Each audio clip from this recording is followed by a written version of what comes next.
All right, we're back for live coverage of the TCG Player Lorcana Invitational Qualifier. I'm Tandy, joined by Bomat. So hi, Bomat. Hi, Bomat. We got one round in the books. How many players do we have today, Taryn? Can you tell me? All right, we have 31 players. That means we're going to be playing 5 rounds of Swiss and the top 8, where we're going to crown a champion, and that winner is going to be entered into our Invitational next week at the Apex Gaming home store in Caldwell, Ohio. That's going to be the TCG Player Lorcana Invitational, hosted by Apex Games. It's going to be a good time. Right, we're going to have a bunch of experienced Lorcana players, bunch of experienced Magic players. 16-player event, jamming it together next weekend. I'm really looking forward to that. But first, we have to find out who one of those players is going to be. All right, well, let's head on down to the feature match area when those players are ready. They've been waiting on us a little bit because of our tech difficulties, but looks like we're mostly done with those. Cross fingers, hopefully. My favorite deck so far in Chapter 1 Constructed is the Amber Steel Stitch Blitz deck that Nicholas Rausch used to win our Invitational Qualifier last week. What is your favorite deck in the meta right now? Well, I don't know if I'd say in the meta, but the deck I've been enjoying the most is a Sapphire Amethyst deck. Kind of a little bit like the Sapphire deck we saw last round, trying to ramp with Mickey, Detective Mickey, and then play friends on the other side. And I've really been enjoying Maleficent Uninvited, like we just saw last round, as a great threat in Sapphire. See if anyone's trying to win with Sapphire. And here we go with 2 of the best decks in the meta. What's our matchup looking like?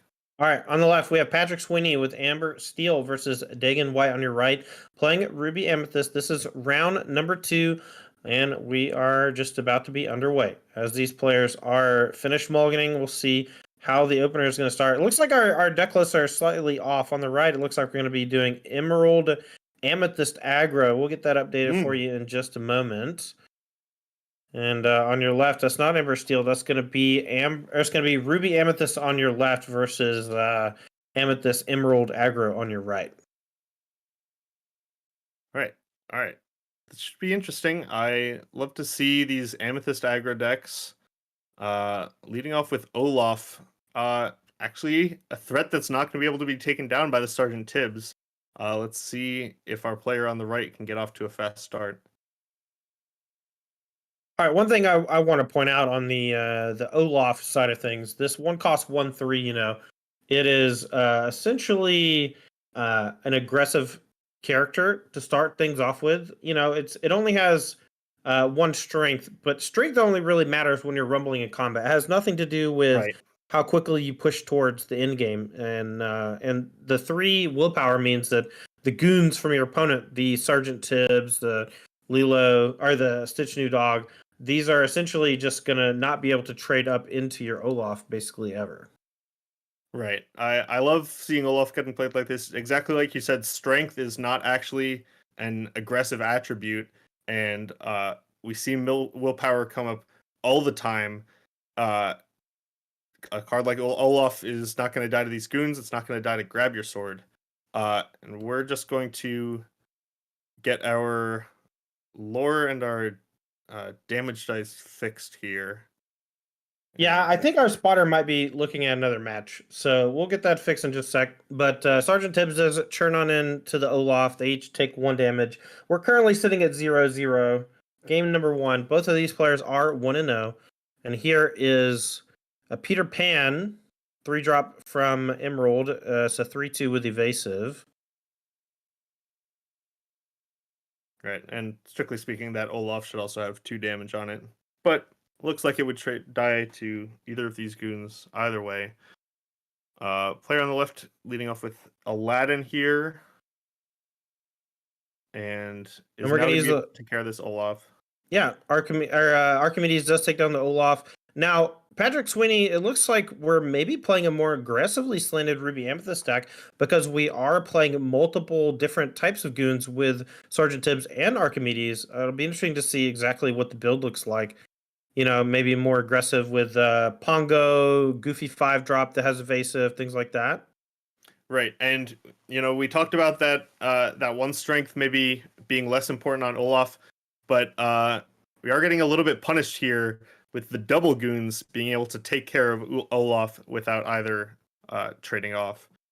And Han's a pretty good follow up for Emerald player, going to be able to threaten some damage and maybe trade off for two of the Amethyst players' characters. All right, we're gonna go question 1, 2, 3 from Patrick Sweeney. Yeah, not a lot you can do about that Peter Pan, but also no follow up for Ruby Amethyst. I believe the lore count right now is 4-0 on Patrick Sweeney's side. That's what I see on the life pad next to the thing. I believe the Olaf quested though. Yeah, but I think it got drained from the Aladdin. Right. Good point. All right. We see our players. It looks like they're clarifying their names. We'll make sure we have that right on the graphic. Yeah, I think what ended up happening is we're watching a different match than our spotter. Right. But hopefully that'll get situated in just a sec. So we're gonna quest here for 4. Hans questing for 3, and the Peter Pan questing for 1. Just gonna put Dagon up to 4, and I believe we're at 4 all. Right. And our Amethyst Emerald player going to be looking to get in some points before a Be Prepared can come down. And this is a great way to do that in Cusco.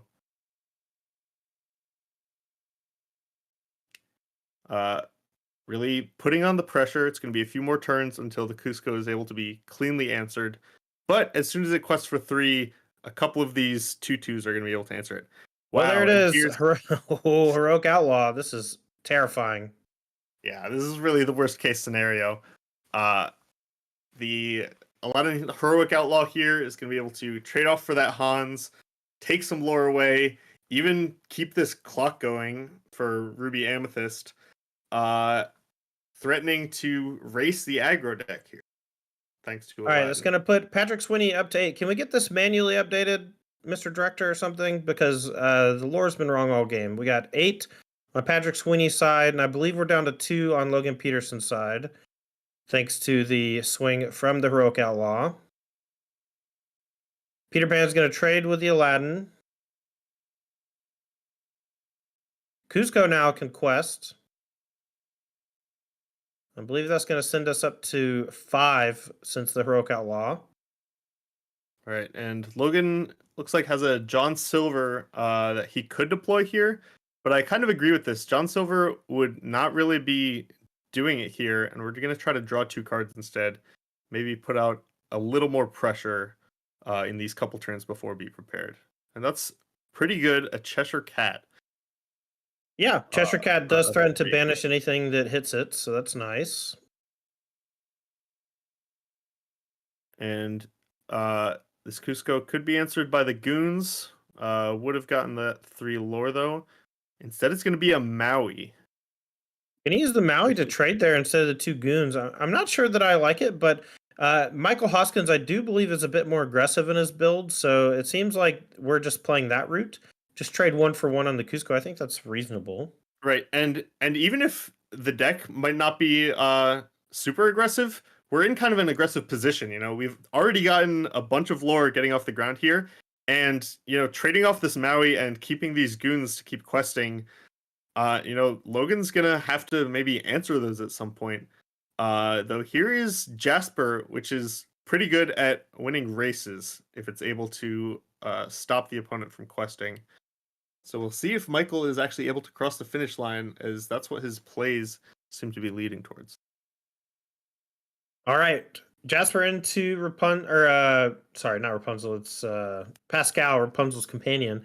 We're gonna go double hit into the Cheshire. It only banishes the second thing that challenges it, not both, right? I'm actually not sure.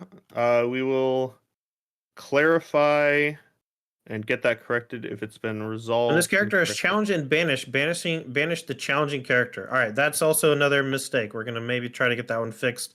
If we could try to pause, I mean, they're already flying.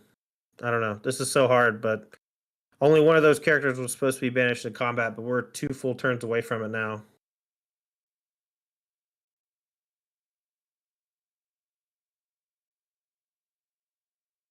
All right. I don't think that much. Maybe, but anyway, the cat's back in play, and our players clarifying things between each other. Uh, as long as we agree, that should be fine. The Jasper is going to target that Sergeant Tibbs and keep it from questing.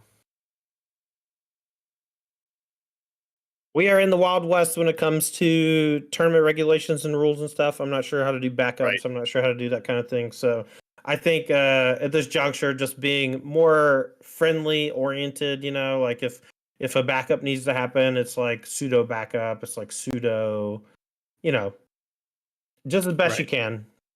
No feel bads for the kids. Right. As long as our players are happy with the outcome, uh, that's going to be the best we can do. All right, 7.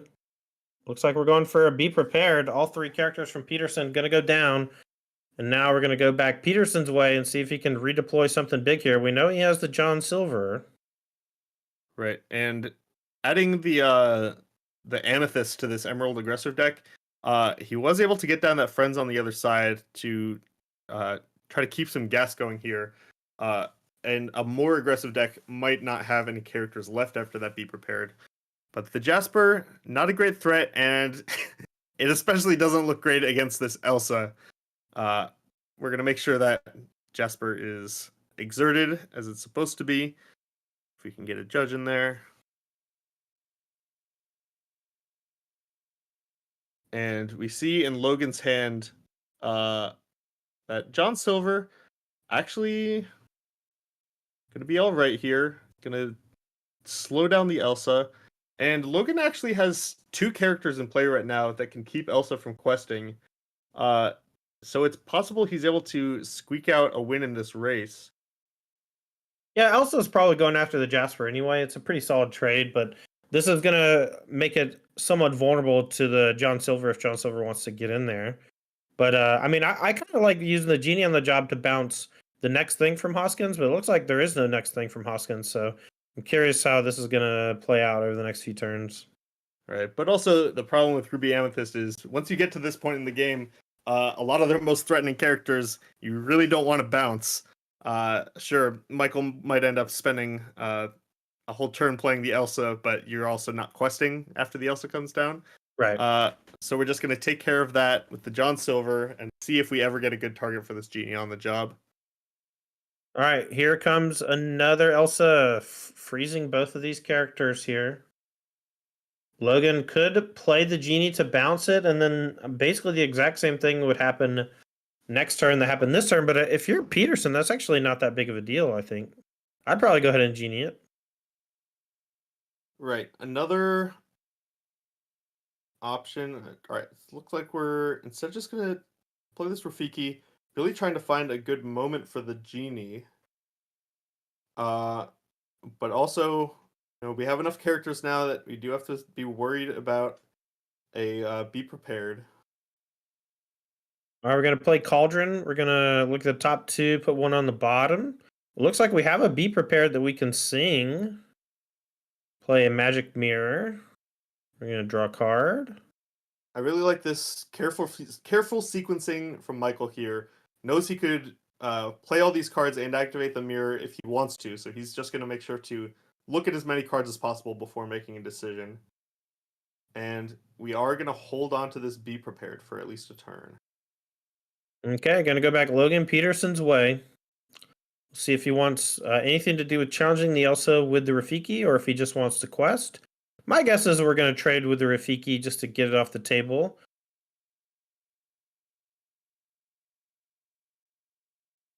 All right, there we go. Monkey down. I wonder if Genie comes down just to be another threat, because the bounce is optional. But no, looks like we're going to go Pascal. Now Hoskins in a tough spot. Your opponent's at 15 lore. They're threatening 3.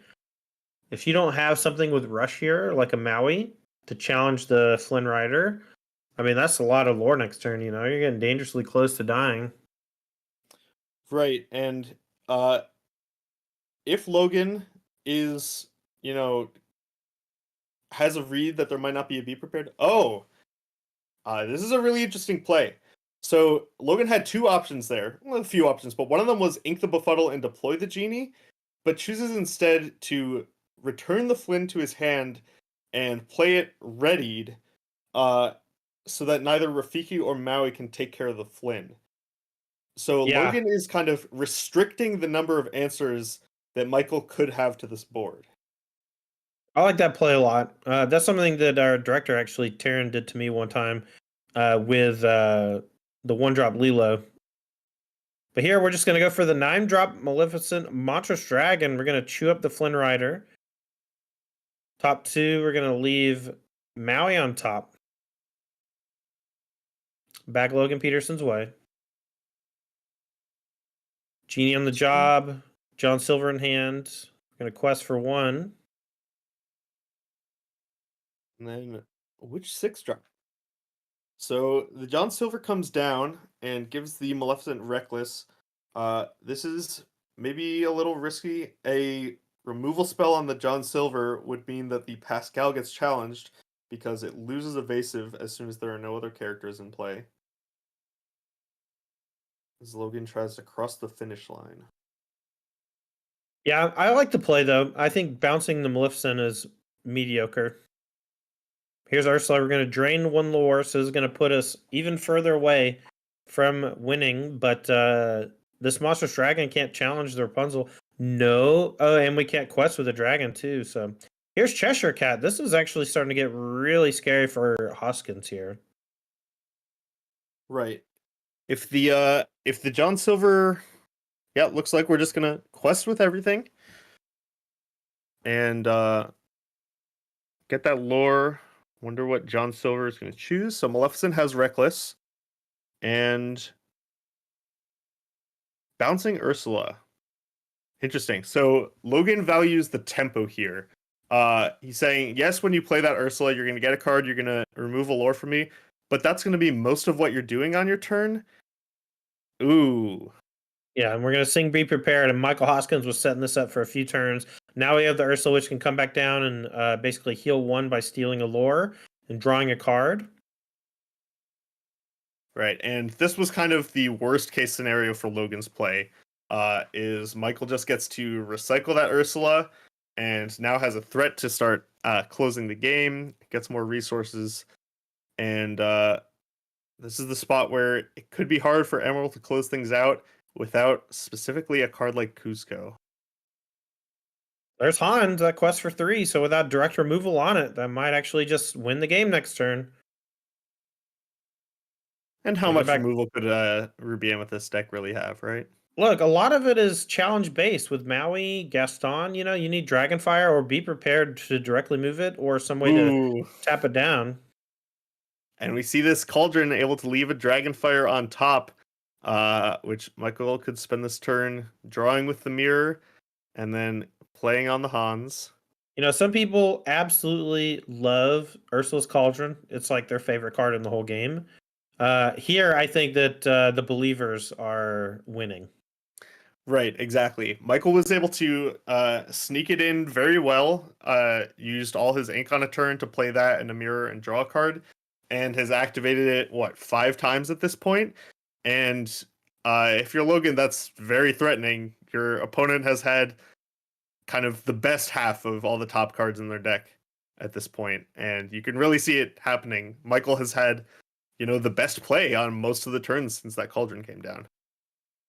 All right, but we are threatening lethal again. Here's Cheshire Cat and Olaf. This is 3 lore. Peterson at 17. We'll see if Hoskins has another answer. Finds another Dragonfire. That should be all she wrote. Right, and this game we really saw the power of Ursula. Removing both of those lore will have mattered. Drawing the cards is great, but really just being a clock. I think we're going to see this Ursula add up to 9 lore this game and finish the game all on its own, which is really what you need against a deck like Emerald, is to actually get your own clock on the board. Yeah, the Ruby Amethyst deck is just extremely good at making sure that your opponent can't quite win the game. They definitely can't win the game one threat at a time. The easiest way to beat the Ruby Amethyst deck is to swarm them early, because they really need to hit Ink 7 for Be Prepared. And if you can pressure them a bunch so that once they be prepared, you only need a few more points of lore, then that's the way to beat them. But, if you're really close but only playing one threat a turn, you're just going to get demolished by Dragonfires and things like that. Right, so Michael takes down game 1 with both Ursula and her Cauldron as we shuffle up for game 2. As these players are shuffling up for game 2, I want to take a moment and shout out our sponsors here on the Apex series. Big shout out to Ultimate Guard. Ultimate Guard is going to be one of our sponsors next week for the Invitational, and they also sponsor Apex Gaming on our Magic side of things as well, with their awesome Sidewinder deck boxes, Boulder deck boxes, as well as those 6 Katana sleeves. And those are the ones I'm always after. Also, big shout out to TCG Player. They're our flagship sponsor for our Invitational that we'll be holding next week at Apex Gaming in Caldwell, Ohio. It looks like my director says the guy in the bandana and the person to his left, I think it's Mr. Pink Hair, I'm not sure, but maybe it's someone else, drove 11 hours for this event. They are gamers. They came to qualify for the Invitational next week. Let's see if one of them can take it down. Absolutely. And Logan in the bandana, pinning his hopes on this Emerald Amethyst aggro deck. And let's see if the card draw and aggression is enough to take down Ruby Amethyst in these next 2 games.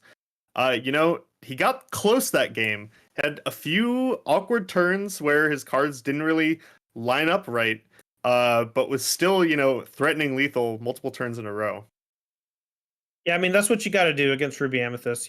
Like, you have to put them in a spot where they have to have the answer every single turn. The problem comes with that their deck is able to regularly do that.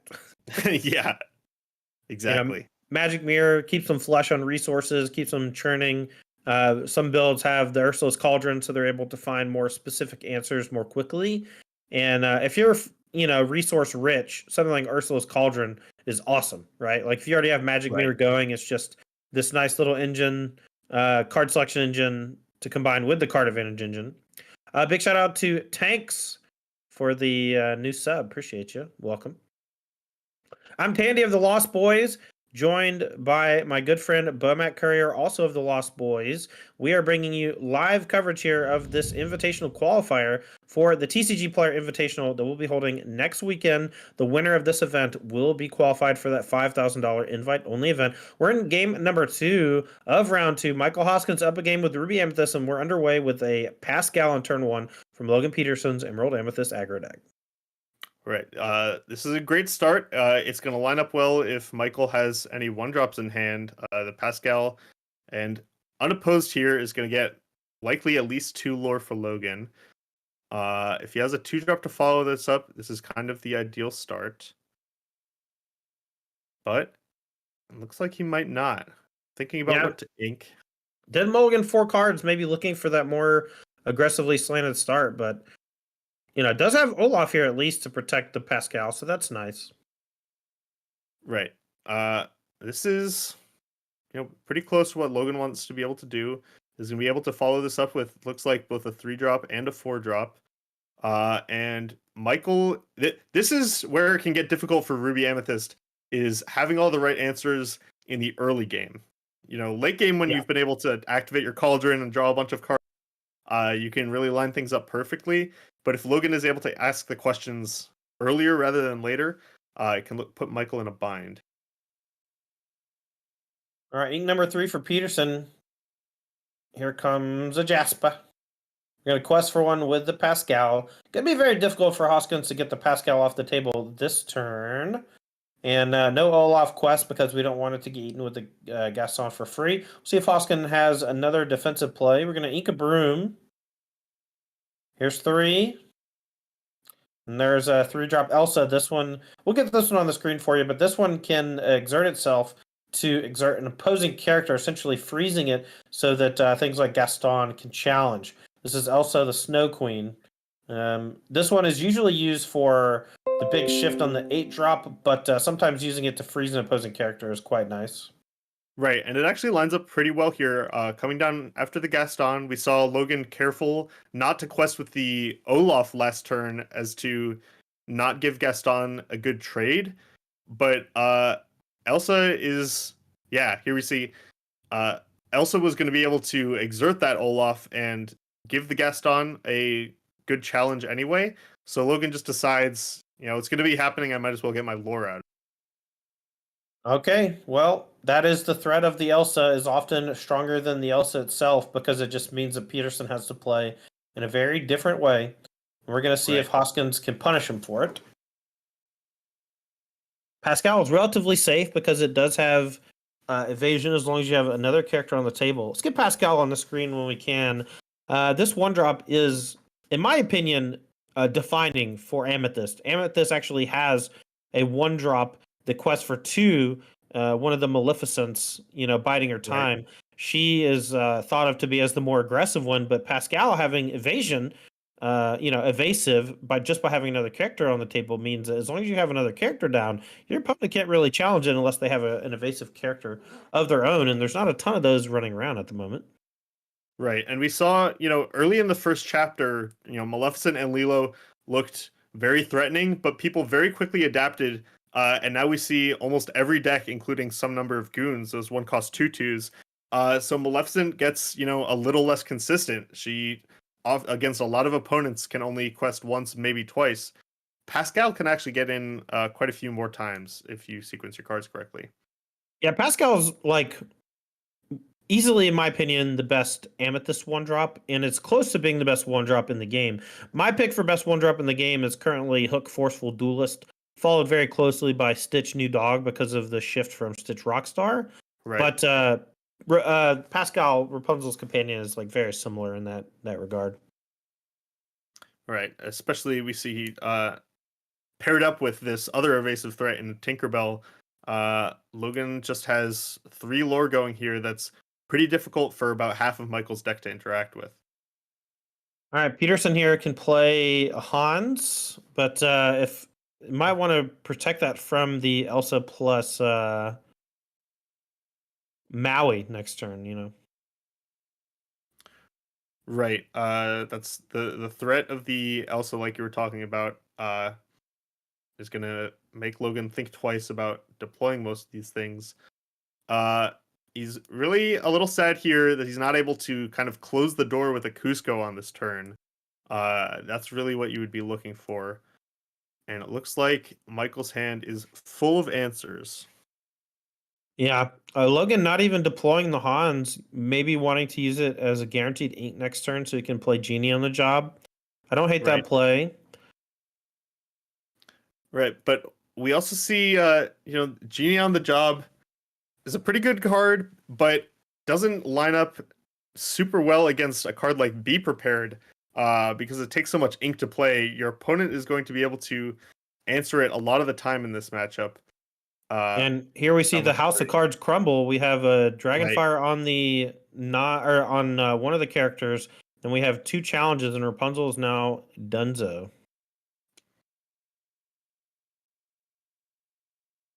All right. See how Logan wants to answer.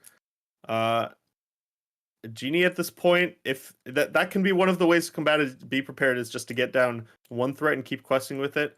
But instead, we're going to see Hans try to put a better clock onto the table instead. Hoskins is not super far behind here on the board. I think basically at parity, in hand, much further ahead, and on lore a little bit behind, but can catch up nicely. Looks like we have Dragonfire in hand to just take care of this Hans since it's questing for 3, and we're going to keep churning up ourselves up to 2. And we're going to start pushing towards victory condition. Peterson, Genie on the job, bouncing either of these characters is not that great. I might want to go ahead and just bounce the Elsa. Elsa looks like it's going to be annoying for the foreseeable future, and you're not going to be able to deal 1 damage to it very easily anyway. So I would recommend just getting this genie down and just bouncing it. Right. This genie is unlikely to win the game, but I think we are at the point in the game where it can get a good amount of lore down. We've already seen 2 be prepareds out of Michael, and we're 1 or 2 turns off of Maleficent Monstrous Dragon. So there are very few cards in Michael's deck that can cleanly deal with this genie at this point in the game. But eventually, he will certainly find some of them. All right, Maleficent Sorceress gonna come down and draw a card, and then we're gonna quest for one with the Aladdin. We'll see if Peterson wants to eat the Aladdin with the evasive genie, or just wants to quest for 2. Right, it doesn't look on this board like a shifted Aladdin would be too threatening. So Peterson just questing instead, halfway there, and I think we saw a key card for Michael here. He just drew Ursula, which is, in my opinion, exactly what he's looking for. His opponent's board isn't super threatening, so he's able to get this clock down and threaten to start actually winning the game himself. This genie might not even be enough. All right, we'll see if Peterson has anything else to follow it up with. I know a Befuddle in hand, kind of rotting. We can use that to bounce our own thing, but at this point, doesn't seem great. We're gonna challenge the Aladdin just to knock it off. It's an interesting play from Logan, but notices that he's losing the race in a significant way and needs to challenge a little bit. Here's a Cheshire Cat. This with Genie quests for 2 next turn. Right. We saw in the mid game there, or in the early game, Logan wasn't really able to get down many cards that quested for multiple lore. So he had characters that lined up fairly well, but wasn't able to get close to actually threatening a win as we get to this mid game. And Ruby Amethyst is just going to start taking over. They have their own clock down now, and Maleficent is almost just going to be all she wrote. She takes care of the genie. Yeah, that Monstrous Dragon going to basically eat Genie straight up. And now with Ursula active, there's just so much potential lore on the table for Hoskins, and Emerald Amethyst does not do a great job of fighting back. I think that this is a maybe the most indicative of what a bad matchup looks like in Lorcana, where this Ruby Amethyst deck, it's not great at dealing with rushes of characters from the early turns, but it's very good at dealing with like these 1-for-1 big 3, 4, 5 drops. And that's where Emerald Amethyst's strength lies, is the 3, 4, 5 drops, whereas most other decks that are aggressive, their strength lies in the 1, 2 drops.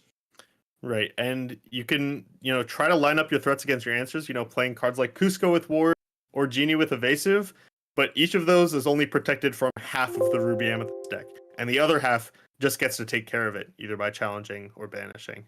Yeah, and if your stuff doesn't quest for enough, they can just race you with the Ursulas too. Exactly. This has been a really impressive match for Ursula. Great card. If you're Hoskins here, I mean, you're winning the race. I would just quest for 6 up to 15. You're threatening lethal next turn. This Cheshire Cat, not really a huge deal. You can go ahead and deploy another character without fear of getting hit by a sweeper or something from your opponent. Right. This is just way too many threats to answer, even if Emerald Amethyst had any answers, which it more or less doesn't. Yeah, it has a couple of copies of Mother Knows Best, some Genie on the Jobs, but these are just bounce effects. These aren't sweepers. Amethyst is really good at drawing cards and playing things that draw cards, but it usually needs a support color to play defense, and Emerald's an aggressive pair, not a defensive pair. Right. Last ditch friends on the other side. We found it. We found the one way to not die. It's draw 2 bounce effects. When you draw the answer and you're still sitting there shaking your head that it might all be over.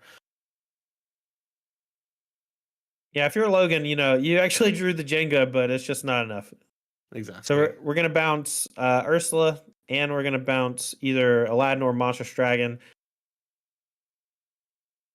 And we're going to elongate the game by another turn cycle, but Peterson's deck unable to get back into it at this juncture. Right. Michael not even going to have to draw any cards off this match. All right, we can quest up to 18. We can attack and trade Aladdin for Cheshire Cat and go up to 18 as well. Right. It is all over but the crying. Singing a Be Prepared. I don't agree with that play, but it is what it is. I feel like an attack with your Aladdin would have done pretty well. Just attack. And now Logan maybe going to get to keep bouncing this Ursula with the genie. I said that there was no way out, but there is a way out. It's your opponent casts a Wrath of God that only kills their own stuff. That's a way out. Exactly. Now that Ursula's back in hand. Well, I mean, Peterson also knows we have a Maleficent Monstrous Dragon, right? So this is just going to nom Genie. Let's see how many turns we can get out of this game. All right, we got 7 ink. We can play Hans plus Rafiki. We're not technically dead next turn, so I think this is an okay sequence. I don't think playing Mad Hatter is enough. Right. I guess you could ink Hans and play Hatter plus Rafiki. Right, but Logan, the more cards you ink, the further behind you feel if you're not going to have those resources. All right, bouncing Monstrous Dragon has consequences. Now can we draw 2 more Mother Knows Bests off this? Friends on the other side. Looks like no. All right, it's going to do it. Logan Peterson going to be defeated here in round number 2. Going to move to 1-1, so still in the tournament. But Michael Hoskins looking good at 2-0. And we're going to play out our hand, but we're just going to go to Hoskins' way, and we're going to quest, and the game's over. So that's maybe my least favorite thing about Lorcana is that you usually pass the turn when you're dead. Right. I kind of tried to start a movement of saying check as you pass the turn with lethal lore in play, but people didn't seem to like that. I like it. I also like maybe implementing chess clocks. I think chess clocks could be a nice thing since you don't really make any decisions on your opponent's turn. It might be a good way to, I don't know. It changes the engine a bit, but I don't really know exactly what the answer is to playing hour-long games of Ruby Amethyst Mirrors where you broom yourself 100 times. Right. All right, we're going to try to switch to one of our backup matches here. Yeah, we're going to be moving on to one of those in just a second once we get everything situated. Interesting match there, but really just a showcase of exactly what Ruby Amethyst Control does, right? You play Maleficent Monstrous Dragons, you play Be Prepared, you sweep them up. And when your opponent, walks into Be Prepared, that's like exactly the spot you want to be when you're playing Ruby. Right. Ruby Amethyst has those 2 different kinds of answers in cards like Dragonfire versus cards like Maui. And if the Emerald Amethyst deck is able to line up its threats correctly against those answers, there can maybe be a way out. But if they're not lined up correctly, everything just gets taken off the table. And then the clock comes into effect. All right, we're going to be moving to our backup feature match here in just a moment. These players are underway in a game. We don't want to disrupt them too much, so we're going to get our spotter to get their lore totals as well as game count, names, deck archetypes, and things like that. And when we get all that situated, we'll be dropping down into it. They are pretty deep into this game, and looks like both players are racing right now. Those Mickey Mice are questing as well as an Aurora. And on the other side, we got a Maleficent Sorceress and a Pascal and a Han. So a really tight race here between Dan Norton and Jesse Unger. Both these players are 1-0, looking to start off 2-0 in this Invitational Qualifier. And it looks like Dan has done a lot of ramping this game. Started off with a one jump ahead and then played 2 Mickey Mouse detectives. So, 3 of those lore are just from playing cards. Didn't even have to ink cards from hand. And is paid off by being able to play both a Robin Hood and an Aurora on that last turn. So the pressure is really on for Jesse.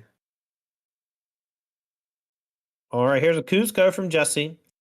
This is going to allow him to potentially start winning the race. But on the other side of things, we got 2 copies of Aurora. One of them probably needs to get challenged by this Hans. But maybe you just want to trade. Maybe Hans eats a Mickey and then Maleficent trades with the 2-cost Aurora. Maybe you just ignore and quest, but it's kind of tough. I love Aurora for these reasons.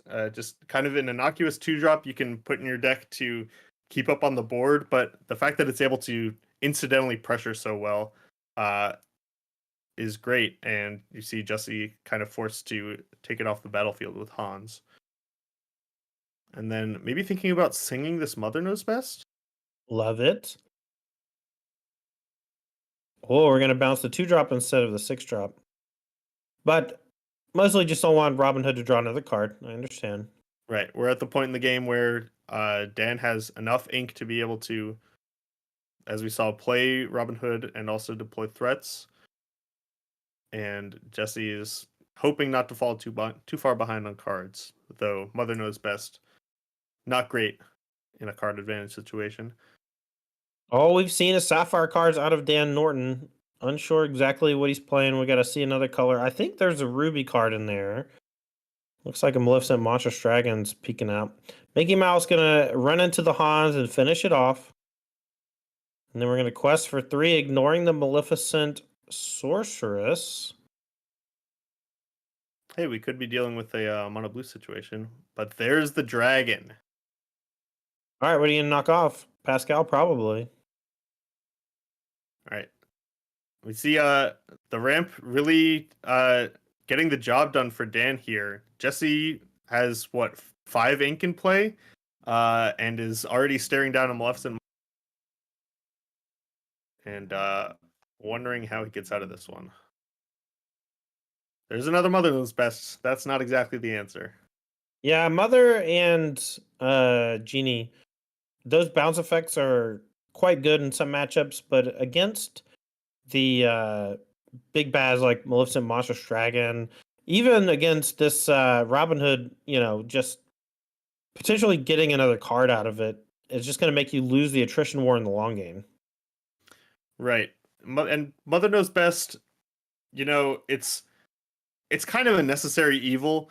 There are decks where I think you need that amount of interaction, but it's not even just that there are only a few matchups where it's good. Even in those matchups, there's only so many situations where it's even good.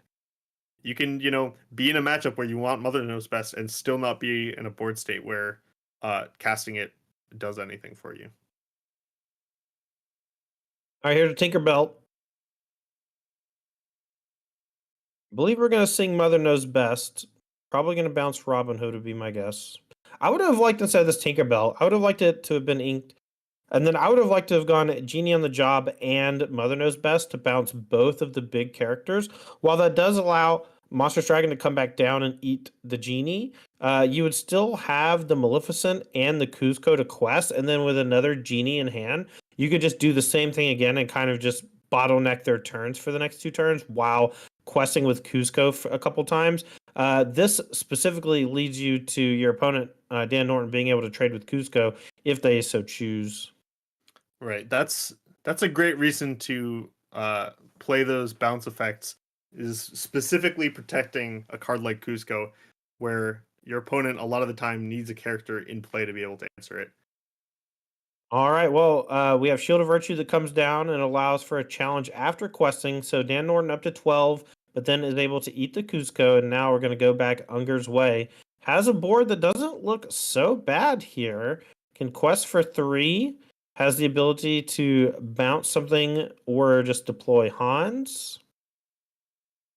Right, and we see on Dan's side, substituting out the Amethyst in favor of Sapphire, the Mickey Mouse detectives were able to get down this Maleficent early, but now has kind of run out of cards without Amethyst to do the drawing. All right, here's the Hans. That's one thing that so there's a new Gaston from Right. chapter 2 that we previewed, and we actually got to play with it a little bit on Pixelborn already, and that thing replaces itself with developed brain, its ability, Oh, and yeah. that combined with the Robin Hood actually made the deck just cycle quite nicely, where you just very rarely ran out of stuff to do. Wow, two characters jamming into the Robin Hood. Interesting. And I think part of this is we see those two genies in Jesse's hand. Genie is a good threat, but Robin Hood is actually one of the answers to Genie, in that it gains evasive on Dan's turn. But Jesse choosing to deploy the Hans instead of a Genie this turn, I think the Genie might have been good there. All right, well, here's a Bell Strange but Special that doesn't challenge well, but it does quest right now 4/5. So this Bell is pretty scary, but we know Jesse has multiple bounce effects that he'll be able to use over the next few turns to keep it in check. And that's going to mean Dan Norton needs something off the top here, maybe another Maleficent Monstrous Dragon to get the job done. Unger But we here. see for Jesse's hand at this point is that one Mother Knows Best, another copy of that, and two Genie on the jobs doesn't actually have the sixth ink to start deploying Genies. So a possible that Hans that's in play could have been ink at some point, but Jesse is now looking to the top of the deck instead. All right, looks like a repeat turn of last, but we're also going to play one jump ahead. Same as drawing a useless ink. We are going to draw for turn as Jesse Unger. Do we find an inkable? That's one of the big problems with Emerald is the top end is mostly uninkable, and Mother Knows Best is uninkable. So oftentimes you get gummed up in around this time.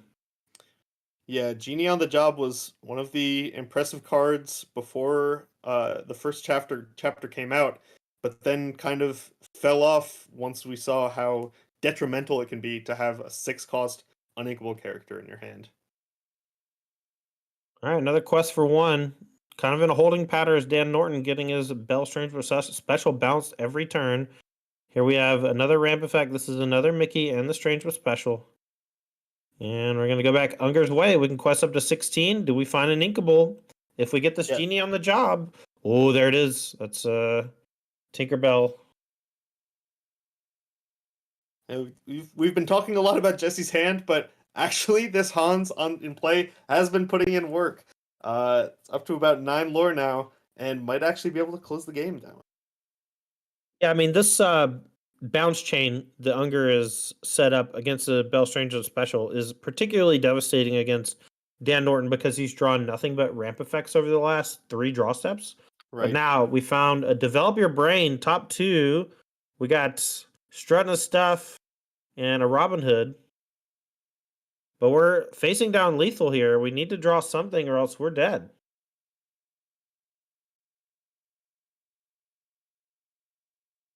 Dan, yeah, there's actually very few outs at this point. Dan could be playing a card like Let It Go, but knowing that Jesse has another Genie on the job in hand, there's very little Dan can actually do here to actually be able to close the game out and keep Jesse from winning. Getting down to the wire. Norton need to draw something like Dragonfire or Let It Go. Unger is threatening lethal. And we are in game 3 here, so this is the match.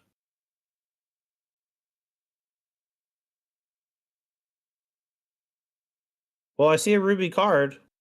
If it's not Dragonfire or Maui, the game's over. Right. Maui's good here, and the Robin Hood, I think. Yeah, the problem is that Dan can only play an answer or a bell. Can't play both, so isn't going to be able to threaten to win the game on this following turn. And just packs it in. Yeah, couldn't find the answer off of the draw effect from the Robin Hood and Jesse Unger's Emerald and Amethyst deck taken down round number 2. All right, 2 rounds in the book, and we see one Emerald Amethyst deck at 2-0. So maybe we'll continue seeing some aggro at the top tables alongside those Ruby Amethyst decks that we've already seen a couple of. I want to see more Sapphire, man. We didn't get to see that whole game, but I like the early ramping with Mickey Mouse, right? Mickey Mouse Detective into those big 6-7 drops. You have Robin Hood to refuel, draw a card. You have Hades 7 drop, which can exile your opponent's stuff, put into the Inkwell. You have 9 drop Monstrous Dragon. Those are all things that we saw that game, but it just wasn't enough. Not only like the Cuscos that can really hammer you out of those decks, especially against targeted removal, but we just watched the Genie on the Jobs prevent the other half of the deck being able to interact, which is challenging your Hans and your other characters, and a couple Mother Knows Best, a couple of Genie on the Job, and suddenly the game's over, right? Like you just drew a couple bricks and now you're dead.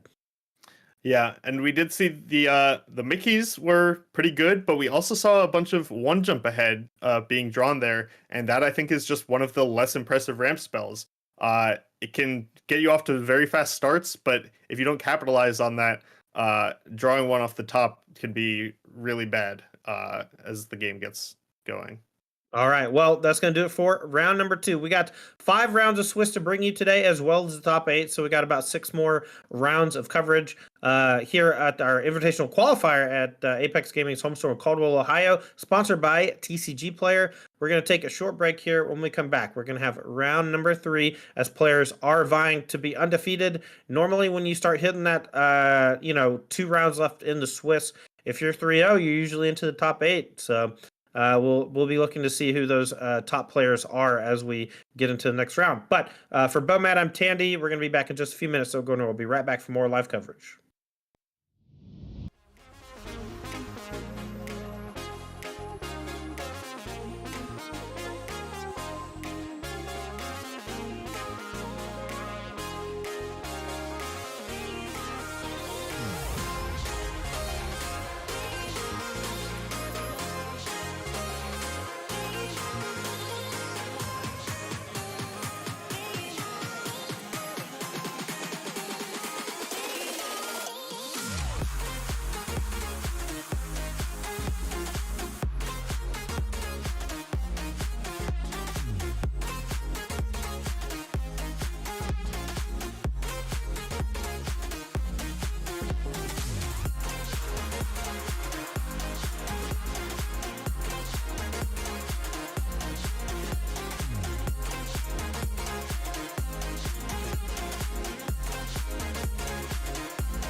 Hello and welcome back to live coverage of the Apex Gaming Lorcana Invitational Qualifier, sponsored by TCG Player. I'm Tandy, joined by Bomat Courier. So, hi, Bomat. Hi, Bomat. We have 2 rounds in the books, and we have 2 players in the feature match area ready to play round number 3. When they are finished mulliganing and such, they are good to go, and we'll head down there. We're going to be watching Amber Steele fight against Jesse Unger. We just watched Jesse Unger last round do a nice little yo-yo impression, just bouncing that Bell Stranger Special back to his opponent's hand over and over again. Right. It kind of seemed like a holding pattern. Just keep doing the same thing a few turns in a row. But the key was that he had Hans in play that whole time, questing for 3 every single turn, and that's what actually let him cross the finish line. All right. Well, as these players are shuffling up and getting ready here for game number 2, you can roll dice. Who goes first? That's a 10. That's pretty high for Alex Hansen. I have been told in chat that Jesse Unger has never played Lorcana before today, so doing it very well to start. Seems to be a known player who is quite good at other card games. When we'll see if he's able to make our elimination rounds today. One of my favorite things in life is picking up a new game competitively and then going to what is essentially like a PTQ. I've been playing, Magic the Gathering most of my life, and when I was in high school, we would bounce around games all the time. Magi Nation, Dot Hack Sign, card game, Card Fight Vanguard, stuff like that.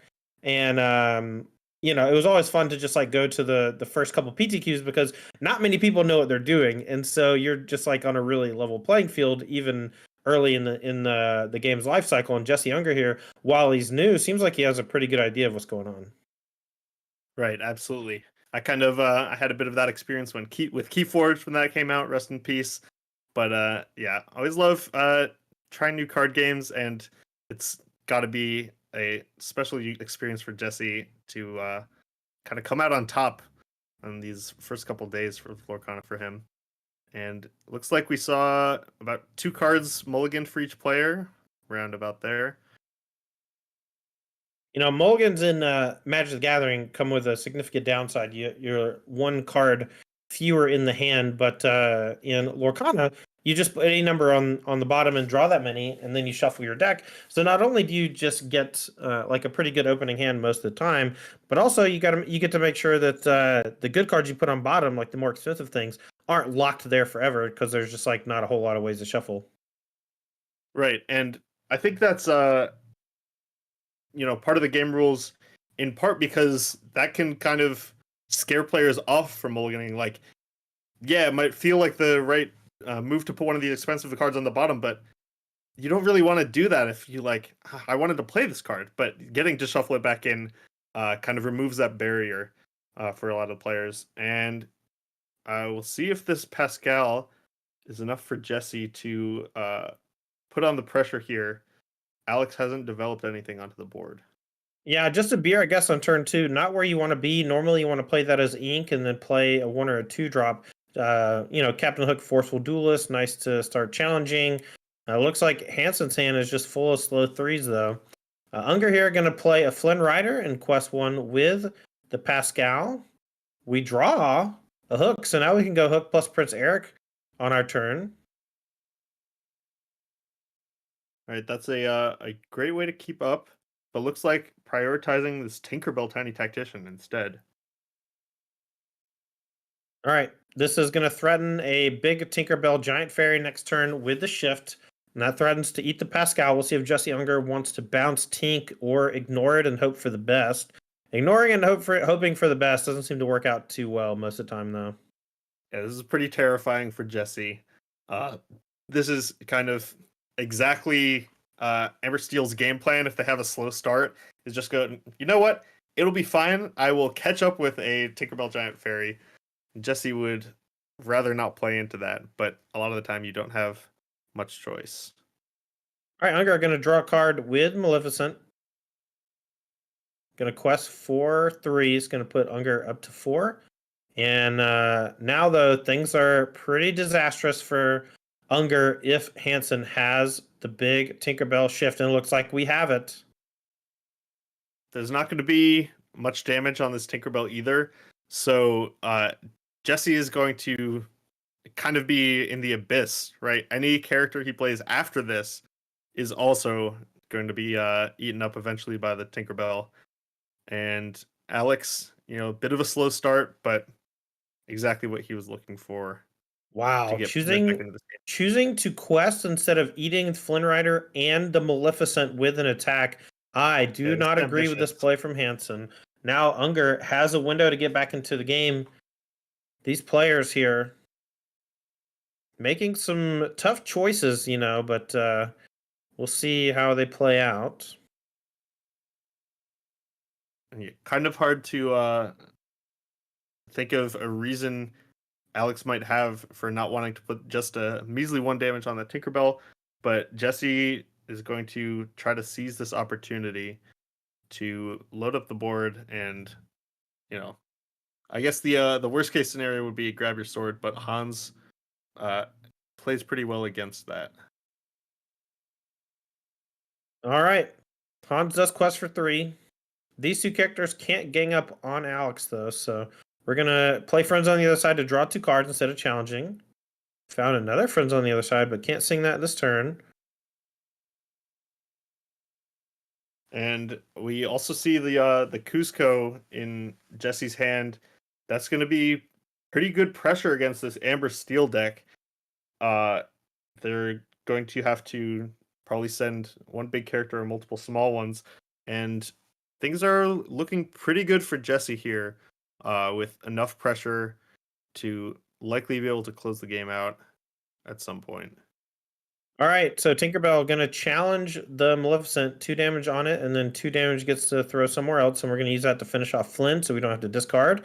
And now we're gonna go for the big punish. This is Rapunzel, gonna heal some from the Giant Fairy and draw 2 cards. That combined with the board control of the Tinkerbell Giant Fairy means that Hansen is in the driver's seat in a real significant way. And Back Unger's way. Draw Mother Knows Best. That could help. If we sing this Mother Knows Best and play a Cusco, we still have a lot of pressure in play, and the Tinkerbell, a little less impressive without being able to challenge right away and against these higher willpower characters. Let's see how Jesse tries to keep the pressure up.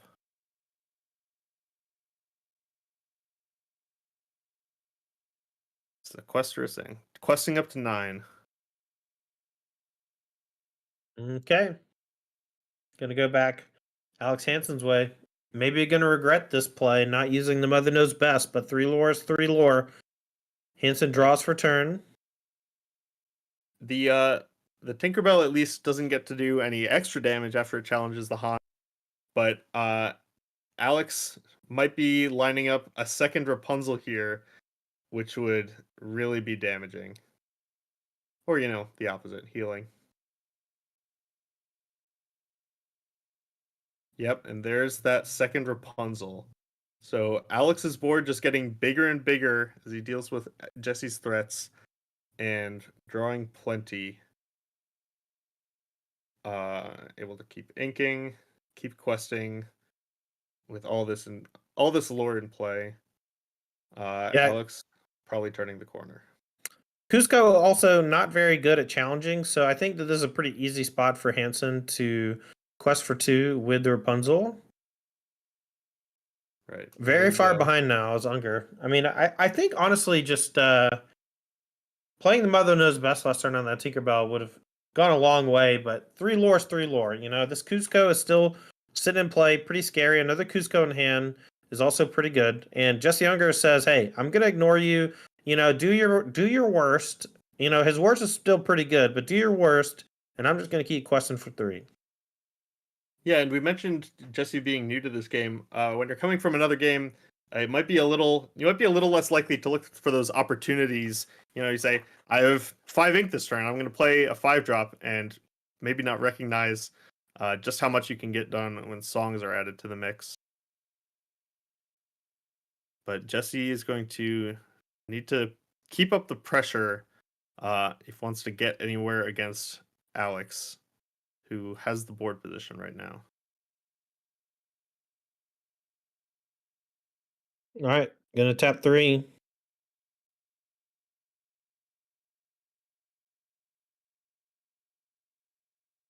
We What you see got? Maleficent. I believe we see a Hans, some options for pressure, or a second Cusco. All If right, anything's going to get him out of this could be it. Cusco's on Cusco's. That's how you do it.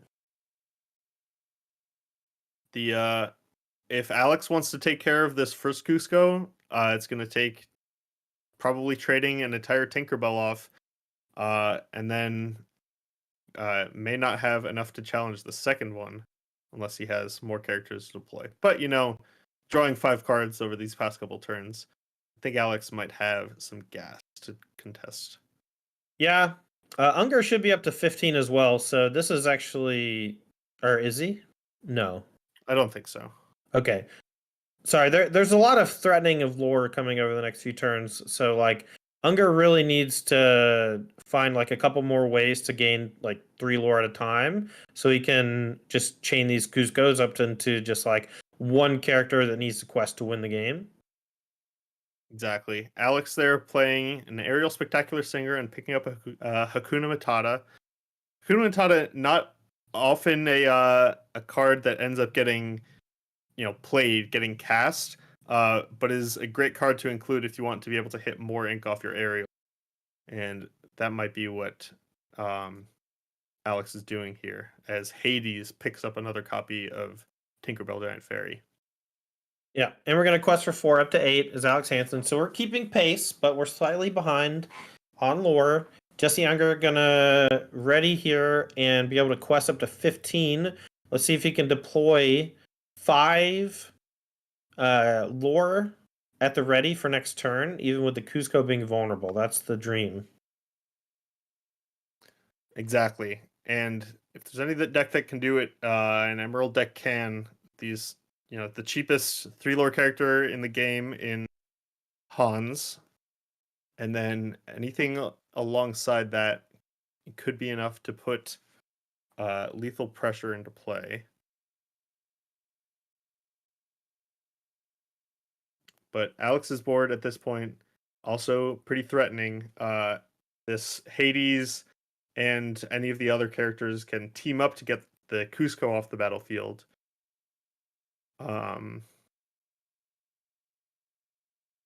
Jesse also kind of stuck in that spot now where you want to get this friends out on the other side out of your hand at some point, but it takes either a sacrifice of lore or a sacrifice of ink, and that's not really what you want to be doing at this point in the game. It is going to be ink. All right, so Unger is now up to 15 after this Cusco for 3. And now Hansen can challenge the Cusco with what he's got in play. And then still has to deal. Hans isn't lethal. So I think we can maybe quest enough and trade up on the Cusco where we can maybe threaten lethal next turn. Or at the very least, maybe some direct ways like fire the cannons. Well, Uh, no fire the cannons on Cusco with Ward. But yeah, no, we no. have I mean, that's getting killed with attacks. I'm saying you need to be able to deal with the next follow up from Jesse Unger on next turn because the Hans is going to send him to 18, and then you just have to figure out another way to get him off the table. sure. And uh the Hades being able to trade here. Oh, and then a grab your sword being That's sung by sick. Ariel. And if we have the right follow up, yeah, we picked up the Tinkerbell last turn off Hades. And this is going to be a great board clear for Alex Hansen. Yeah, and that's going to come down and fire off the Hans, and then we can quest up to 12. And Hansen really in the driver's seat now. We'll see if Unger has anything to deploy. Did play Friends on the Other Side last turn. Can potentially threaten lethal next turn by deploying 5 lore worth of questing. And if Hansen doesn't have any direct way to move it, that could be all she wrote. But we'll see if Unger has it. Very impressive game for Rapunzel here. You know, the healing mattered. It kept Giant Fairy in play for multiple turns. Card draw, of course, mattered. Alex has had tons of gas. And now 2 lore on each of those Rapunzels, really letting Alex close the game out before Jesse can deploy too many other threats. All right, I see a hand. It's 2 Rapunzel and a Mother Knows Best and an Olaf. So we're going to be able to play all 4 cards here. We'll see if we can, what we want to bounce with the Mother Knows Best, if anything. My guess is that we just bounce one of the Rapunzels because they do quest for 2 and they start to add up over the next few turns. And all these, 3 characters for Jesse, but all 1-drops means that's not going to be enough to threaten a win on this turn. And I think Alex kind of has more than enough to close this game out in game 1 against Jesse. All right, let's see how he wants to do it. Bunch of ways to potentially win next turn. This turn, I think he's 1 short. Right. But I don't think that Unger's deck does anything here, so Unger just going to go ahead and pack it up. No way to come back from this board position, and game 1 goes to Alex Hansen. As these players are shuffling up here for game number 2, just want to take a moment and shout out some of our sponsors. The Apex Gaming Invitational Series, both for Magic and for Lorcana, is sponsored by Ultimate Guard. Make sure to check out Ultimate Guard's products like their cool deck boxes, the Sidewinder, as well as the Boulder. They have really awesome sleeves like the Cortex sleeves and the Katana sleeves. And they have those huge deck boxes that can carry multiple commander decks as well as cubes. I believe those are the archive deck boxes, and those are pretty sweet. We give those away to the top 8s of our invitational qualifiers for Magic, and hopefully we can work up something like that for Lorcana as well in the future. I also want to say a big shout out to TCGplayer.com for being our flagship sponsor for the Invitational next week. They have put up the majority of the prize pool for the event, as we have invited many of Magic the Gathering's biggest killers to compete for their fair share of $5,000 in cash for our Apex Gaming Invitational next week, sponsored by TCG Player. Check out tcgplayer.com for all of your TCG needs. They are the marketplace for everything. If you want to buy cards, you should go there. As we're shuffling up here for game number 2, talk about the mulligans. What are we looking for from each side? So on the Emerald Amethyst side, we're going to want to see kind of something like what we saw last game with, 1-drop, 2-drop, and a 3-drop, just kind of curve out. But Jesse kind of maybe interested in looking for more resilient threats, like maybe Olaf being able to stand up against a grab your sword. This is kind of the problem, is Amber Steel has a ton of answers for the way Jesse wants to get started. And then, of course, on Alex's side, any of those ways to get through the early game, like grab your sword and Tinkerbell, are what he's going to be looking for. A lot of the time, if you have either big tank or small tank, you're going to want to see how much you can mulligan safely to be able to find that second piece, because that can be pretty devastating. And kind of ask Jesse to use up a Mother Knows Best on an early turn to stop that from coming down. All right, these players are just about ready here for game number 2. Jesse Unger's Emerald Amethyst deck is going to be on the play. Looking for some blistering starts featuring the Pascal's Rapunzel's Companion, or perhaps just some goons. 2-drop, you usually want Flynn Rider. 3 Cheshire Cat, 4 Hans, 5 Kuzco or Mad Hatter. It's kind of the natural curve you're looking for in an Emerald deck. Exactly, and if we can cap off the curve with Genie, that could be fairly difficult for Alex to take care of, would probably require multiple resources, as I don't think this Amber Steel deck has any evasive cards to be able to directly challenge it. Alex? Ooh, perfect answer already for Alex. This Captain Hook Forceful Duelist is going to be able to challenge Olaf if Jesse ever wants to quest with it. That is not what Jesse wants to see. Yeah, the 1/3 characters, there's only 2 of them right now, right? There's a Minnie Mouse and there's Olaf.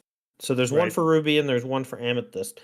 Now, when I've been talking to Harlan a good bit, and he posits that the 1/3 characters are very good for being aggressive because they don't allow your opponent to trade with goons. But what I Right. see is that most of the best 1-drops include Captain Hook, Forceful Duelist, which embarrasses the 1/3s. Right. You see this at a few points in the curve when you look at Lorcana matchups, is there are characters that line up very well against, most of their competitors, but then there will be one card that lines up really well. In the case of Simba, most 1 and 2 drops don't line up very well against Simba. At best they trade, but then you have Prince Eric, as we see here from Alex, lines up perfectly against Simba.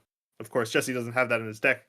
Just as an example, there's usually a counter for whatever the best card in the slot is. All right, Unger here. Going to deploy Rafiki. This is going to eat the Captain Hook Forceful Duelist. Perhaps a misstep from Hansen, leaving his Challenger character vulnerable to the Rush character from Unger. We're going to go back Hansen's way in just a moment. And we didn't see any Rafikis in game 1 from Jesse. It might not have been on Alex's radar, as Rafiki is a little bit more of a defensive card, but still a great tool in keeping up on the board in matchups like this. Yeah, so it's Alex getting rewarded. one big thing about Rafiki that we talk about, especially in Emerald Amethyst, is that it's not inkable, and the best payoffs in Emerald are also not inkable, and so you have to find some places to make concessions. And most players will make the concession on Rafiki so that they can play Genie on the Job, Mother Knows Best, Ursula, 8-drop Elsa, depending on how you build your deck or whatever. Yeah, a lot of the time I feel like I've last match I talked about this a little bit. I'm not the biggest fan of Mother Knows Best, even though it did win last round. I would maybe lean a little bit more towards Rafiki than Mother Knows Best, but there are definitely things Mother Knows Best can do that Rafiki doesn't come close to. I like Emerald and Amethyst together specifically because you get to play 2 different 3-cost songs for your Maleficent Sorceress to sing. Right. But I don't know. Maybe they make another good 3-cost song somewhere, so we have some more ways to spread the love for Maleficent Sorceress. But Mother Knows Best and Friends on the Other Side are 2 of the better ones at 3. Here's the Hans from Unger. Now back Hansen's way. We haven't seen any sweepers for Alex, but this Prince Eric is doing a great job here. It's keeping this Olaf from questing even after Captain Hook was taken down, and now even if Hans wants to quest, the Prince Eric can trade for it, which is a tempo loss for Jesse. Part of your world, picking up this Captain Hook to be used for ink. Yeah, Party World is not inkable itself, so using it to sing for ink, and we're going to play Smash on the Hans, prevent some big lore generation, and then we're going to trade Prince Eric for the Rafiki, and that's a pretty nice battlefield simplification from Alex Hansen. Going to take away some of the more important pieces from Unger here. And we're going to go back his way with a mostly deconstructed board. See if he can deploy one of those big fives next turn.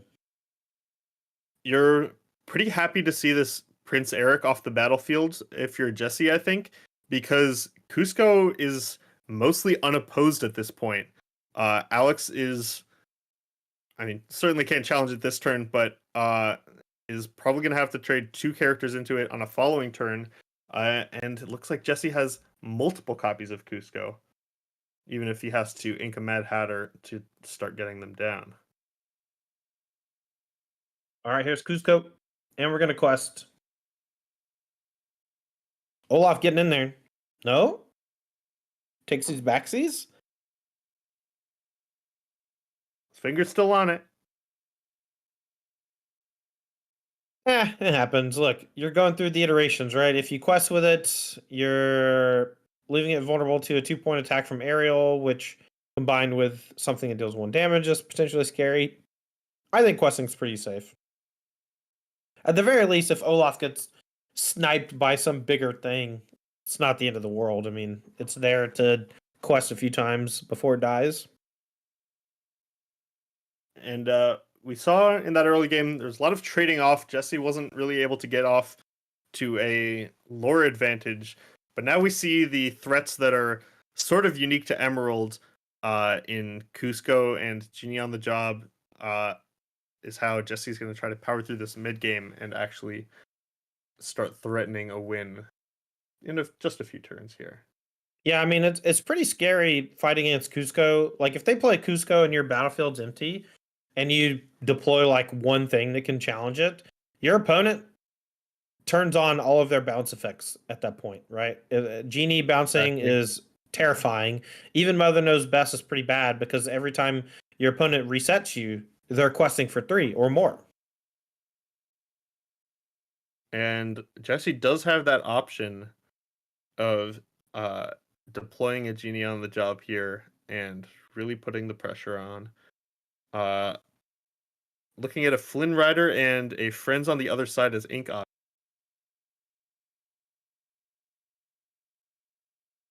Flynn hits the ink well. My guess is this is quest for 4 Genie bounce Hans.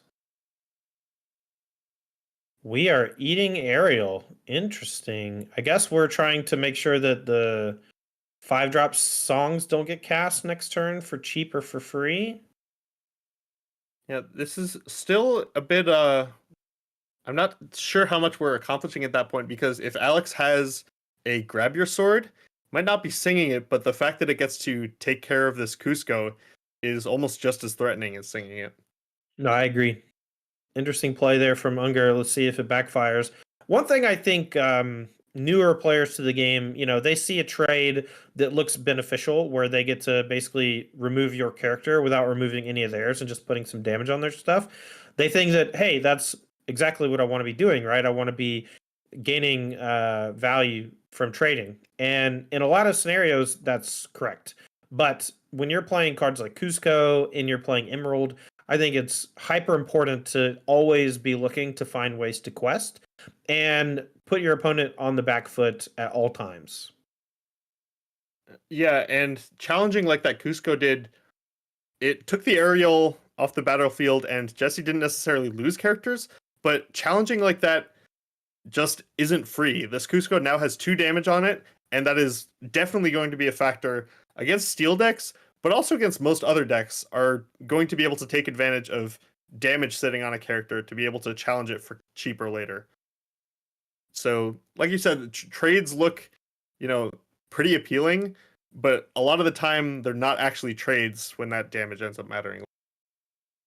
All right, so John Silver are going to make the Hans be unable to quest, which means it is going to challenge. It'll probably challenge that Cusco. So we're going to go questing for 4. Unger going to go up to 5. This game's been going on for quite a while, and neither player is that high on lore.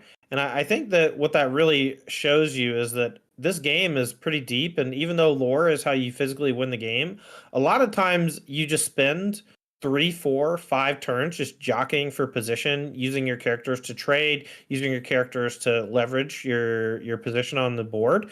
And then once you are safe, you start questing 2, 4, 6 at a time, and the game starts in much more quickly than what the lore totals actually show throughout the entirety of the game. And we might have seen that, play into Jesse's decision to challenge with the Cusco. Looking at that the scoreboard, thinking I'm not actually gonna finish this game off in the next, 3 turns. I might have to continue worrying about the board and keeping myself ahead. All right, so Hans is going to go in and eat the Olaf, and then we're going to use Rapunzel to heal it and draw a card, I believe. This is what you see a lot of times when the players don't reach for the damage dice right away, right? As looks like we're clarifying some lore totals, and Jesse is actually at 5 lore, it looks like. Yeah, we quested for 4 last turn. It was just a little slow on the uptick.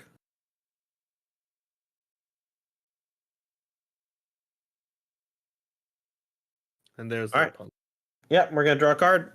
But John Silver there, sitting on the other side of things, is going to start questing and forcing the opponent's stuff to quest. We'll see if Unger has some punishes here.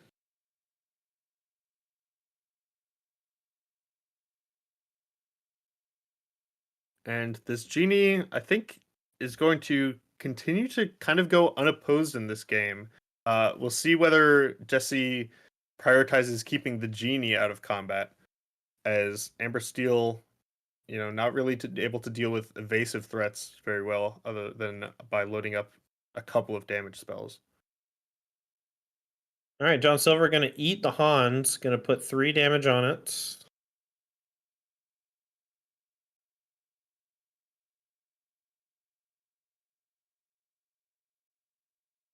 And this Cusco, that 2 damage sticking around means if the Cusco wants to quest, Captain Hook is going to easily be able to trade off for it.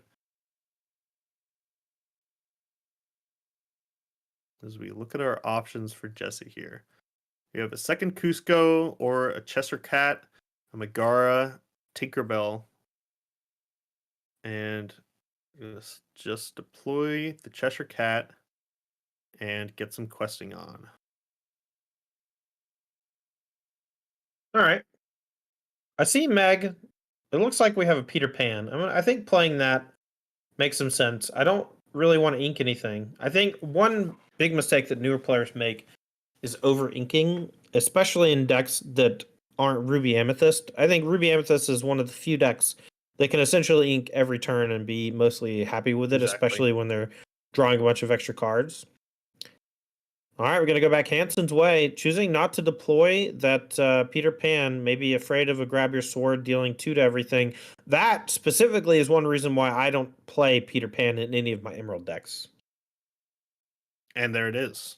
Yeah, grab your sword. It's going to take off a bunch of the characters here. It's going to leave a Cheshire at 1, a Genie at 2, but the John Silver and Cusco are down. Still a decent board here for Jesse. Is getting close to being able to threaten a win, especially if Alex can't find 2 more damage for this genie anytime soon. And Alex not really close to turning the corner with only 3 lore in play and 4 on the board.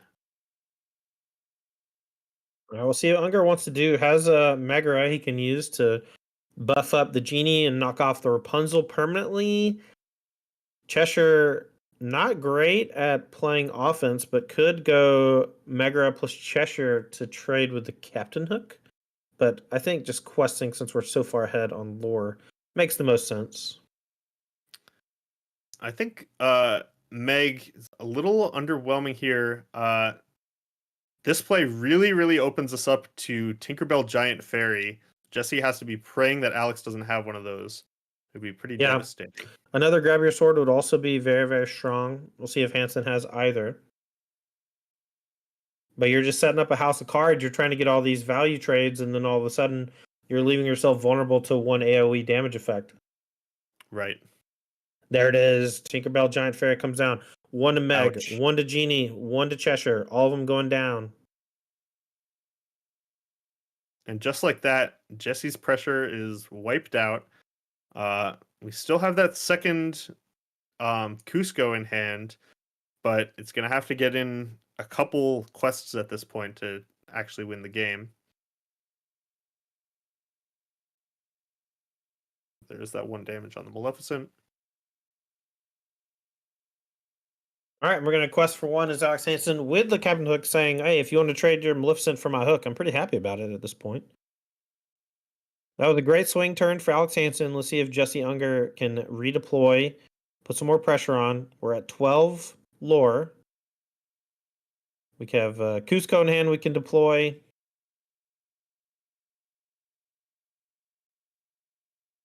And the Maleficent at this point, I wouldn't be surprised to see it trade off with the Captain Hook, because the hook can be that much more devastating on defense when one of these other characters ends up questing.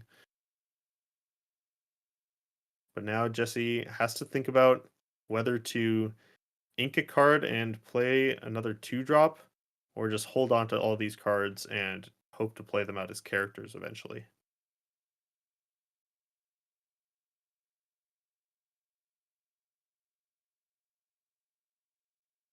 The Cusco at this point, pretty threatened by the Tinkerbell, though Jesse does have a Genie on the bench. Once this Cusco quests, Jesse can use the Genie to take care of whichever of Alex's cards is most threatening to the Cusco. That could be a route to victory. Well, both players playing at a snail's pace at this juncture, and time in the round is waning. If Jesse Unger wins this game, they might struggle to physically finish game number 3. Back Alex Hansen's way, we have this is Steel's. Take-a. Yeah, this is Take-a. This is Steel's version of the Aladdin Heroic Outlaw. Take-a, this 6-drop. Whenever it hits your opponent's character and banishes it, you get 2 lore from them. This thing is inkable. It's pretty good. Let's get Take-a on the screen if we could.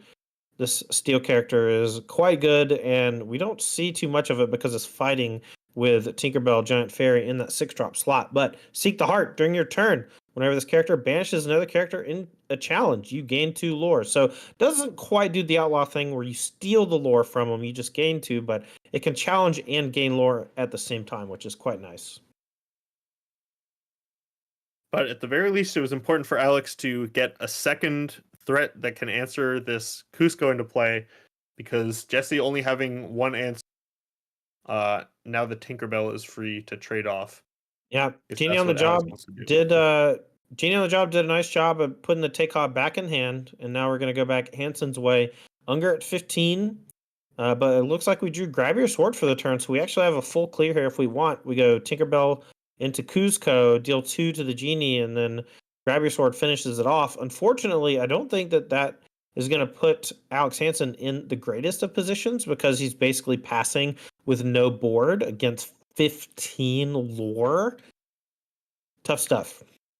This is true, but it's also, I mentioned there are not too many clean ways for Amber Steel to answer a Genie, and one of the best is just kind of doing it with this incidental damage. 2 lure from a Grab Your Sword that also, I guess here the Grab Your Sword would only be due to the Genie, but you do at least get to get this evasive card off the battlefield. Unless Alex has some better threats to deploy than just answering a Genie. We take Ha, let the Genie quest for 2. And then next turn we can maybe sing, Grab Your Sword, and do some other stuff. We can also maybe challenge with Take Ha at some point to gain 2 lore, but again, not quite as good as the Heroic Outlaw because you're not stealing the lore from your opponent. Right, and there are plenty of plays Jesse can make that line up well into a Grab Your Sword, especially this late in the game, where it's going to be difficult for Alex to play a different card to team up with a Grab Your Sword to actually clear. For example, this Tinkerbell with 3 willpower is going to stick around. All right. Well, we know Hanson has at least grab your sword in hand. If he has smash and grab your sword, could maybe go sing, grab your sword, smash the genie, or smash the Tinkerbell on top of that, and then maybe deploy a threat as well. See if Unger wants to go ahead and play the Megra or wants to hold it. Could play it as Ink and then deploy an evasive Peter Pan, but that does get swept up in the grab your sword as well. Here's Megra. Right, and I like this option because Meg loses to both Tink and grab your sword, but if Alex has Tink instead of grab your sword, your genie gets to stick around. So Meg kind of only plays into the one you're kind of fine with, and there it is. All right, Sings grab your sword. We're going to deal 2 to everything on the opponent's side. We're going to clear the genie and the Meg, but we're at 17 lore. We have 2 on the table still. We're going to sing B, or we're going to play Be Our Guest, not sing it. Definitely not where you want to be when you're facing down lore generation with your opponent at 17. There's Big Tinkerbell. That can finish off the little Tinkerbell, but not this turn. Pretty threatening for Jesse though. Will get rewarded for holding back on this Peter Pan. Peter Pan, of course, does not die to the Tinkerbell, like I said. So that might just barely be enough to get over the finish line, especially if Alex feels like he has to smash this Tinkerbell. All right, so we're going to go ahead and burn the smash to get the Tinkerbell off. And now we're in a weird scenario. Jesse Unger here needs to find a way to quest for 3 over the next few turns. Not under a lot of pressure. The Takeoff can't challenge anything directly that's not exerted. So any of the characters Jesse plays over the next few turns will just kind of be hanging out. And this is a situation that Amber Steel is a little worse at dealing with as compared to something like Ruby Amethyst, where we saw Ruby Amethyst answer all these readied characters, turn after turn. Amber Steel relies a little more on challenging, plus all this small damage removal, which is not going to line up well against this untapped John Silver or any of the next couple threats that Jesse plays. All right, and Takeoff unable to quest here, so we're going to just pass back. Jesse Unger here can quest for 2, can make the one of the 2 characters not be able to quest. I actually think that this might be a really bad quest. I think the questing for 2 here means that you're going to get punished in a lot of ways, but looks like we drew Mother Knows Best, so we could play that and the Peter Pan. That actually might give us a shot here. That's a great way to close the game out. Yeah, the John Silver is not able to stop challenging, of course, because it gives Reckless, and that's what you're afraid of is this Tinkerbell challenging it. But bouncing the Tinkerbell could be enough to get Jesse over the finish line. There's a Jasper.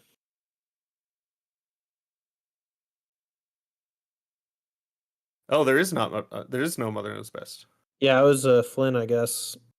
So we misread the hand, and that's gonna do it. Yeah, 19 lore couldn't quite clear both things. And we got a game 3 on our hands. These players are getting dangerously low on time, though. So we're going to watch them play hot and heavy, and we'll try to keep up with the action as best as we can as these players try to finish game 3 before time runs out. And Amber Steel now is going to be able to be on the play. Is there the first few characters for Jesse are likely only going to be able to quest once into all these early answers that Alex has in Captain Hook Forceful Duelist and Prince Eric. But it's possible Jesse is going to have to play another one of these long games and try to get over the finish line. We'll see if they even have time for that. All right. Players are just about ready to go here.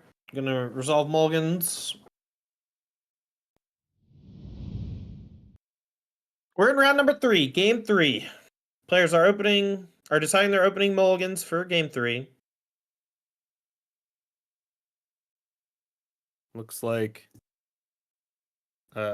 maybe 3 cards for Alex. I didn't quite see, and quite a few more for Jesse, only holding on to 2.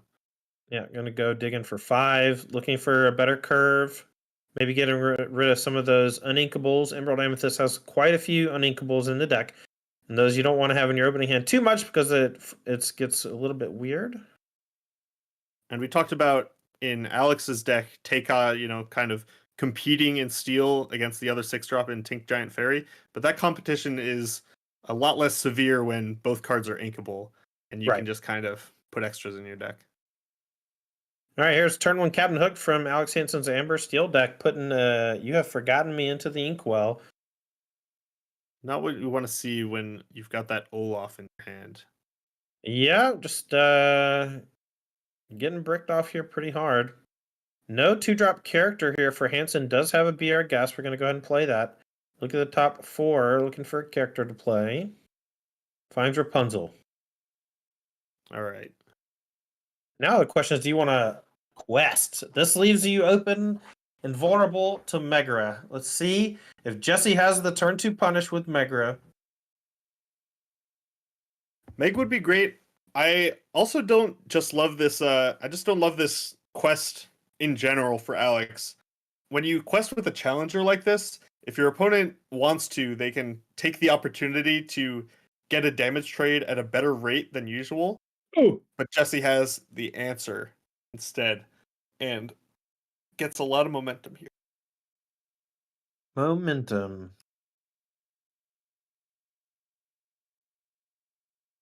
Alex got that Tinkerbell Tiny Tactician at the front of the pile, but doesn't have a giant fairy to follow it up. Even just playing this Tinkerbell, though, can make your opponent think twice about what they want to play. Like, All right. if you're in Jesse's spot here, if you don't have any interaction, do you even quest with the Olaf? Because, whatever you play out here.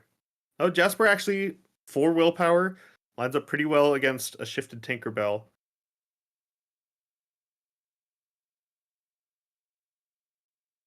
All right, we're going to quest for 2. Tinkerbell now can just do some chewing. This is basically Unger saying, okay, I think you have Tinkerbell 6, so I am just going to go ahead and play my game. I'm going to quest for 2. And now Hansen doesn't have the big punish. We'll see if he wants to go Tinkerbell into Rapunzel. That seems like a pretty good turn here. There All right. we go. Meg down. Here comes Rapunzel. We're going to draw 2 and refresh. And now Jesse is in the position where his opponent has that many more looks at another Tinkerbell, and the Tinkerbell is completely healthy. Ergo, still a threat.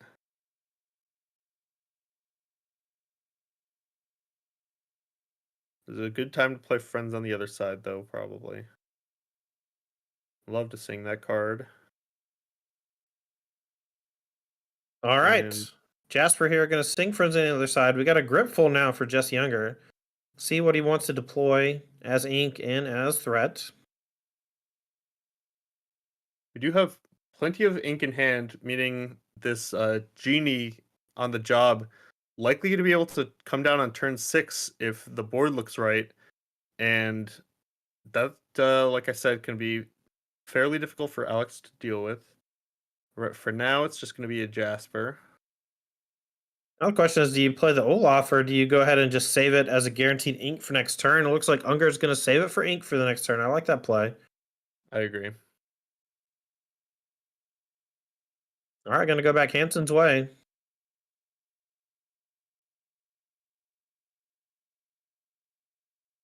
Going to play an aerial. Spectacular Singer. Going to go digging. Top 4. Finds an Akuna Matata. This one's nice to put into the ink well when nothing needs refreshing. And that's what we're going to do. I like seeing Alex putting his hand down way off that playmat. Trying not to get it confused with his inkwell while he's looking at those aerial cards.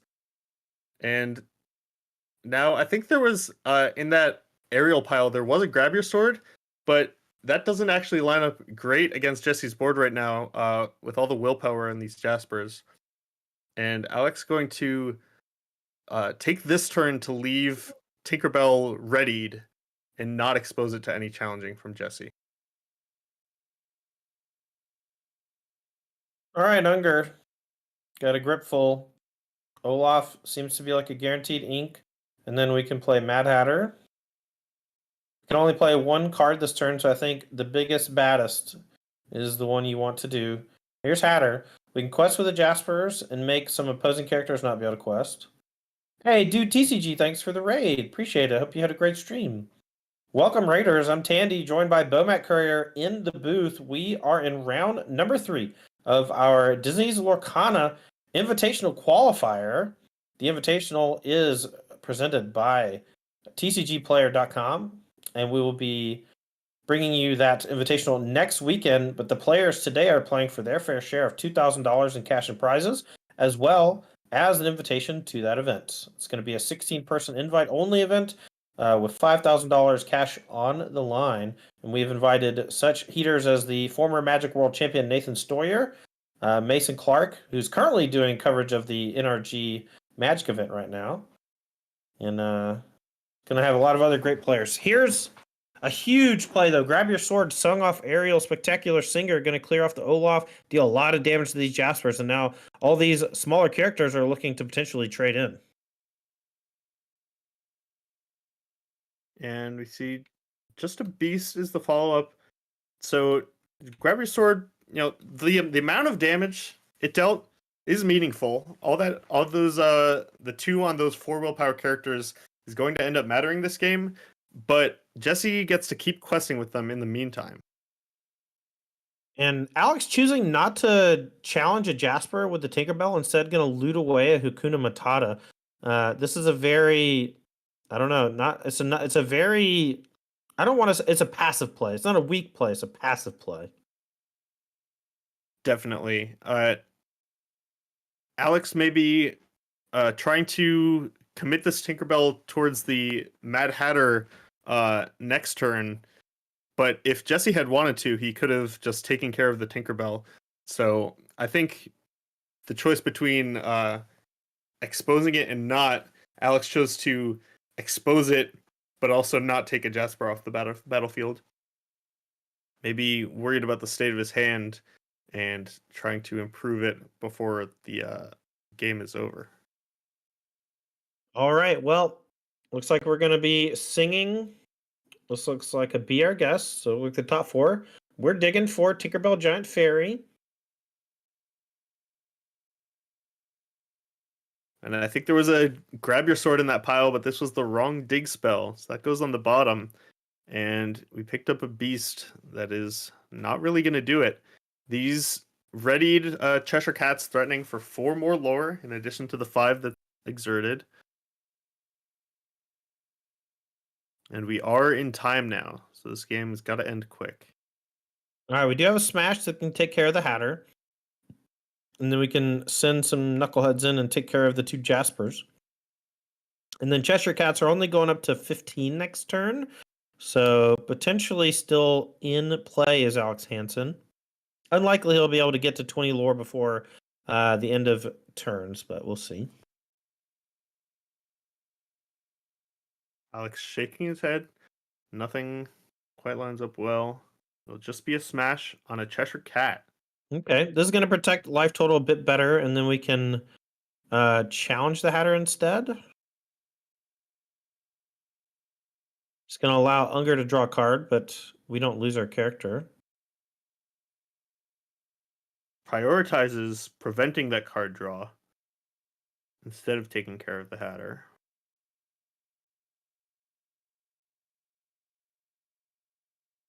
And Jesse with 6 lore in play. Ah, there we go. We get to keep our beast around and still take care of 2 of Jesse's characters. Jesse going to need some lore off the top to be able to threaten a win in the next couple turns. Let's see if Hansen does have 4 ink still left over. I think maybe still has the ability to play an ink for turn as well. Gonna go for Hades, gonna get back something. Looks like Captain Hook Forceful Duelist. Let's see if it's ink or if it's gonna stay in the hand. All right, we're gonna go back Unger's way. We have Cheshire Cat and Jasper. We only have 11 lore. My guess is that this match ends in a draw. Unless Jesse Unger drew Cusco for turn and draws another Cusco next turn, I think it's going to be pretty hard to actually get over the finish line. Hand does have some evasive characters, though. We do have Tinkerbell and Genie on the job. All right, we're going to quest for 3. This Genie could definitely get the job done. Genie plus any threat the following turn that Alex might be unable to answer could definitely get Jesse there. And we see it is now turn 1. So Jesse's going to get 2 more turns after this, and so is Alex. Try to keep that in play. There we go. All right, Genie, what do you want to bounce? A beast. The mirror breaker. Bounce the big thing that doesn't do anything. Yep, it's a good bounce.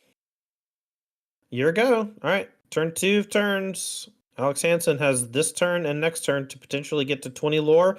Otherwise, he is a draw at best and a loss at worst.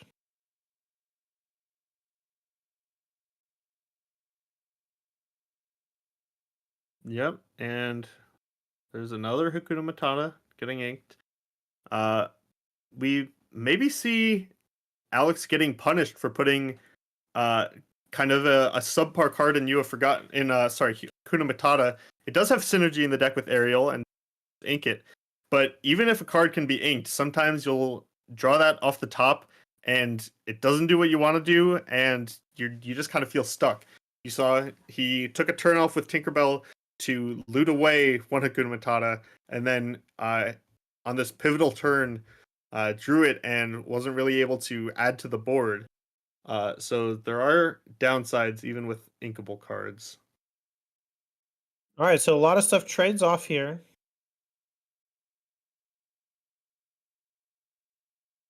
Here's a beast.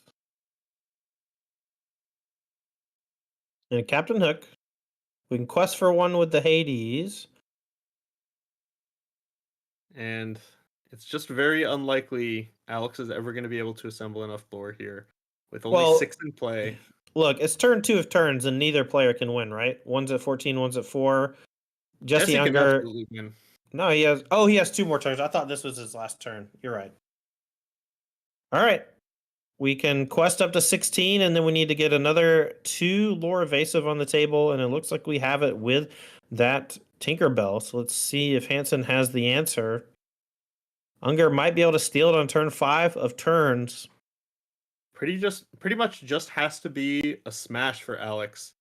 There are very few other outs. And Jesse, every lore matters here. Might be looking at exactly enough. He has a Friends on the other side and a Befuddle. And he's inking the Befuddle to play the Friends on the other side. I kind of like using the Befuddle to bounce the hook. I don't know why. Did he just draw 3 cards instead of 2? He did. I think when you think about what's going to matter this game, yes, it seems a little more likely that Alex having an extra lore on this turn. No, but Alex was never going to win. All right. I don't think that was systematic. No, all right. It didn't matter. 5 minutes after the round ends, Jesse Unger pulls it out against Amber Steel. Yeah, nicely done. That seemed like the Amber Steel matchup was gonna pound him, but ultimately, I think if you just don't draw the answer to the evasive characters, I mean, that's one of the reasons why I really like the 4-cost Tinkerbell in the Emerald decks. Not only does it give you something nice to punch through something like Simba Bodyguard, because you can give your opponent's stuff evasive.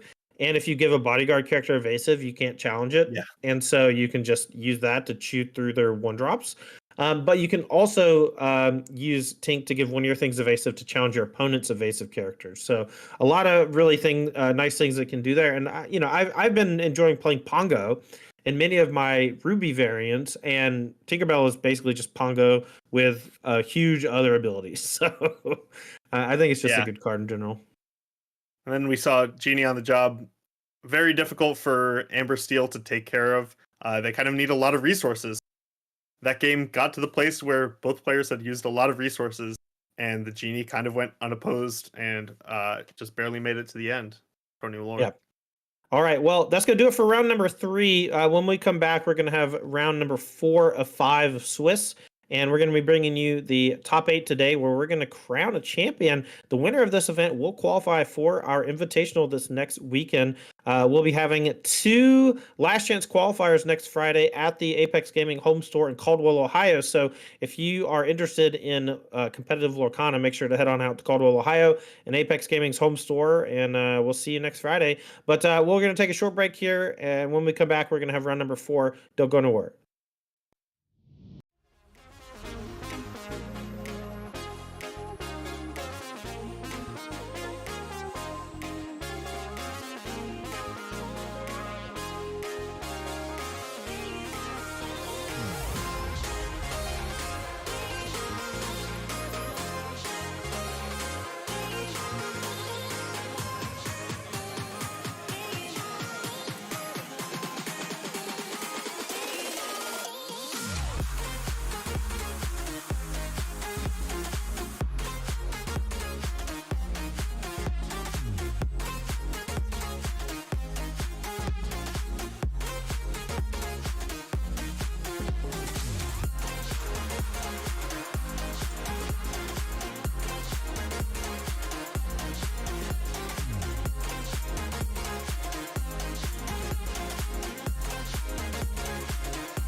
Hello and welcome back to live coverage of the Apex Gaming Invitational Qualifier, sponsored by TCG Player. I'm Tandy, joined by Bomat. Say hi, Bomat. Hi, Matt. We have 3 rounds in the books, and we are just about ready to start round number 4. As the players are shuffling and finishing their mulligans, we will let them start whenever they're ready, and we'll jump right in when they are. We have some really sweet matches that we've seen so far. A lot of Emerald and a lot of Amethyst and a lot of Amber. But, I'm looking forward to seeing more Sapphire, more Ruby. But I don't want to see Ruby necessarily paired with Amethyst. I think that that's pretty old hat by this point.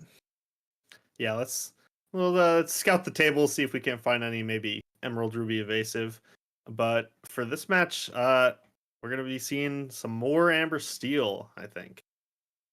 All right. Well, we're going to be watching Amber Steel versus, I believe it was Amber and Amethyst. Emerald.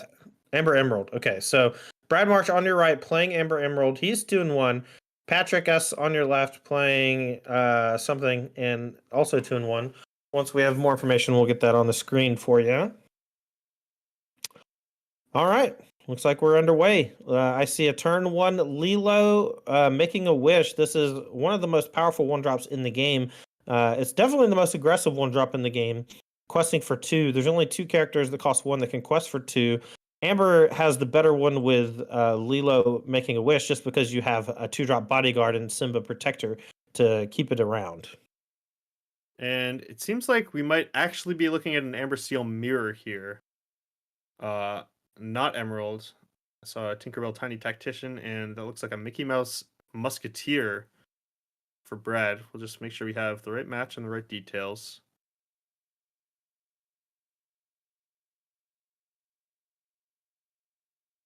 So it sounds like Brad locally recently has been playing Emerald, but switched it up for this event and switched to Amber Steel. So we are looking at a mirror. All right, well, Hook comes down on 1 for Patrick. That's going to challenge the Simba, but Lilo's still going to be questing for 2. We'll see if Patrick has another answer for that, or if Marsh has another way to protect it. Patrick. Right. Brad playing a more aggressive version of Amber Steel than the one we saw at least last round with this Lilo, and is just going to keep getting in here. This Lilo now up to 4 lore and threatening more next turn. Yeah, and Smash does take care of the Simba bodyguard, so we're basically trading 1 for 1 while questing. That's exactly the spot you want to be.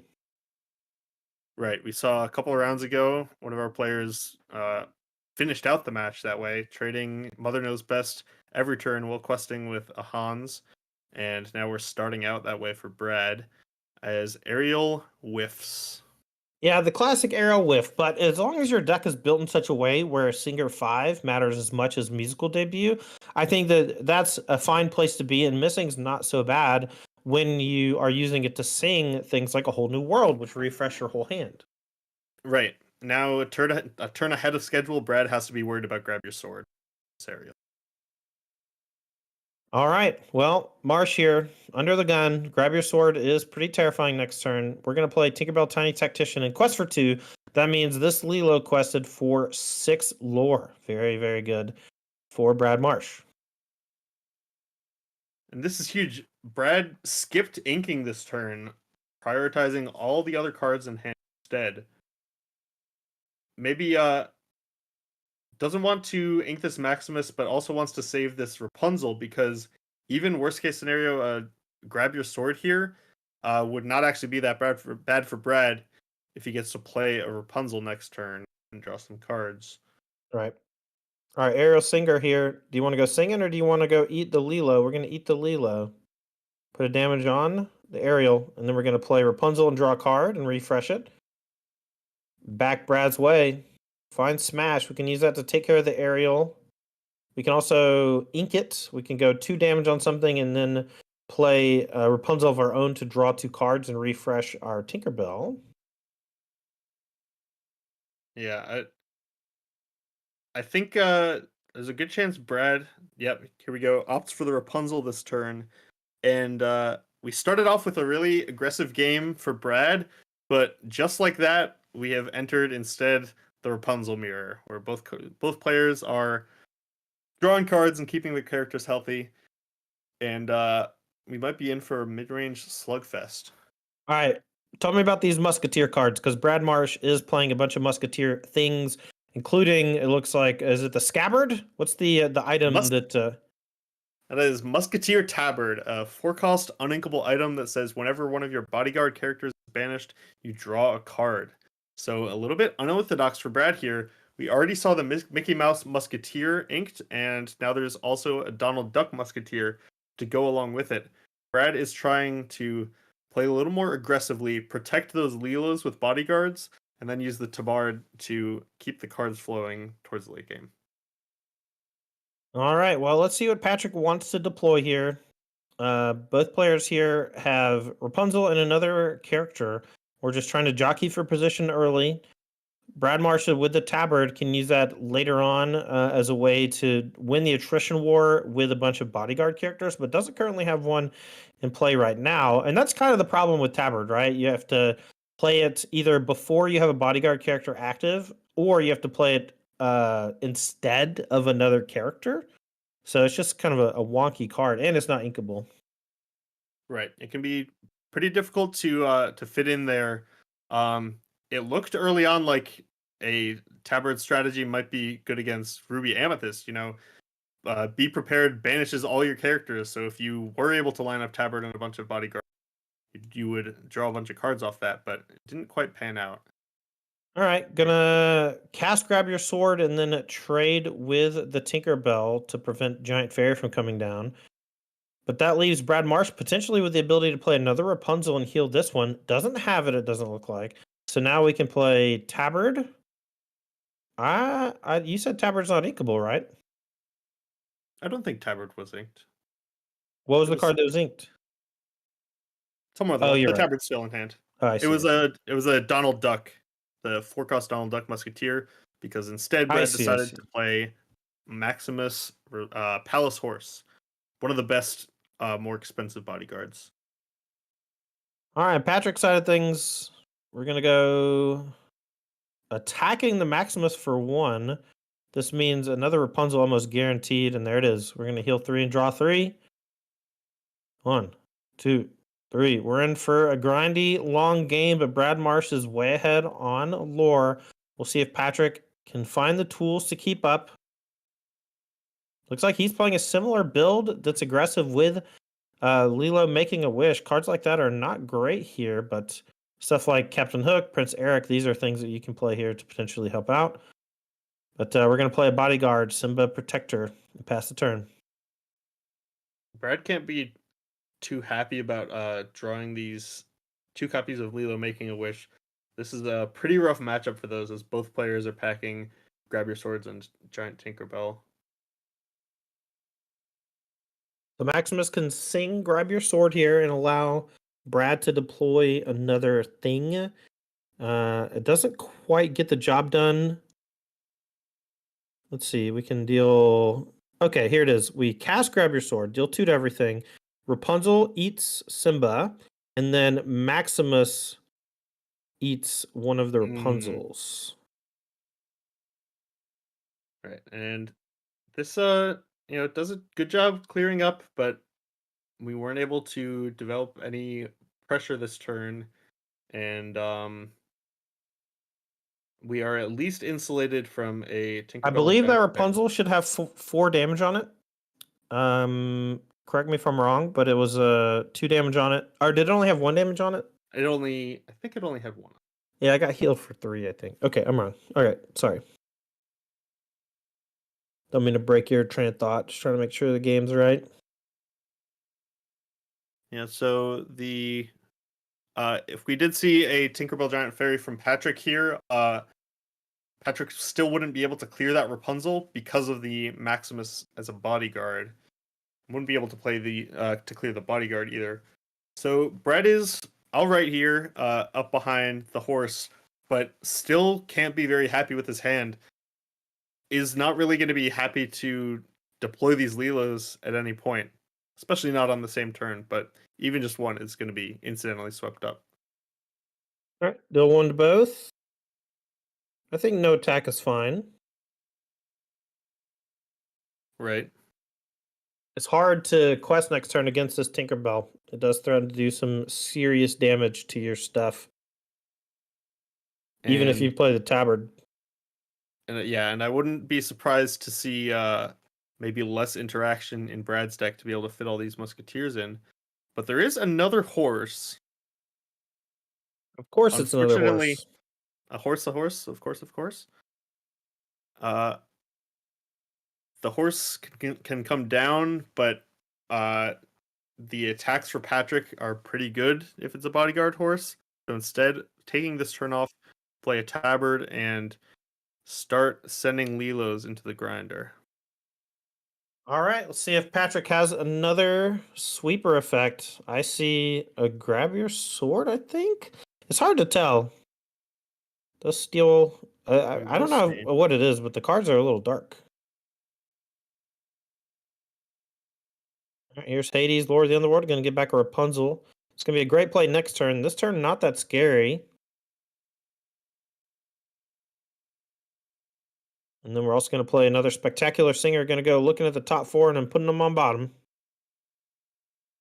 I would have maybe liked to see this aerial first, as hitting a grab your sword or a whole new world could inform a lot about Patrick's turn. The whole new world, though, not going to be very good this game. Probably not. You have more cards in your hand than your opponent, so I think singing it would be most unwise. Though it can be still pretty effective on maybe next turn if you're able to sing that card, get a fresh 7, and then you have, one, maybe two singers and 8 ink to be able to deploy those 7 cards however you want. It can be a great way to set the board up in a beneficial way. And Patrick deciding not to exert any characters, kind of limiting Brad's options here. Yeah, neither player really wanting to expose himself to being challenged. If Brad Marsh goes questing last turn, even with Musketeer Tabard in play, it lets the Tinkerbell Giant Fairy just run amok. And, but the same is true for Patrick S. If he decides to quest, then Maximus with 3 damage on it can challenge in and draw a card off the Tabard when it dies. Yeah, the Brad able to get rid of his whole hand, but now Patrick is kind of desperately looking for a uh Oh, oh boy. there's a grab your sword. We can sing that with Ariel Spectacular Singer. That'll And clear Maximus. That'll clear 4 characters. That's a pretty big deal. you do get to draw a card off the tabard, but you almost start to feel just way too far behind at this point. If only one of your characters that's dying is a bodyguard, you're not really going to be able to refill. There's a beast mirror. Interesting to see Whole New World and Beast Mirror in the same deck. Obviously, they're a bit counterproductive, but each on their own is decent. All Right. right, Hades going to go questing. Beast Mirror is often a card you want to include when you're trying to get some card advantage against a deck like Ruby Amethyst. But like you said, a whole new world can kind of get stuck in your hand and turn off a mirror, and make that a lot more difficult to use effectively. Maybe it wasn't a grab your sword that we found. I think that would have been a pretty big slam dunk. Sweep your board, quest for a bunch. Marsh draws for turn. See what he finds. It's still pretty hard to start questing here because the Tinkerbell, the giant Tinkerbell on Patrick's side, is going to be able to turn pretty much any board state into an advantageous one for him. So Brad kind of behind on board and not really able to press any lore advantage or anything like that without getting further I think behind. Maximus runs headfirst into the Hades, and then it draws a card. That might be a decent trade. We're in a tough spot no matter what. I also don't mind just max questing. Ooh. Another tabard here. This means every time Maximus dies, we draw 2 cards. We Now have this 2 is the copies to kind of play. This is the kind of velocity that would be able to draw to get Brad out of this situation. But first, he has to take in this clogged up board, see if any challenges or quests are actually beneficial. Yeah, I don't know. It's tough. One thing we can do is just send Maximus into the Hades to draw 2, and then not quest with anything. I think that's reasonable as well. This could be a support. You know what? I actually just forgot support existed on these cards. So let's get a Maximus, the 5-drop bodyguard horse on the screen, because this is a relatively well-statted character. It's a 4/5. It only quests for 1, which is the big downside. It has bodyguard, so it works with the tabards, and it just works as a bodyguard in general. But then it has support, says whenever this quest, you may add its strength to another character. So we could add its strength to something like the 1-drop Lilo and send that into the Rapunzel or the Hades as a trade. But instead, Mark's just going to go ahead and quest for a ton here. 2, 4, 6, 7, 8, all the way up to 16. And if any of these Maximus go down, we're drawing 2 cards and refreshing next turn. Yeah, I do think this is a good spot for Brad to push that like slight lore advantage here, because one thing we've kind of seen is Amber Steel has a little bit more difficulty than other decks at dealing with readied characters. So even if Patrick is able to wipe Brad's board here, 2, maybe 3 turns of playing characters off that tabard could be enough to get Brad over the finish line. But Patrick also has enough characters to start threatening a win within a couple himself. All right, well, we don't have grab your sword, but we can do a lot of trading. We're going to go 3 damage into Maximus.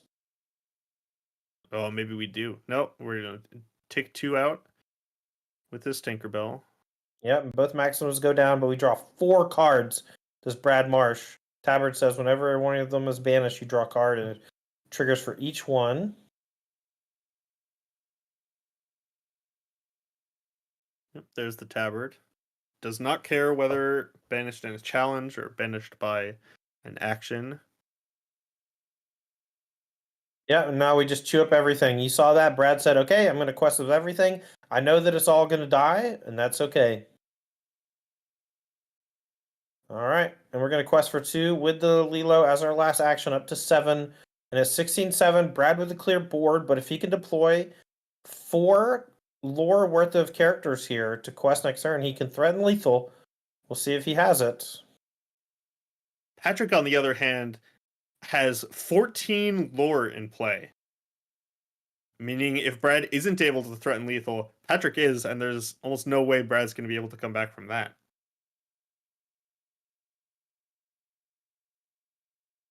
Does he just have lethal in play? 2, 4, 6, 7, 8, 9, 10, 11, 12, 13, 14? The lore got the scoreboard got updated, but we do see Tinkerbell here is going to take care of a lot, and Patrick's board suddenly a lot less threatening. Yeah, it's definitely where you want to be. And here's a Lilo. So this is 4 lore worth of characters. We'll see if Patrick S has any way to stop either of them. I see a whole new world. We can sing that looking for answers if that's the only thing we have.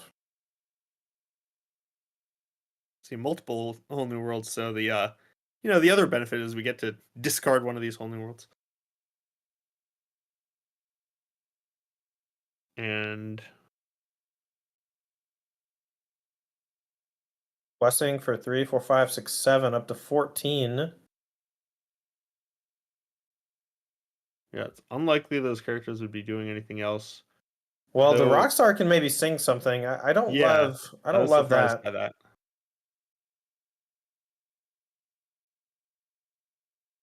Looks like we're gonna go ahead and deploy a Lilo, maybe.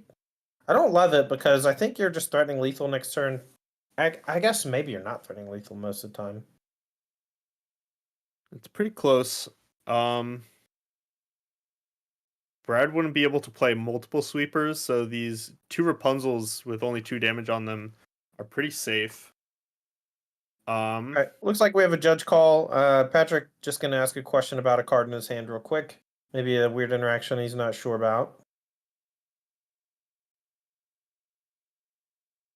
this is just game one of this mid-range slugfest. And Brad, the Tinkerbell is pretty necessary, but Brad also didn't get the opportunity to deploy any more bodyguards, so these tabards aren't going to be drawing any more cards.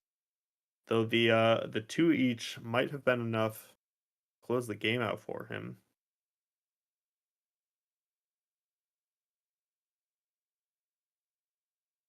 Clarifying something in Patrick's hand. I think he's wondering if he can float the trigger from Stitch and then play a whole new world. That's the only thing I can really think of because all I saw was whole new world and a 1-drop. There's a lot to be said about the rules in this game because there's just so many different ways you can sequence things, and when your opponent doesn't have actions on your turn, it's all like, can I stack my triggers however I want? The answer is yes, kind Right. of. Yeah, but I don't believe you can stack actions wherever you want. You kind of have to wait until you're done playing everything else. So, all right, so we find a Stitch bodyguard, but that's not enough. So we're probably we're getting down to the nitty gritty. I thought that we would just draw 7 and look for Smash. Like something like Smash or Grab Your Sword can protect us, but instead, we quested a lot, and I think we're actually just about to get killed. right, because unless we haven't played an ink yet this turn, it's possible we just tapped out of being able to play a Tinkerbell Giant Fairy. There we go, though. We do have exactly 6 ink left over. So any of those removal spells, and I think the first card off the top was a Grab Your Sword. Yeah, so we at least have that to help us out to make sure we don't die next turn. And then it's going to be up to Marsh to have an explosive rebuttal. He's going to need a Grab Your Sword of his own or something similar. All right, and this is a Tinkerbell Giant Fairy. It's going to come down and eat the Lilo, and that gets lethal off of Brad Marsh's back for a turn. Let's see if he can recoup and do it again. All right, so Brad really looking for a Grab Your Sword, and that would almost do it, but the fact that I don't think Brad can take care of the Rapunzel, the Tinkerbell Giant Fairy, and the Stitch Rockstar, and any 3 of those characters is enough to end the game. If Marsh has 2 Grab Your Swords, he can cast 1 and sing 1, and that kills everything except the Tinkerbell Giant Fairy that was just played. I don't think he's got a second one. I just see the one at the front of the hand, and I don't think that that's enough, but we'll see. I mean, it might be enough to not die, which is the big deal. Right. But I don't think so. I think we're still dead if we just cast that.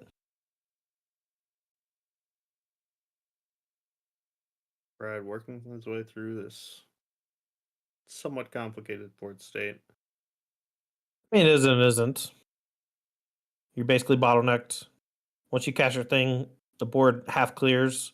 Then you can see you can't clear anything else, and no other play in your hand matters. Yeah, there are a lot of things to think about in board states and games like this. So a kind of a skill that some top level players have to develop is kind of isolating what actually matters in this board state. What power do I actually have to affect this game, and kind of narrowing it down so that you can actually think through what are the real options, and kind of limit the amount of processing you have to do.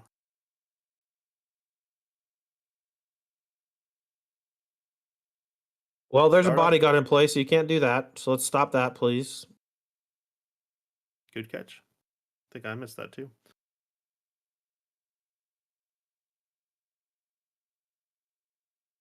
There it is.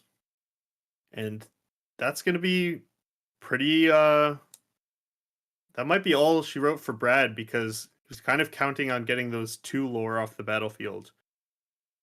But having to challenge the Simba means a Rapunzel is likely going to stick around at least. And Simba just continuously looks like the best card in every game it's played. Right. So strong. All right. Grab your sword, clean things up. And yeah, the fact that the Simba is sticking around after this grab your sword means there's not a lot Brad can do. Yeah, we can hit Simba for a bunch and deal 2 to the Rockstar, but that still leaves 6 on the table, and Marsh has no other follow-up. So the game's over, and we're just wasting time. And unfortunately, Brad Marsh is going to be down a game after a really back and forth game number 1 between him and Patrick S. Right, a back and All right. forth game, but where Brad never really had the advantage in play, just was able to get Lilo's down early and then a couple more in the mid game. So was able to push a lore advantage, just not quite enough to sustain through the better board Yeah, from his opponent. just short. Opponent was able to wheel with a whole new world, find, grab your sword to clear or whatever. All right. As these players are shuffling up here for game number 2, I want to take a moment and shout out what we got coming up here for you at the Apex Gaming home store in Caldwell, Ohio. Today's event is a invitational qualifier for the TCG Player Invitational next weekend, which we're going to also be holding at the Apex Gaming home store in Caldwell, Ohio. These players are playing for their fair share of $2,000 as well as that invite. The invite qualifies you for our $5,000 invite-only invitational next weekend starting on Saturday, but we have a bunch of events lined up next weekend. It's not just the invitational itself. It's a big celebration of this brand new game by Disney and by Ravensburger. Lorcana has been a ton of fun to play, and we are looking to have a big blowout next weekend at our home store. So make sure to head on out. We're going to have the main event, but we're also going to have 2 different $2,000 opens, one on Saturday and one on Sunday. We also have 2 last chance qualifiers starting on Friday at 6:30 p.m. That'll be this coming Friday as we try to get our last 2 competitors. 3, I guess, if you count the winner from today. Players are mulliganing here. Looking what to throw back. Brad going to keep tabards only. Or we're mulliganing tabards. Okay, we're mulliganing the tabards. Okay. Send him back. We've talked about the power of these mulligans, but they're also pretty difficult. There are a lot of options with any given hand. You have to kind of adjust how willing or unwilling you are to mulligan cards that you could use as ink. Oftentimes, if I have, 2 or 3 of the cards that I want in the early game, I will just, maybe keep all 7 or keep 6 cards just to avoid risking drawing uninkable cards and making a game awkward when I didn't have to. Yeah, I think we're really just kind of skirting the edges of game theory in Lorcana right now. Like with so Right. few cards actually in the game, just one set released thus far. We don't really have a reason to mulligan 7, right? We don't like the only thing I can think of that we'd want to mulligan our whole hand to look for it is Lilo making a wish. And even then, I don't think that it's correct most of the time, just because the way that the games play out most of the time, it's just important that you hit your ink. Right. And every card you put in your deck, you put it in there for a reason, but some cards have to be worse than average. And if you're able to recognize like this card is probably going to be ink, more than half the time I draw it at least, then you can maybe reliably keep those cards in your opening hand instead of mulliganing them and just decide something has to be ink. This is going to be it. All right. All right, game's on. Lilo gonna quest for 2, but we have a perfect counter for the Simba bodyguard with that Captain Hook Forceful Duelist. And we're gonna be able to knock off the Simba, and now we're looking for a way to challenge this Lilo. I see a Stitch New Dog, pretty flavorful. Them two getting in a little tug of war. Yeah. And we see this is not not the best trade for Brad. You know, 1 cost card from Patrick for Brad's 2 cost card. But if you're able to make the game about lore, then being able to get in with the Lilo instead of losing it for free to the Captain Hook can be meaningful. So we'll see if Brad, with his increased number of bodyguards, can keep this Lilo alive, maybe. All right, I see in Brad Marsh's hand looks a little clunky. We have another 1-drop Lilo, but then it looks like we have some 4s, 5s, and 6s. So this is going to be a pretty weak turn here for Brad Marsh. He would love to ink that Lilo, but it is uninkable. That is the downside of questing for 2 for just 1 ink. And if you're ever going to deploy 2 Lilos, it's kind of got to be early in the game, and even now it might be too late. As soon as Patrick finds either Giant Tinkerbell or Grab Your Sword, these Lilos are going to be out of here. And if Brad's not able to get in some free questing in the meantime, he's kind of going to get punished. All right, here's an Aerial Spectacular Singer. Going to put the top 4 cards on the bottom. Oh, we found one. We found one! All right. 3 go to the bottom. We found Whole New World. We found it. Let's see if this is going to be a game for it, though. Now, if you're Patrick, I think questing with my Lilo is fine. Questing with my Stitch New Dog is fine. It's weird how easy it is to quest from one side and not the other, you know? Absolutely. It's like just the dog for Patrick. The benefit of cards like Giant Fairy and Grab Your Sword being one-sided means if Patrick is able to get past this early game and get some bigger characters into play, the Lilo can just start questing, and Brad's board will be a little less able to take care of it. Brad's skipping turn 4. Skipping turn 3. Well, I guess turn 3 was another Lilo, but skipping turn 4, this is bad. Here's Grab Your Sword. Both those Lilos dead, and now we're going to keep questing. And another Lilo. So much potential lore coming out here for Patrick S. But looks like hand doesn't have very many inkables, choosing to hold on to the Stitch Rockstar as its only inkable. All right, 5. Grab Your Sword. We're going to take care of everything except the Spectacular Singer. A great follow-up for Brad Marsh. It's what he needed to still be in the game. He was under a lot of pressure there. All right, he's in the game, but on Patrick's Grab Your Sword turn, because it was a song, he was able to still develop. Brad, not so much, and now continues to be behind on board while Patrick gets the initiative right back. All right, here is Hades, Lord of the Underworld. We're going to go digging. My guess is Stitch New Dog, so we can potentially ink it or use it to shift Stitch Rockstar that we know is in hand. We're going to quest for 1 up to 5. I am a little surprised not to see the Stitch inked.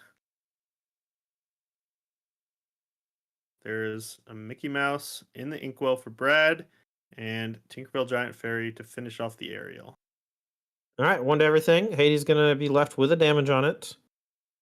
Questing here is now in a tough spot if you're Brad Marsh. Let's see, we drew Simba, so we can go ink Simba, play Stitch New Dog, and then shift Stitch Rockstar onto it. I don't think that that's a terrible play because Brad Marsh unlikely has an answer, but that leaves Patrick with no cards in hand to fuel the Stitch Rockstar necessarily. So it's a little awkward, but anything off the top could allow for a really spectacular chain of events. But also notably, last card in hand, a Whole New World, which is kind of exactly where you want that card to be. Just this quickly, Patrick has already emptied his hand and might be in a spot to cast a beneficial Whole New World instead of one at parity. All right, well, here is Quest for 2 with the Giant Tinkerbell. We're going to play Hercules Bodyguard Exerted, and I believe our last card is Rapunzel. Would not be surprised to see a sung Whole New World here. Yeah, that plus a big spray could be something that gets Patrick in the driver's seat. But one thing that's weird about the Amber Steel Mirrors is that if you Whole New World and then spray the board with stuff, Your opponent can likely clear it with Tinkerbell combinations or um, Grab your sword. grab your sword, and those are just make like the Stitch Rockstar plays just so weak sometimes. Even though it looks strong, like you play 4-5 characters, draw that many cards, but Right, and if we do go for a whole new world in a flood here, the problem is kind of if Brad did have that, grab your sword to answer all of Patrick's cards, the true cards, that's fine. But the Tinkerbell is also still up. That'll make the grab your sword in that kind of a spot even more effective, because Brad would be able to just clean up anything. So Patrick kind of in the hot seat now, and quests instead of singing. all right. Don't love this play. This is going to be potentially dangerous, but no punish here. We're going to attack for 4, just put 4 damage on it. It doesn't banish it, so you don't get to deal the 2. We do have Stitch Rockstar, or sorry, we do have Rapunzel, which can heal for 4 and draw 3, or Right, heal for 3, draw 3. You're happy enough about this if you're Brad. The damage on that Stitch is going to matter eventually, and you got some cards out of it. All right. I see a Ooh. whole new world. I see grab your sword. And I see Rapunzel. Nice. Gonna draw 3.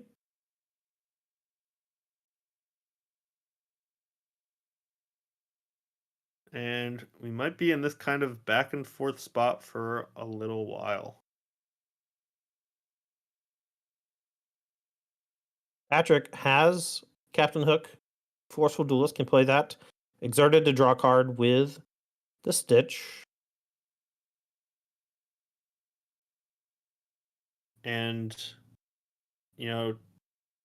not really a great spot for grab your sword. This Tinkerbell is going to be around to get a beneficial challenge on anything that Patrick. He feels kind of in a bind. Yeah, just not going to expose himself to the Tinkerbell attack. Not going to draw a card off the hook. Just going to play it ready. We're going to go back Marsh's way. Now has a grip full. We're going to quest for 2, 4, 6, up to 10. No fear. And Marsh here going to go ahead and start deploying likely bodyguards, I would guess, to protect those characters. And this is exactly the kind of spot where you want bodyguards. You've got plenty of lore in play, and there's a high willpower body.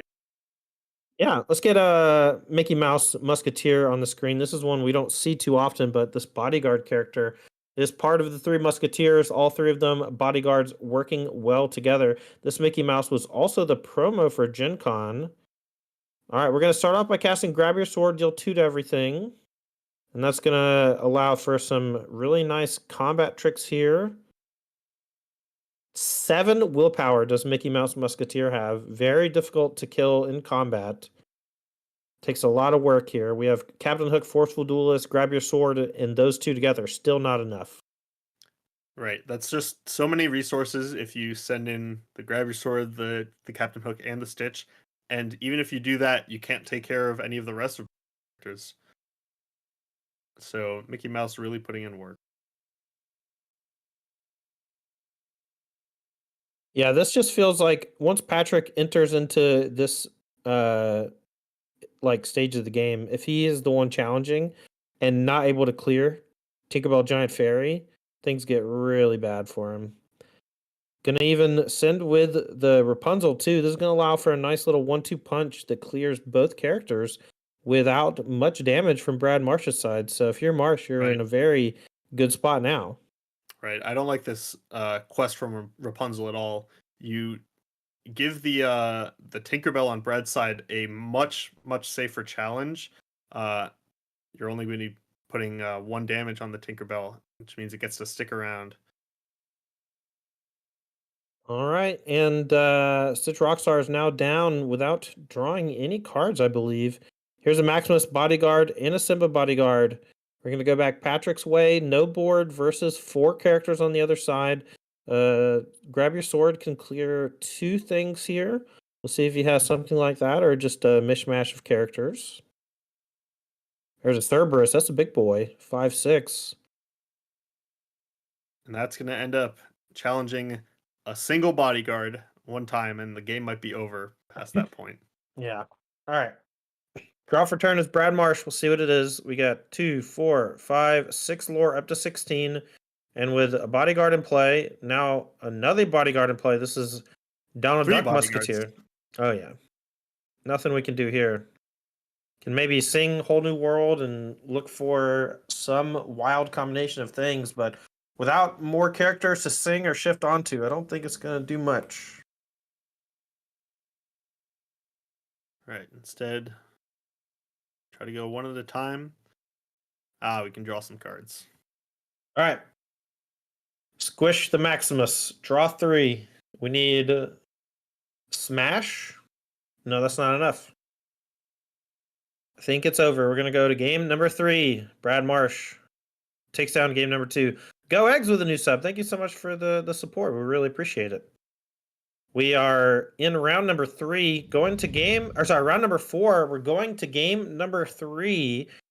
We have an Amber Steel mirror match, but it's not really a mirror match. Brad Marsh on your right is playing a very bodyguard-centric and a bodyguard-heavy version, playing all 3 Musketeers, as well as the Tabard, the Musketeer's Tabard, which gives you some extra juice whenever your opponent's interacting with your bodyguards. Right, and I want to point out something about those 2 games we just watched. I messed around with.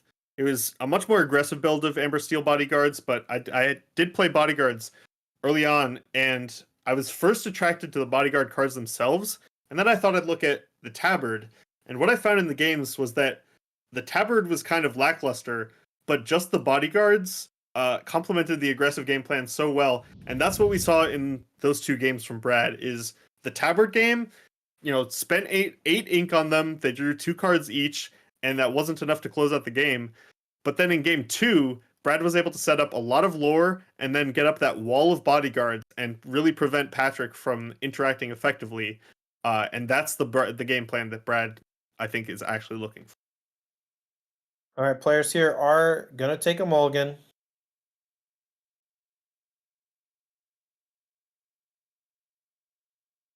Going to put back 3 or 4 cards, looking for a nice curve, looking for maybe some interaction.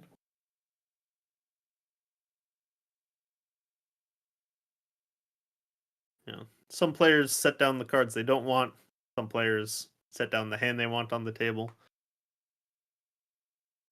Both players in this pseudo mirror match here kind of looking at about half their hands.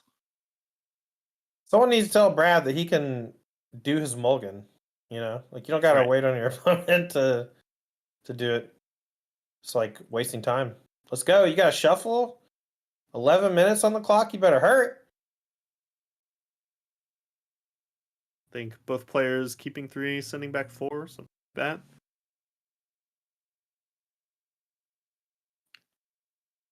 And Patrick now does have those Lilos, might be able to get off to a fast start.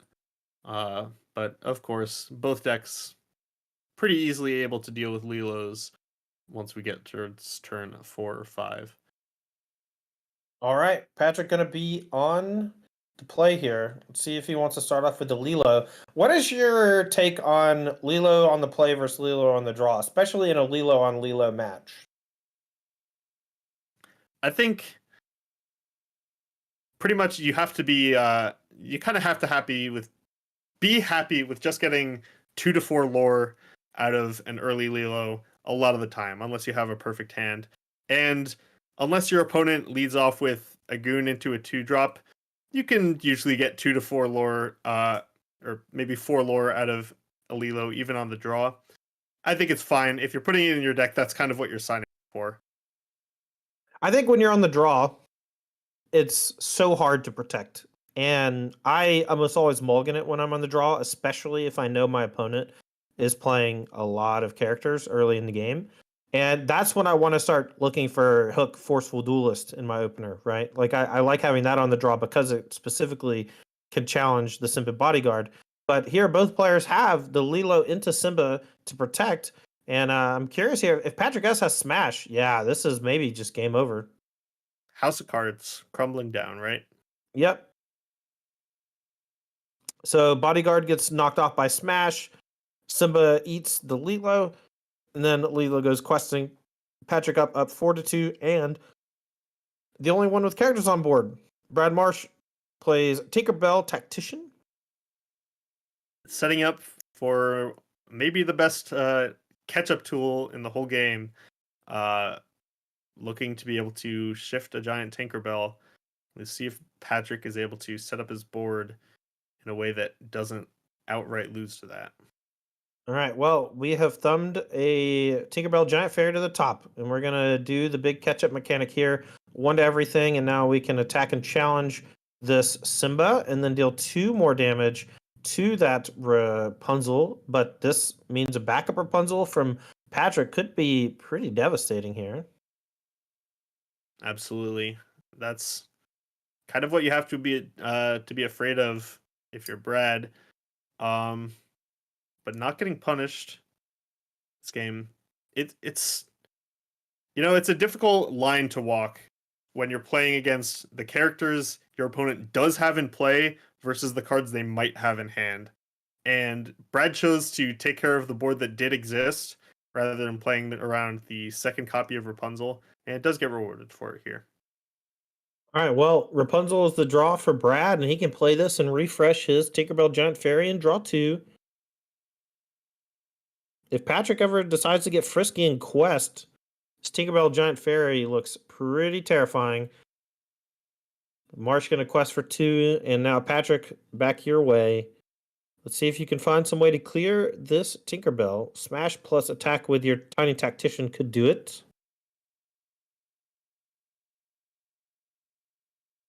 And Patrick in this Tinkerbell mirror does not have Giant Fairy of his own, which is usually pretty good against an exerted Giant Fairy. Comes down a Simba Bodyguard. This is not in Bodyguard mode. This is going to be played at ready because anything that is exerted can be challenged by Tinkerbell Giant Fairy, and then that can squish one of your other characters. Holding on to a backup Lilo. All right, good intuition there. Plenty of cards would be able to punish that from Brad's side, including a second Tinkerbell. All right, it's going to knock off the baby Lilo, deal 1 to everything, and now we can keep questing. With Patrick not wanting to quest and not wanting to challenge because of the strength of Tinkerbell Giant Fairy, we're kind of in a pickle. We need a Tinkerbell Giant Fairy or something similar of our own, or else we're going to be in some trouble. Right, and even a grab your sword would eat up Patrick's board almost as much as Brad's once all the trading is done. These characters just have a little too much willpower, and Patrick is under a lot of pressure, both on board and on the scoreboard.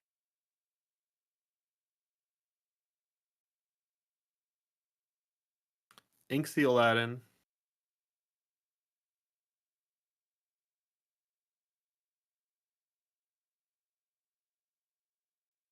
Really interesting to see how Patrick gets out of this one. We're in a really tough spot.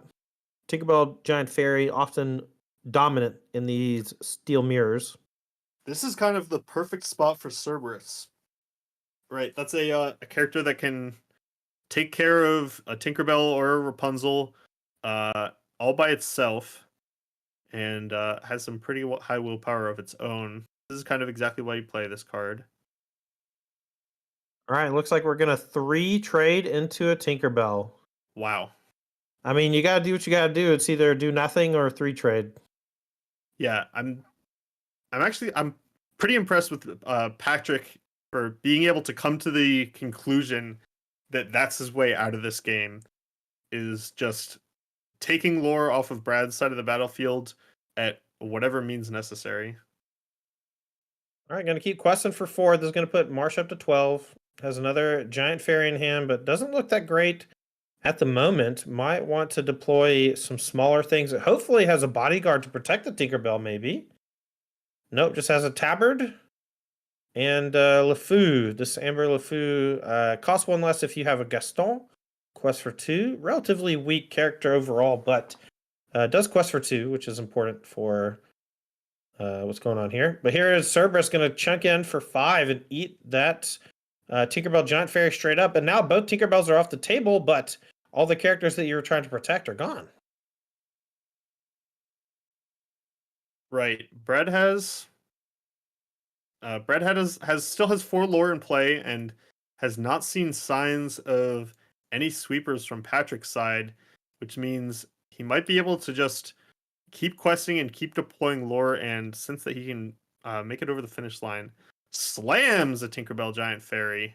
Yeah, and I think needs to send something at the Cerberus to make sure that brought back Rapunzel doesn't eat him up. I think you just throw the LeFou at it. Yeah, I don't know. Brad could easily just come to the conclusion that, you know, the Cerberus is getting to trade for a 2 lore character no matter what, and might decide to just quest instead, but does decide to take the initiative and keep a healthy Rapunzel around instead. I think that's the right play. The heal 3, draw 3, you know, you might not be able to catch up, but you might, right? And the way you do that is with extra resources.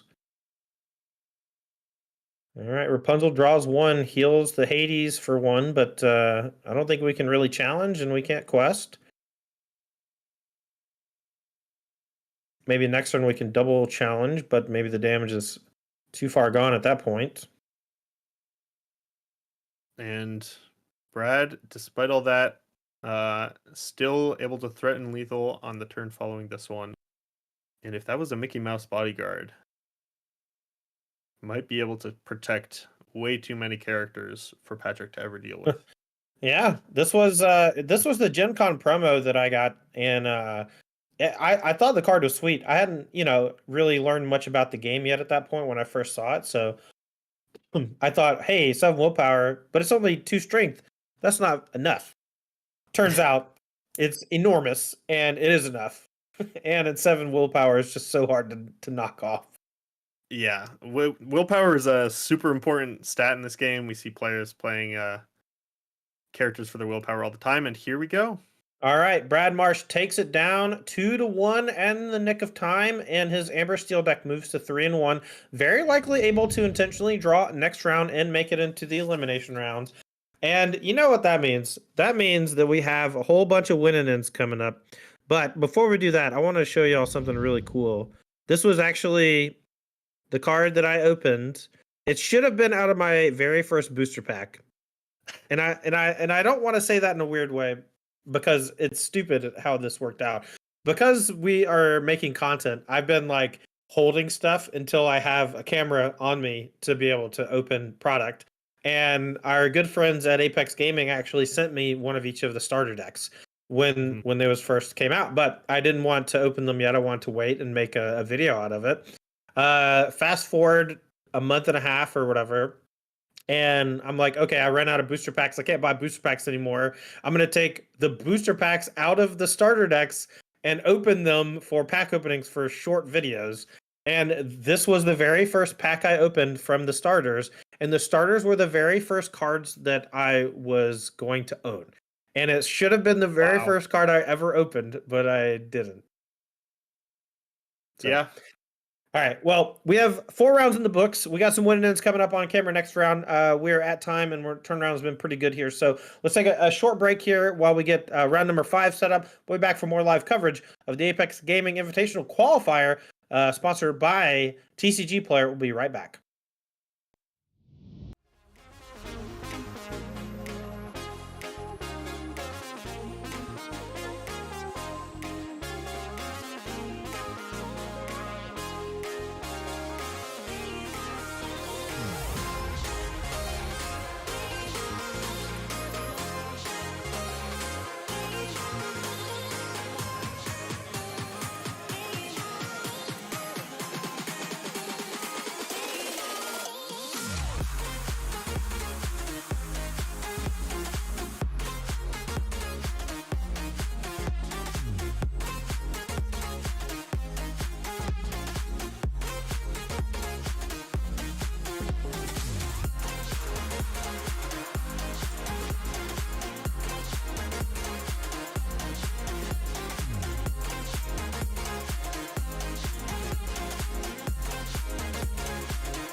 Hello and welcome back to live coverage of the Apex Gaming Invitational Qualifier at their home store in Caldwell, Ohio. I'm Tandy, joined by Bomat Courier. Say hi, Bomat.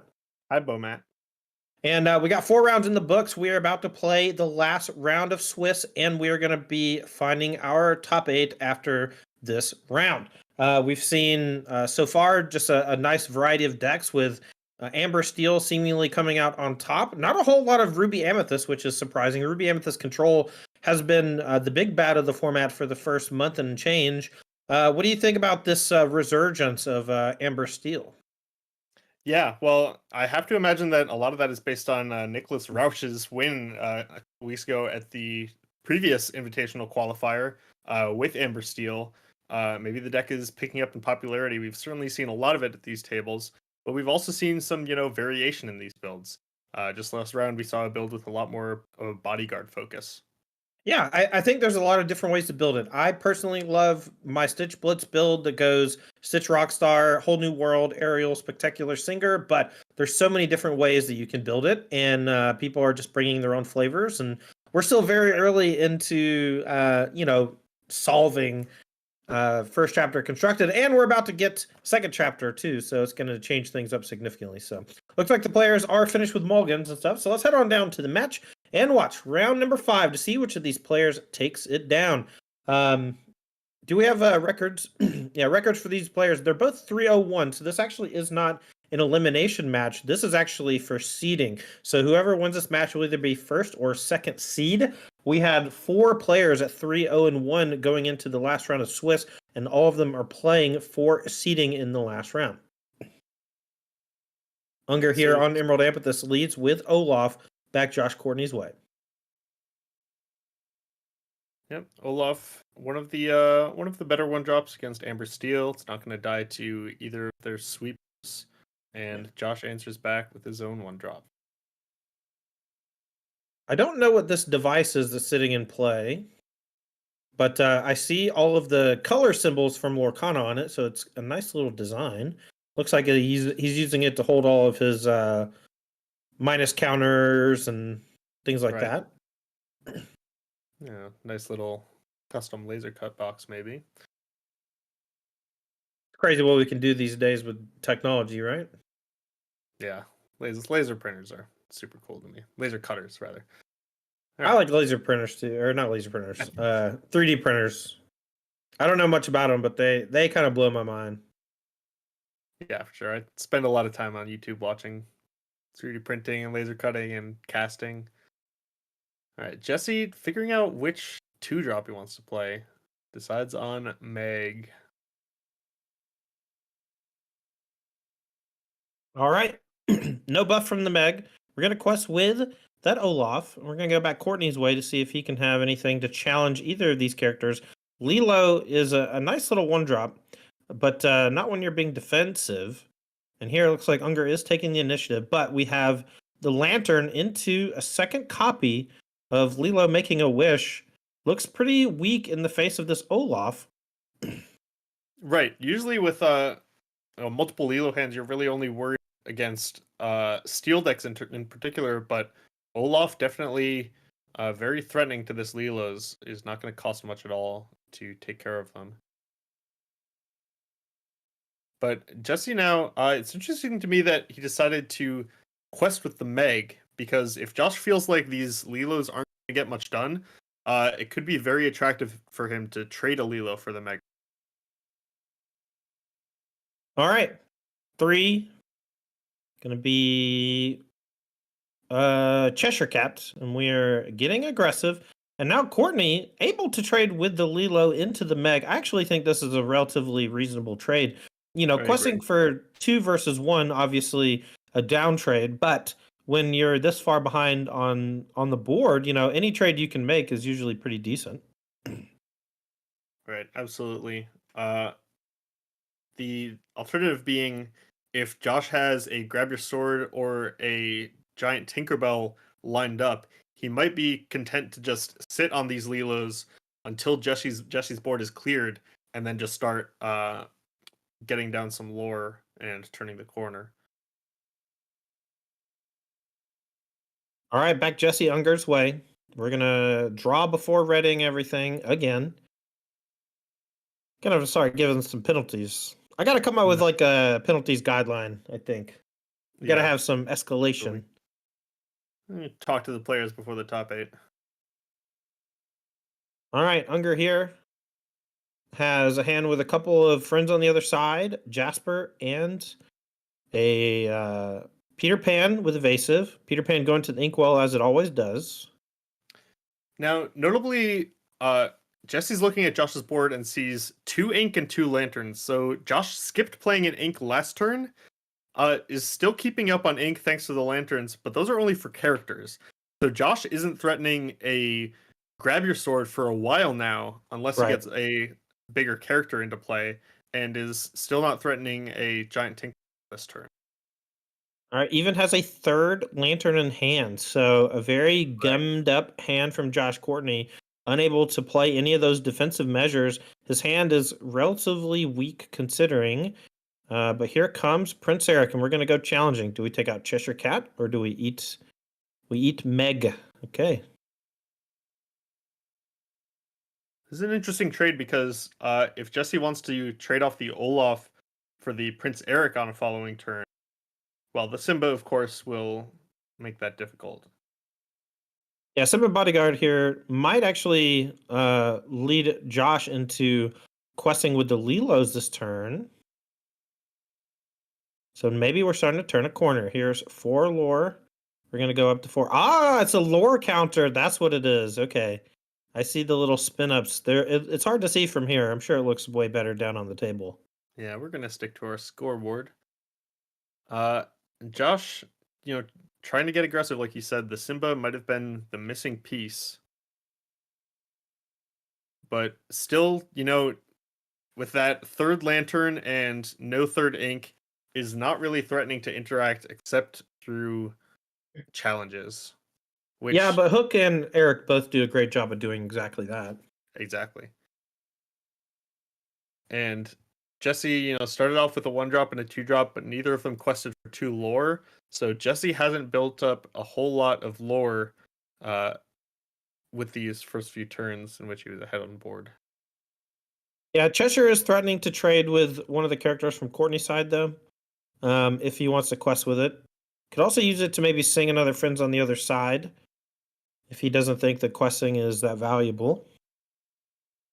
Yeah, Courtney kind of getting paid off here for not trading with the Cheshire Cat and the Prince Eric on a previous turn, because now with 2 damage on it, you're completely happy to trade an entire Prince Eric for that Cheshire Cat.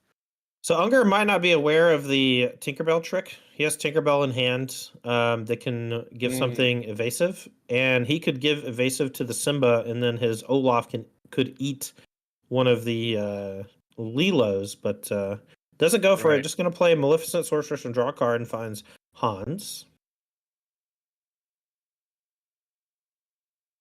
And Cheshire looks like also going to be singing Friends on the other side.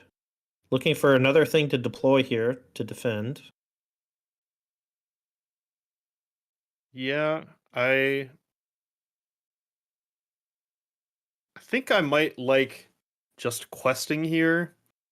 You're not going to be doing anything with the friends this turn, and it's pretty likely the Maleficent is going to be able to sing friends next turn. So like that, Jesse is prioritizing lore a bit here. All right, here we go.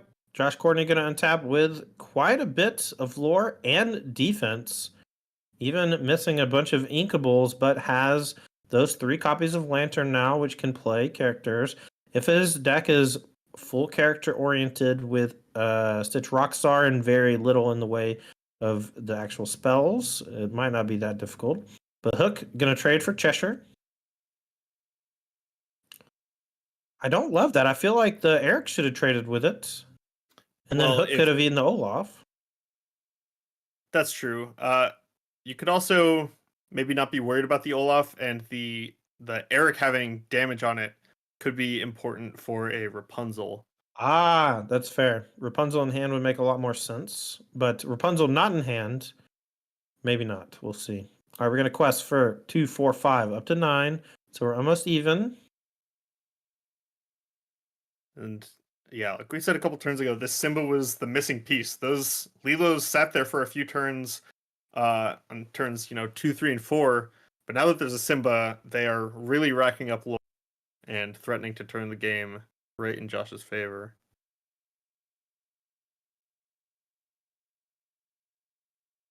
All There right. is Stitch Rockstar. Yeah, but now we're empty-handed.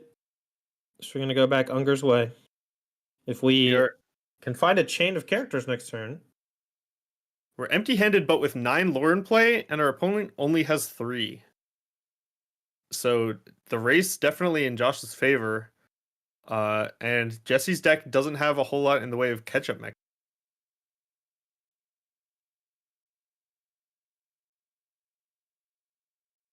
All right, let's see what Unger can deploy here. We know we have a Hans.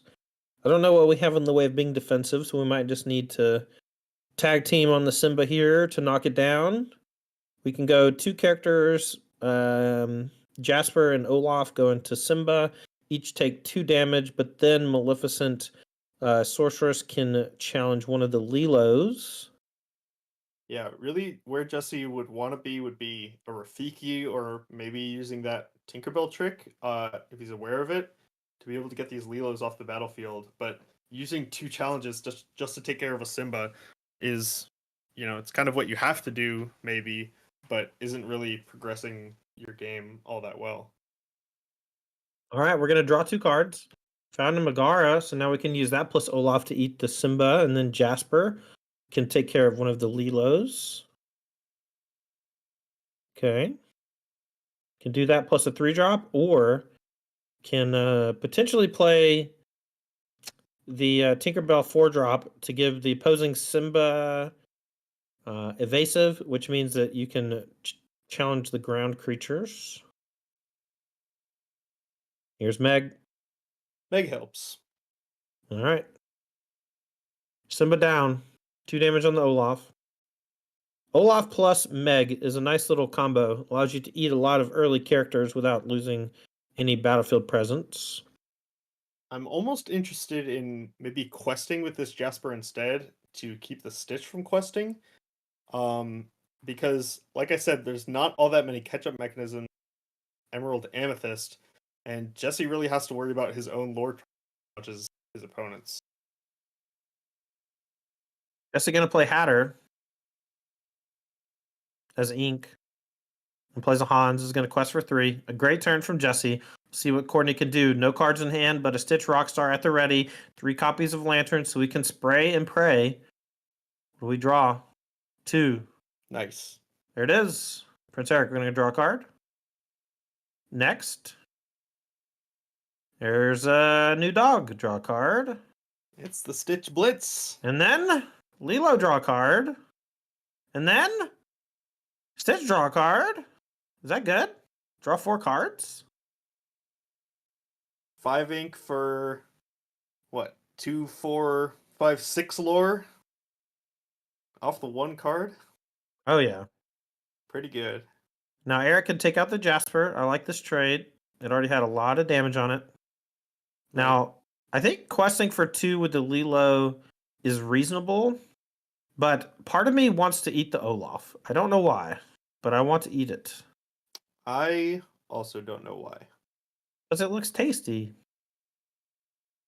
So let's see. Our opponent has 4 characters in play. We have 4 characters with 2 lore each, but nothing is really going to be able to take down this Stitch. I think Josh is in a great spot.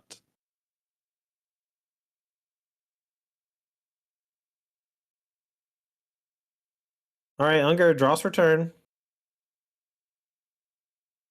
And what Jesse is really looking for in this, we're already at the late game, is a way to both prevent a win from Josh while still keeping on the pressure, and just doesn't quite have the right characters or resources to be able to do that.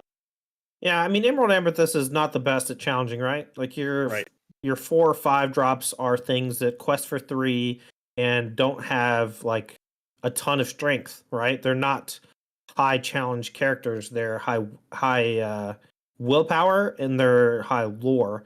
And we treat that as an aggressive stance because combat in this game is inherently defensive. And so when your opponent outraces you, it gets very difficult to come back. Exactly, and we see here that's 4 lore worth of characters trading to keep that Stitch Rockstar off the battlefield. And now, even if we take care of these 2 Lilos, we can actually we're not in the worst spot after all these trades, I don't think. Yeah, only 3 ink on the other side, or 3 lore on the other side, and I mean, look, all things considered, I think that this is about the best your combat's going to go, right? It was all set up from the beginning. Hasn't really played or done any tricks. And this Tinkerbell, maybe, or instead a Maleficent to draw a card. Now, this is kind of a drum I bang on. The way Lorcana turns work, where your opponent doesn't really have any input, you can play that Maleficent first before making trades, if you can come to that conclusion before doing so. Well, here is something I got to say to you, Matt. You and Mason are said the exact same things when we were doing commentary, the out of order sequencing or whatever, and you're right, right? But that's why you're in the booth. That's why I put you in the booth. Wow! Here's an enchanted Stitch or an enchanted Tinkerbell Giant Fairy that's gonna deal damage to all the opposing characters. I meant that in a good way. You're in the booth because you're an expert, not because you're not an expert. I understand. I was reacting to this Tinkerbell. We saw Josh just last turn or a couple turns ago chaining 1-drop, 1-drop, 2-drop, 1-drop on the perfect turn with the Stitch, and then a turn later just gets to slam this 6-drop and absolutely dominate the board. Yeah, and while those lanterns, they looked a little wonky early on, now they're just functioning like ink because the deck that Josh Courtney has built, this Amber Steel Stitch Blitz, is very dominated by characters and not by the actions. So, Courtney going to take game number 1, Jesse Unger sees enough, the writing's on the wall, picks him up, and we're going to go to game 2 in just a moment. Right, you were talking about those lanterns. The reason you don't see lanterns in every deck is because you can get punished in the way Josh almost did there, where instead of drawing ink, you have to spend 2 ink on these lanterns. But it appears that Josh has built his deck in such a way that he's less punished by draws like that, where most of his deck is characters, most of it is cheap characters, and the lanterns actually let him get his cards into play as opposed to leaving actions stuck in hand. Yeah, I'm personally not the biggest fan of Lantern. Like, obviously, it offers some acceleration into your 4s, 5s, and 6s. And specifically in the Stitch Blitz decks, you can use it to play it on 2 and then use that to play another 1-drop, like a Stitch New Dog or Lilo or Captain Hook. But what ends up happening a lot of times is you are playing this 2-cost item and then it doesn't do anything that turn. And so what you've essentially done is you've played 1 jump ahead. And I don't think I would play 1 jump ahead in these decks. Right. But it's not 1 jump ahead because you can use it for 1 ink on the turn you play it. And it's kind of like in Magic, we have a card that a lot of cards that do that where you can play them. They come in untapped and able to be used. Mind Stone's the one that comes to mind immediately. It functions very similar to that, where you can play it and activate it in the same turn. So it kind of makes its own cost reduced by 1 if you can use it on the turn you play it.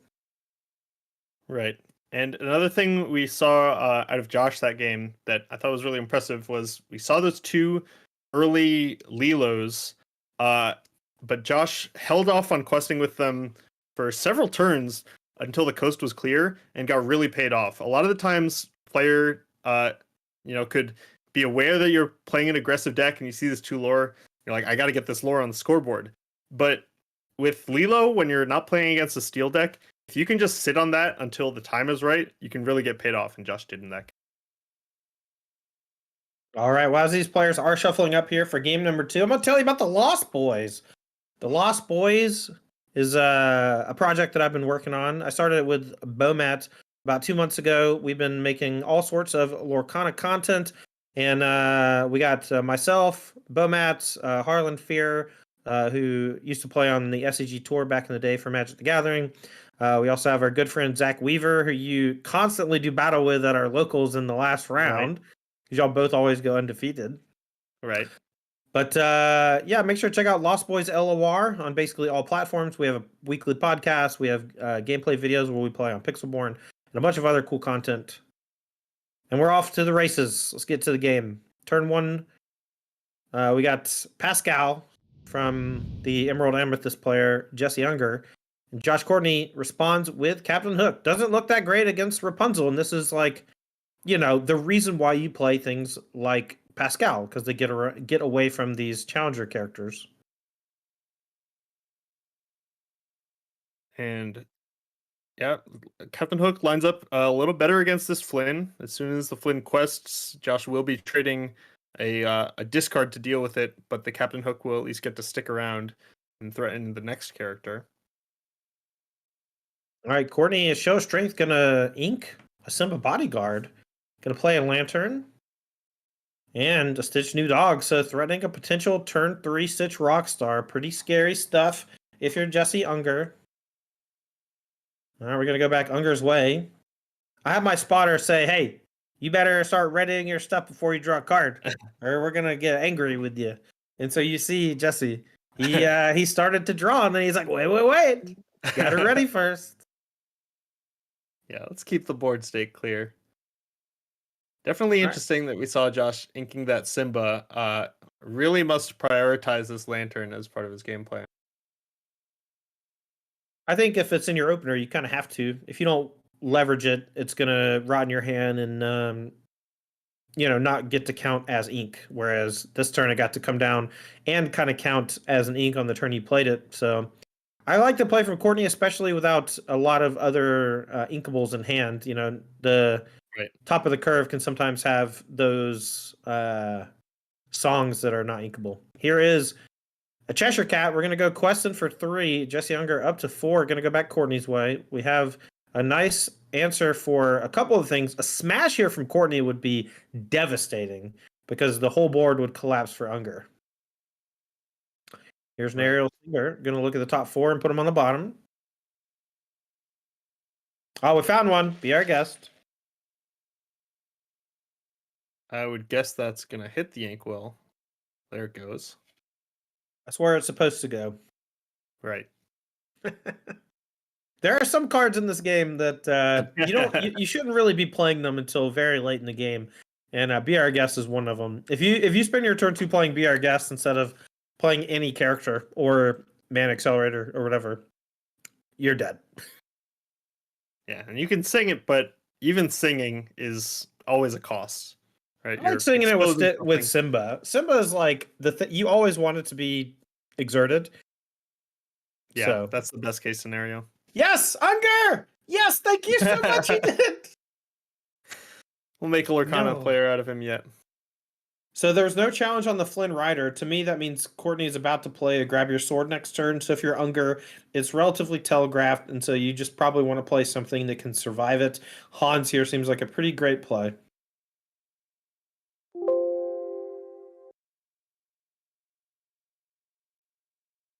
Especially seeing the Pascal hit the inkwell, thinking it's unlikely to survive at this point in the game if Josh has either Tink or Grab Your Sword.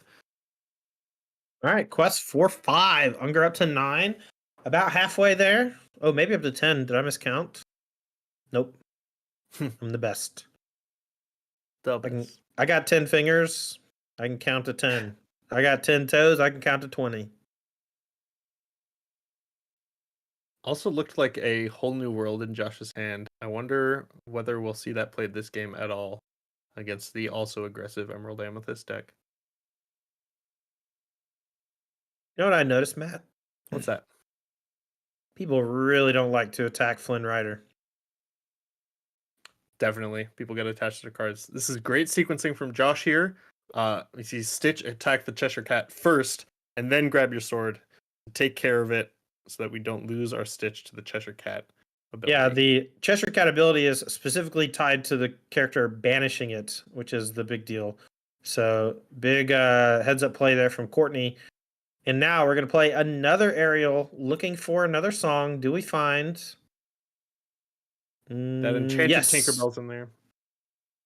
Found a grab your sword. So things looking pretty bad for Jesse Unger. He's at nine lore, but we're in some trouble. We're gonna go question for 3 though. 9-3, back Jesse Unger's way. Only 1 card left in hand. I think it's a Kuzco though. Excuse me, 2 cards left in hand. I think it's Inkable plus Kuzco. Jesse better hope so. It's pretty demoralizing when you get your board wiped and then your opponent immediately shows you, I have another. Just you wait. And it's Jesse feeling the pressure here. So we can use our Hans to trade with Ariel. I think that's pretty weak. You know, it already has 2 damage on it. It's dying to a bunch of different stuff.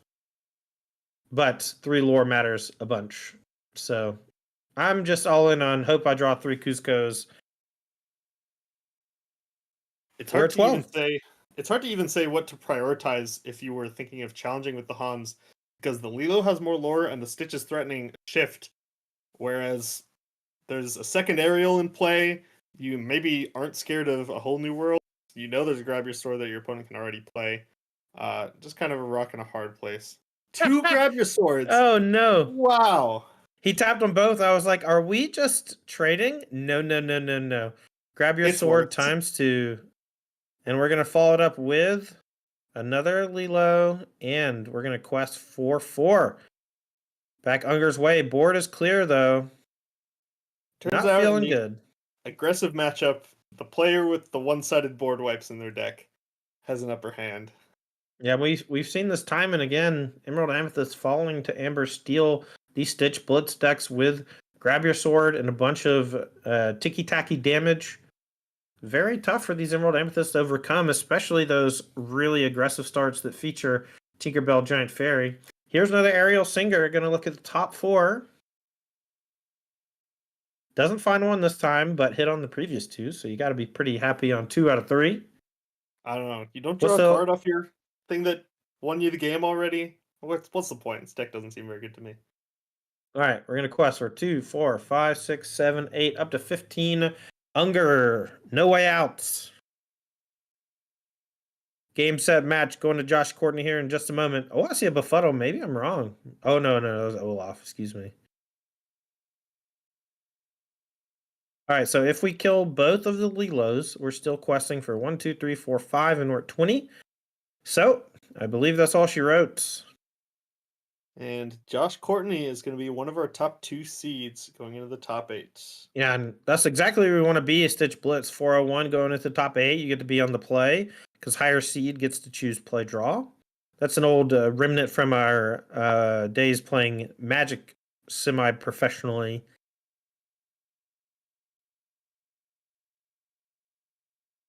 And Jesse making sure of the math.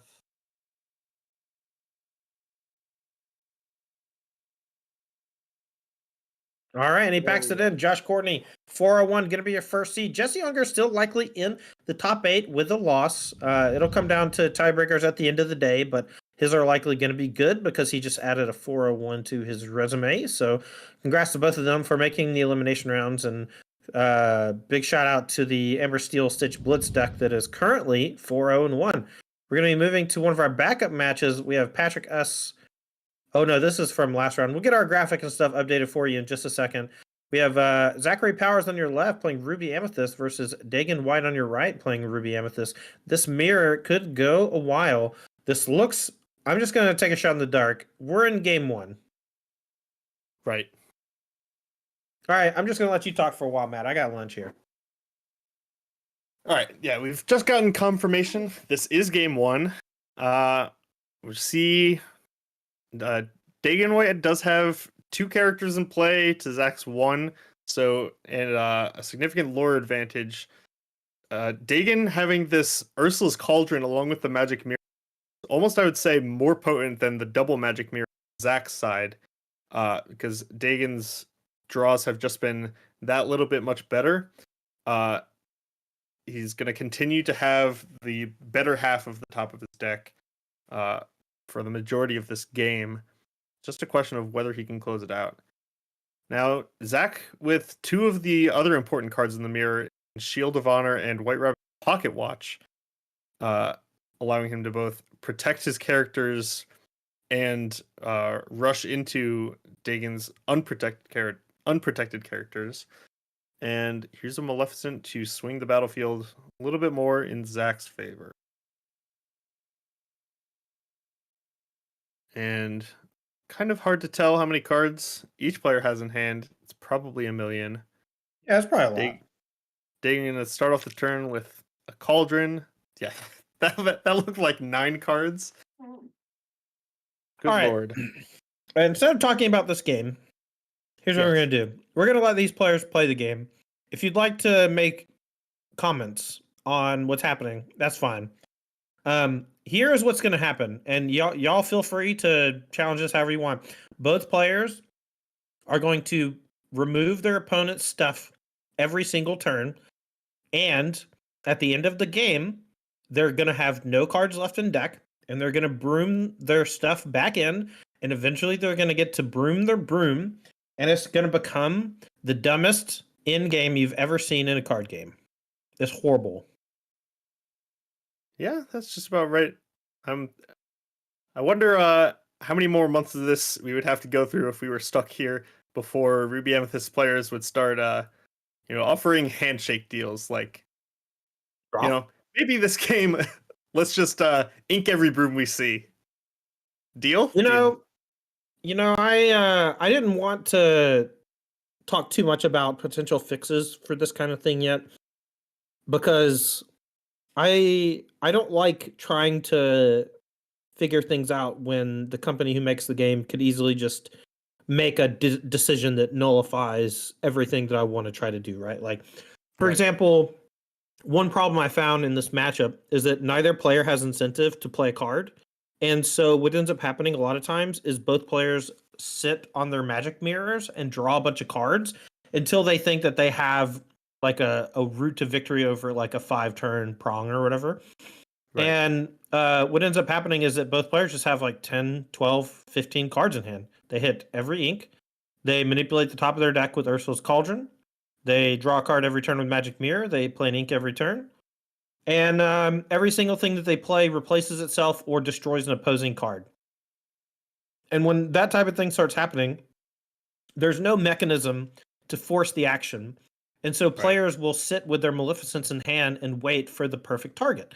And what that does is it makes neither player want to play anything. And when neither player wants to play anything, you have to institute maximum hand size. Otherwise, you just have to just sit. Like, I just don't understand. Like, the game just doesn't progress. Right. I don't know. Yeah. This is, one of those type of cards where you aren't really punished for just playing it out onto an empty board in Ursula. And that's a lot of the reason that these decks started playing Ursula is for the mirror. I did see I believe it's Goofy Daredevil in Dagon's hand. That's a card with Ward that is also really useful in these mirrors, but only if you also have a Shield of Honor to go along with it to keep your character ready and unchallenged. Now, one thing people are talking about in chat, and I think that this is a good point, is that many of the Ruby Amethyst decks are starting to play some evasive characters at the top end, like Goofy, Pongo, even Tigger. And what that does is that it gives you the ability to play things that don't get challenged by Maui or Gaston, and they're a little bit harder for your opponent to interact with, even when they play their big Elsas that freeze your opponent's characters. Not Ward, I'm in evasive, sorry. All the evasive characters. Yes, I think I was the one who said it had Ward. You said evasive. But because there was a point in time where this was, I guess, back when Ruby Sapphire was the thing, where players were playing Ward characters plus the shield to have something that could be neither challenged nor chosen. But I might be misremembering, and that's just not available to you in Ruby Amethyst. So All right, well, Dagon does have the Aladdin Heroic Outlaw in hand, which combined with White Rabbit's Pocket Watch can get lore pretty quickly and kind of at surprising spots. With the Rafiki currently exerted on Zachary Power side of things, we can go ahead and play the Aladdin and challenge and go up to 18, and then any future Aladdin's going to be devastating. But Dagon here knows that he's in a significant advantage point, so going to clear first before playing. It looks like a Goofy, this evasive character, going to come down and be a real threat here. Let's see if Powers has the answer. Can you read back that line again? Let's see if Powers has the answer. What do you think? Does he have the answer? I'm guessing yes, but it's yes. impossible to tell because his hand is too big. Yeah. But that usually means that the answer is yes. Right.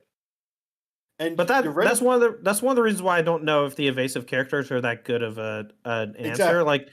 Like they are, right? Because they require Dragonfire. But it takes a lot of pressure. It puts a lot of pressure on Dragonfire to be the answer. Here comes a Mickey from Powers. We're gonna get Broom. Broom's gonna go Broomin'.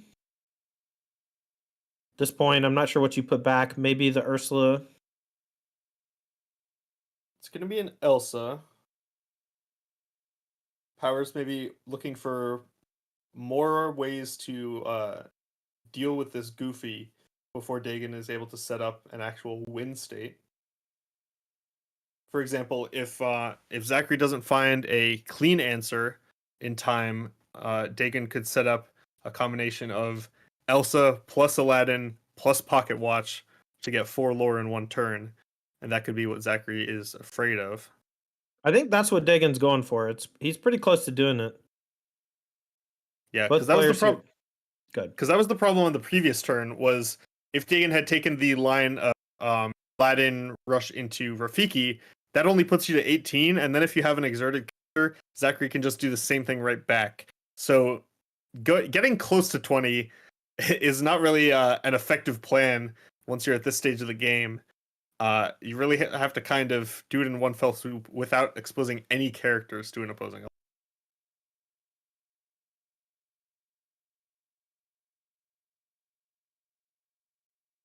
All right, And Magic Mirror time. No answer to Goofy just yet. I guess you were wrong, Matt. Guess so. All right, found a Be Prepared, but that's a tough one to play when your opponent just has Goofy. Found Shield of Virtue. If we have Elsa plus Aladdin, we can go Elsa 2 things, Aladdin, give it Rush, Challenge, gain 2, and Quest with Goofy, gain 2 up to 20. Dagon White, I think, has game number 1. It looks to me like Dagon might be 1 or 2 ink short of doing that all in one turn. But you can also do the Elsa on this turn and then save your challenging for the following turn. That does expose you to a Be Prepared, though. So Dagon maybe, let's see. Yeah, and then only 6 left. So even inking a card, just let us play Aladdin and not give it a rush. I think I would have just held the Elsa for one more turn. Like, you have plenty of inkables in hand. This is just, you don't want to give any incentive to play Be Prepared. If you just quest for 2 with the Goofy and ready it, and then just play anything as ink. I agree. We also, playing the Elsa means we skipped a mirror, though we might be at the point of the game where players slow down on their mirrors. Powers here in a tough spot, but has access to a ton of resources, including a couple mirrors, has Be Prepared in hand, which can guarantee a clear. I don't know if there's any other answer to the Goofy at the ready, and so that might be a forced play. Then it might just be play 2 things next turn that can quest for 2 from Dagon and hope that Powers doesn't have anything to stop it. Even something like Elsa's not that big of a deal because Shield of Virtue can ready the thing, but I guess it can't quest when you ready it with Shield of Virtue, so maybe that is a problem. Right. So started off with a mirror draw here, counting them out. All right, gonna be prepared. We're gonna miss out on the lore here. Hopefully, it doesn't come back to bite him.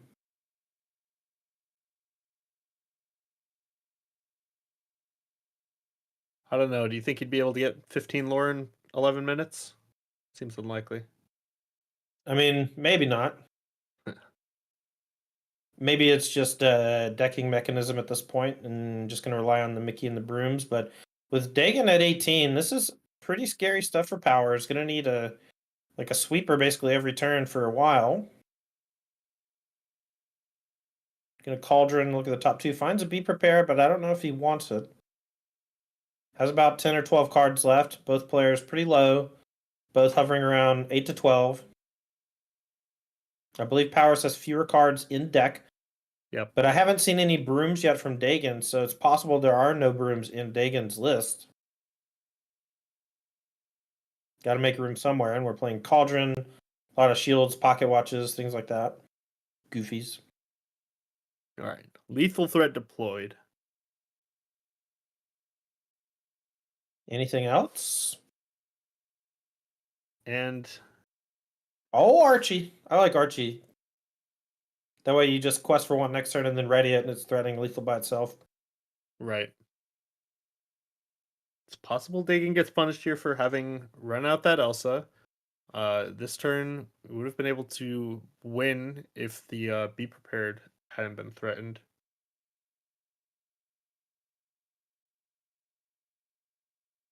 All right, Powers here. Draws for turn. Might have another Be Prepared. Might not have any other choice but to cast it.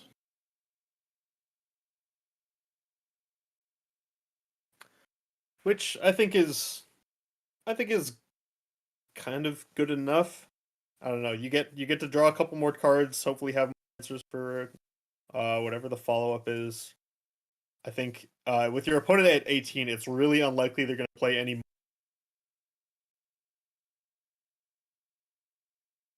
There it is. Be prepared.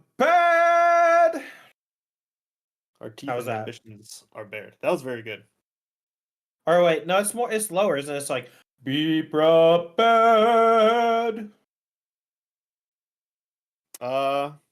Sure. Which I'll one give is you, it? I don't know. I'll give you one more point on the second one. All right, I literally On watched the- Aladdin like 2 days ago, so or not Aladdin, Lion King.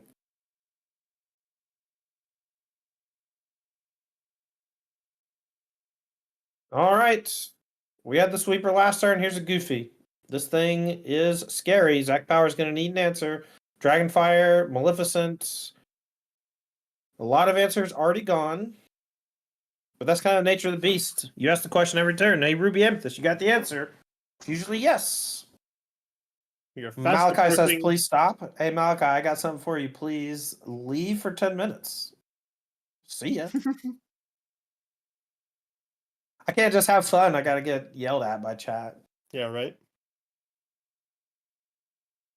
Now, I wonder what the Be Prepared count is here, because if there are many more in the deck, I don't know about this play from Dagon, because those two lore threats are exactly what you want to be running sequentially, and it could be a mistake to run two of them into a Be Prepared, but it's possible he knows Zachary doesn't have any left, or maybe just has the one.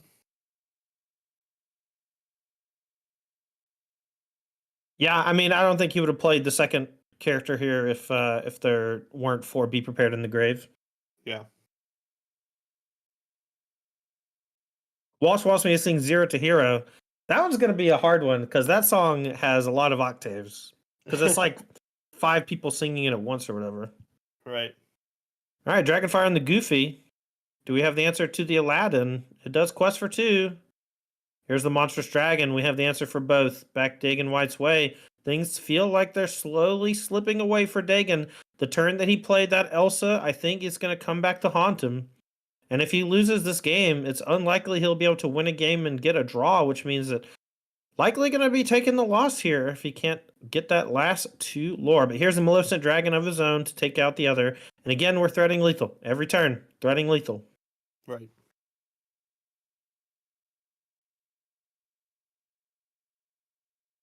We haven't seen a broom in a while. We must be getting towards the broom phase soon. Looks like only 3 cards left, now 2 for powers. Yo, Young Dingo with the 18 months. Appreciate it, fam.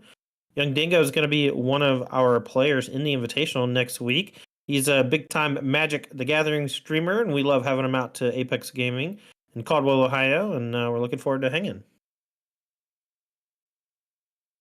All right, here's Maleficent Monstrous Dragon eating Maleficent Monstrous Dragon. Nom nom nom nom nom. Parade of Dragons is at least a little more exciting than a Parade of Brooms.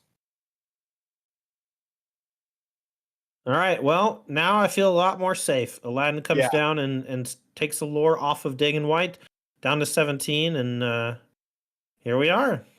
The game feels a little bit gone for Dagon, unless he can maneuver into a decking situation. Well, here's a be prepared. I don't know what the broom counts are for either player, but I'm assuming that if there are brooms in Dagon White's deck, we still have a shot. But without those brooms, Powers might actually be in the driver's seat. Now, this Pongo, though, is evasive, and it does quest for 2, so it's pretty scary here.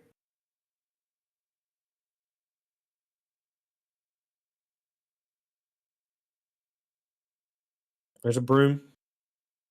There is a broom. And really the litter. I would imagine it has to be a broom unless there's yet another one. At this point, you really want to keep sending in the brooms, because if you ever run into a situation where it's hard to get another broom into your yard, you can find yourself decking. But Zachary choosing to respect the threat of Dagon's win instead, and go for. Oh, actually, this is a. How does this play out? Let's see. So if we draw another card, we can play Dragonfire, and then we can. I think we haven't played Ink yet, so I think we can Ink, and then we can Broom a Broom, and then we're just sitting on Broom every turn. At some point, we might want to try to get Mickey Mouse back, or if we have a Mickey in hand, we can use that with Broom to shuffle back in multiple things. But if one person is sitting on brooms to put back in brooms, I don't know. We watched an hour-long game 2 2 weeks ago. It was not fun. This is a problem for the competitive side of the game, and I've been racking my brain trying to figure out what a potential fix could be. And from maximum hand size to best of 1 to a number of other things, it's like the problem is that the Ruby Amethyst deck can play forever. It has literal like infinite brooms or whatever if it wants. And in these mirror matches, the decks are so well tuned to be able to interact with each other basically on every turn. I mean, we've seen Dagon White be at 17 plus lore for about 20 minutes now. So here's a question. Is there a card or a type of card that could be printed in the next set that could change things? Some people have been talking about Spellbook. Merlin Spellbook, it's 3 cost item. This spends 1 to quest for 1. It's the only card they've made so far that is not a character that can quest. And Ruby Amethyst doesn't have a way to break artifacts. That's why Magic Mirror is so powerful in these matchups. And it could definitely be something that can help out there. All right, we're going to play a Gaston as Dagon White, and that's going to allow him to get just decimated by this Mickey Broom situation, thanks to Elsa freezing it. I do not love playing the Gaston there, but maybe he felt like he needed to have some way to challenge that Mickey.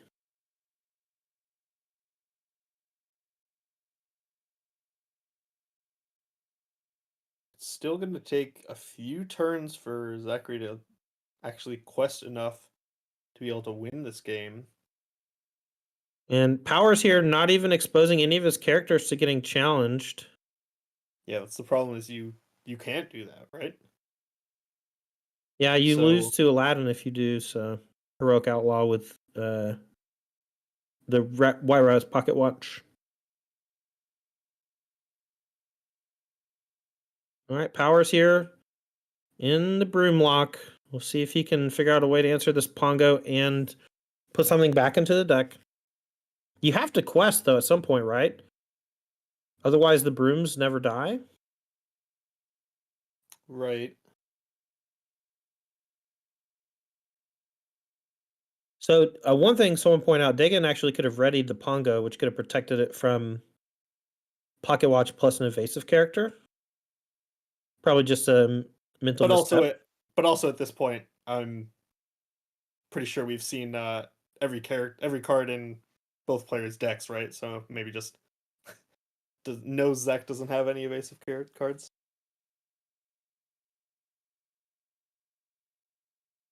All right, gonna get an Elsa back with one of the brooms. Not sure if he has another broom in hand to get back broom. Looks like we're just gonna go full on questing. One of those brooms should be sick. Maybe both of them should be sick. We should probably double check on that. Oh, is that true? He definitely played one broom just that's now. right. He played one. Yeah. All right, well, we just packed it in. Dagon White packs it in after that So Dragonfire, so it might not have mattered. So no brooms for Dagon, does that mean? Yeah, I think that's it. You know, we talked a little bit about it, during the game because it didn't seem like he had enough space in his deck physically to fit brooms. Like he was playing Ursula's Cauldron, he was playing Pongos, Goofies, a lot of these tech cards, and when you play a bunch of those tech cards, you physically cannot put enough cards in your deck to allow for brooms. Right. It is really important for the mirror, as we saw in that game. The brooms are the only reason that the player on the left actually won. But that match is going to end 101. They're not going to have time to play another game, so we're going to come back to the booth. I'm just going to do it for round number 5. These players here were both 3-0-1 before that round. Now one player going to be 4-0-1 and the other going to be 3-1-1. All of them likely still in top 8 contention. And Taryn. There it is. All right, here we go. So that's round 5 in the books. We're going to take a short break here. When we come back, we're going to have 8 players left in the room. Those 8 players are going to be battling it out for the first place prize. That prize, qualification for the TCG Player Lorcana Invitational next weekend, hosted by Apex Gaming in Caldwell, Ohio. Don't go anywhere. Stick around. We'll be right back after these messages.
Hello and welcome back to live coverage of the Apex Gaming Invitational Qualifier. This is sponsored by TCG Player. We are going to be moving into the top 8 here shortly as our players are getting ready in the feature match area. I don't know. Talk to me, Matt. What you got for me? What I do have is a breakdown of our top 8. We have 4 players playing Amber Steel. We've definitely seen a lot of that today. And then 2 players playing Amethyst Ruby Control. 1 player on Emerald Amethyst. That's Jesse, we've seen on screen a lot. And then finally, Amber Sapphire. We're going to have on camera in the first round. Yeah, Brendan H's Amber Sapphire deck, we got a glimpse at it. It was like game 3 where we saw a couple of Mickey Mouse detectives come down and fuel, Stitch Carefree Surfer. And that seemed like a really great use of, the body of Mickey Mouse, Right. just being something for the Carefree Surfer on top of, maybe singing some of those 2-cost songs that we see in a lot of the Amber decks. Right. I'm a big fan of Sapphire, and I'm excited to see more of this deck, especially with Maleficent Uninvited. That 5-cost 3/6 with 3 lore is a really great threat that you can play the turn after Mickey. Well, I thought we were ready to go, but it looks like we're doing some deck sorting and stuff. Well, so why don't we just talk about some of the new cards from Chapter 2 while we're waiting on them? Whenever they're ready, Taryn, we can just come back to the game. All right, so the first card we're going to talk about from Chapter 2, we're going to talk about Zero to Hero. Zero to Hero is a brand new song It's a 2-cost, non-inkable action song, and it says count the number of characters you have in play. You pay that amount of ink less for the next character you play this turn.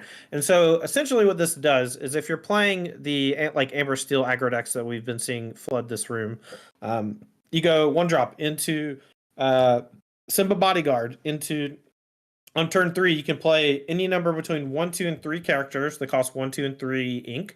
And then you can use the Simba to sing 0 to hero and play anywhere from a 3 to a 5-drop for free. And that's just on turn 3.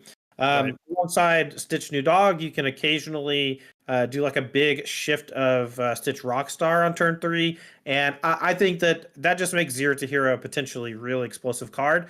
Downside, obviously, non-inkable, and you need to have a wide board for it to really do much of anything. But I think that we've already shown that the Stitch Blitz deck has enough raw resources from A Whole New World and Stitch Rockstar that it's not going to be a problem to get 0 to hero online.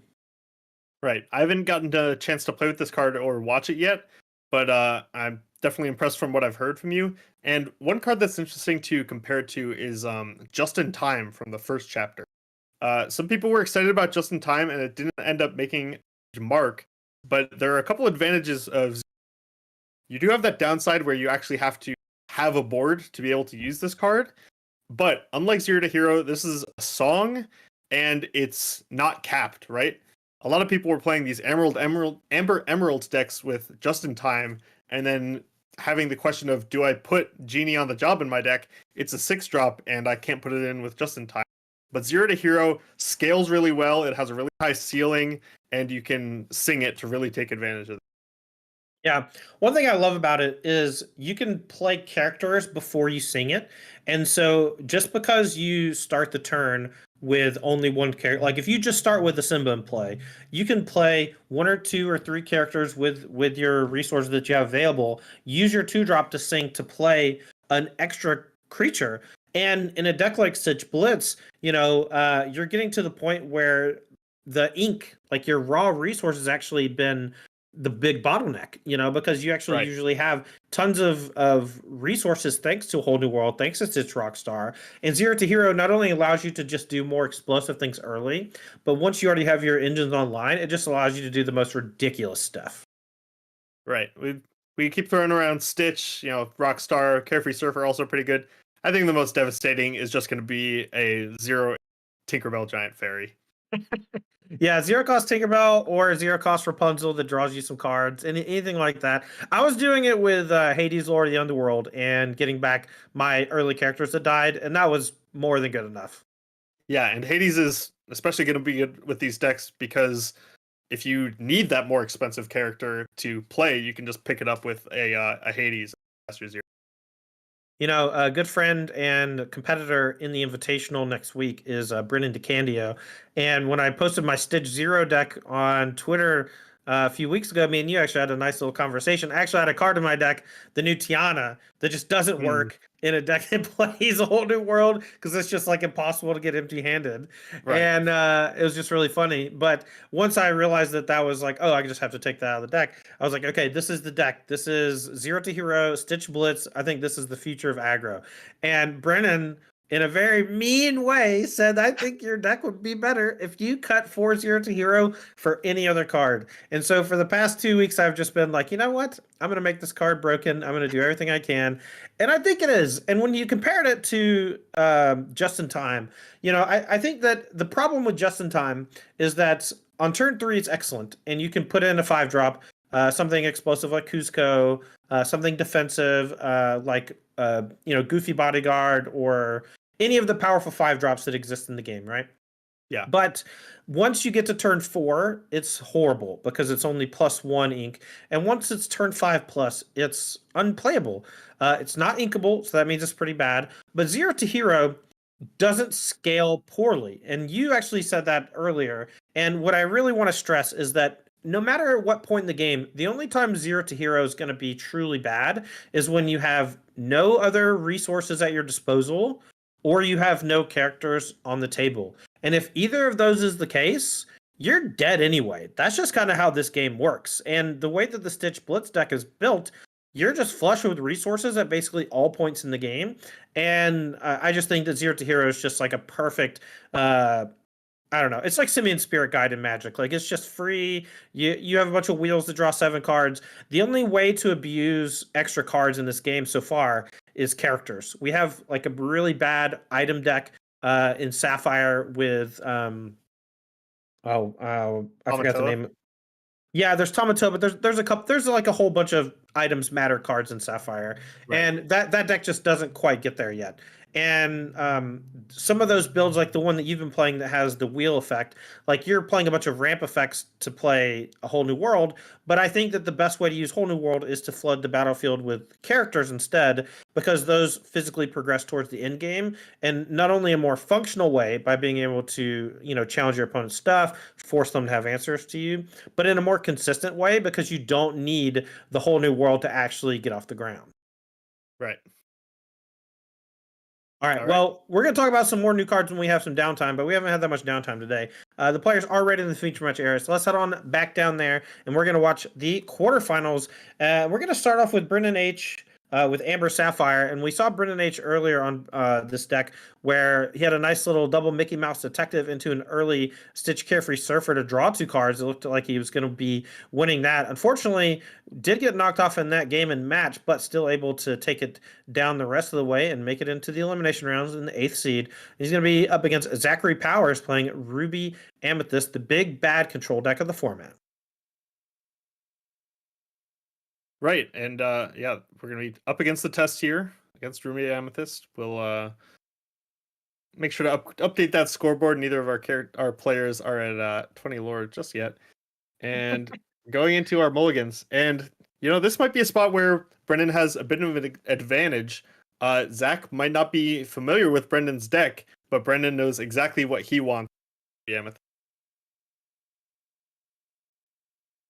All right, players here are going to be studying their openers, trying to find good opening sequences, trying to make sure. I have a question for my director, and I'll get an answer in just a sec. Are these open deck lists top 8? Do they show each other deck lists? Okay, so these are closed deck list top 8, so they might not know what they're playing against, though they have been in the same room near each other all day. Right. The top 8 archetypes, just so y'all know, and we will be posting deck lists to apexgaming.gg either later tonight or early next week. And the top 8 deck list, though, we have 2 copies of Ruby Amethyst Control, including our first seed, Zach Powers. We have 4 copies of Amber Steel, and this ranges from bodyguards to Stitch Blitz to mid-range. There's a bunch of different ways to build Amber Steel, and we have 4 copies in top 8. We have 1 copy of Amber Sapphire from Brendan Hicks, which we're watching this round. We have 1 copy of Emerald Amethyst Aggro from Jesse Unger, which we watched earlier in the day. And that's all of our 8 decks. 4 Amber Steel, 2 Amethyst Ruby, 1 Emerald Amethyst, and 1 Amber Sapphire. Yeah, it looks like we are just about ready to get started. Players are figuring out what they want to ink. There goes a broom. Right. And we're underway. Powers here going to lead with no turn 1 play, just the ink, and Brendan Hicks going to look to get on the table quickly here with something like Stitch New Dog, perhaps, but might just put it into the inkwell. And we see right at the front of Brendan's hand there, You Have Forgotten Me. It's going to be an interesting card in this matchup. This is definitely one of the places you want to play it to try to restrict your opponent's resources right before maybe they're able to play a Be Prepared, cut them off with ink, or force them to discard the Wrath. Yeah, I'm a big fan of You Have Forgotten Me. And after recently rewatching Aladdin, the card itself actually has taken on a lot more meaning. Instead of just a lion in the clouds, it's Papa. All right, Gaston is the play from Powers, and we're going to lead with Phil TTs from Brendan Hicks, and we got 2 threats versus 1 defensive character, and we're going to go back Powers' way for turn 3. You keep saying Aladdin when you mean Lion King. I do keep saying Aladdin when I mean Lion King. That's my bad. Oh, you know what? They're both great. That's true. Powers here going to go for a Rafiki Smash, and now Gaston can be saved for later. Phil TT is going to be questing for 1 in trading, more than likely. Right. This is always an interesting spot, the jockeying around a restless like this. Brendan's saying, you know what, I am happy to trade this Stitch for your 2-cost Gaston, and Zach is trying to avoid that and get a better trade maybe with this Gaston. All right, Hicks here in the tank, trying to figure out the best play. My guess, Ink Philatites, then play Mickey Mouse ramping her up, and I don't know, maybe not even Quest. Maybe just try to allow um, the Mickey Mouse to trade with Rafiki if it's used to play Song next turn or something similar. And you can even use Phil to support the Mickey Mouse and maybe trade up on something larger. Yeah, it's an option. I'm not really sure how like, greedy you can get with, I don't know if greedy is the right word, but whether you're going to be able to actually set up a better trade than this fill for this Rafiki here, um, or the fill for the Gaston. I think I would rather not sit on it like Brennan has and just quest with it like that. Uh, Zach's going to draw a card off Maleficent, curving out a little bit here. Happy to trade. Yep, keeping the Gaston. He's kind of using the Gaston in a controlling way, saving it for something larger later on. He does have Reckless, but he can only attack if your opponent has something that he's able to attack. And so if you sequence your attacks in the correct order, you can have him just stick around for later. And Brendan now, if Brendan plays an ink this turn and Mickey and plays an ink next turn, that'll be a carefree surf on turn 5 with the card draw. But instead, choosing to make Zach discard some cards before he has the opportunity to ink them. Yeah, I think this is a fine play. Hicks going ramp next turn allows for powers to get something really powerful down next turn, like a Maui. Maybe gets Magic Mirror or something like that going. But here, making him discard 2 cards is going to put some serious pressure on his next few Inkwell drops. Right, and taking this turn off a little bit for Brennan here, as in not developing to the board. Zach is going to be probably cautious not to do anything I expect with Maleficent, because having the Mickey in play, Brendan is constantly threatening to challenge and draw cards off for Rapunzel. But Zach decides to put that Maleficent in harm's way, and might be a little bit disappointed when he sees that Brendan does have Rapunzel. I think it's not really that big of a deal if you're Ruby Amethyst. You're fine playing those longer, grindy card advantage games. And if your opponent is just like healing a Mickey, it's not nearly as devastating as healing something that's got a larger body. And it's not even Sure. killing the Maleficent. So it's just like, what are we even doing here? And this especially makes sense if, like Zach, you have a 5-drop to deploy on that turn. So you weren't going to be able to play the friends on the other side. Getting this queen down is way more impactful than trying to play around a Rapunzel. Now Brendan Hicks is in a tough spot. The queen allows for some extra cards to be drawn, so You Have Forgotten Me looks a lot worse in this scenario. We have no ability to kill the queen. We could play Mickey Mouse ramping up to 7 for the Stitch Carefree Surfer later on. We can also go attacking the Maleficent and then play Rapunzel and draw 2. That's probably going to be the play, would be my guess. Right, and this is kind of the problem with You Have Forgotten Me. If you line it up really well, it can be backbreaking if Zach is sitting on, maybe just a couple cards. You deprive him of ink, deprive him of card draw. But as soon as Zach kind of breaks out of that, Zach has this queen online and is just going to be drawing cards every time. And Brendan does not have the tools in his deck to be able to answer that, and has had to spend 8 ink already on these You Have Forgotten Me's, and has just that little board to show for it.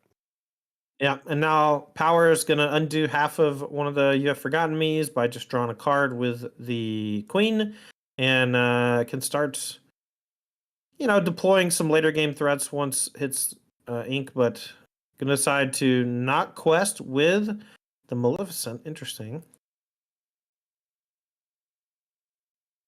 And one of the downsides of the queen is you do have to exert to draw that card, but Especially for a deck like Amber Sapphire, that can be hard to punish for some decks.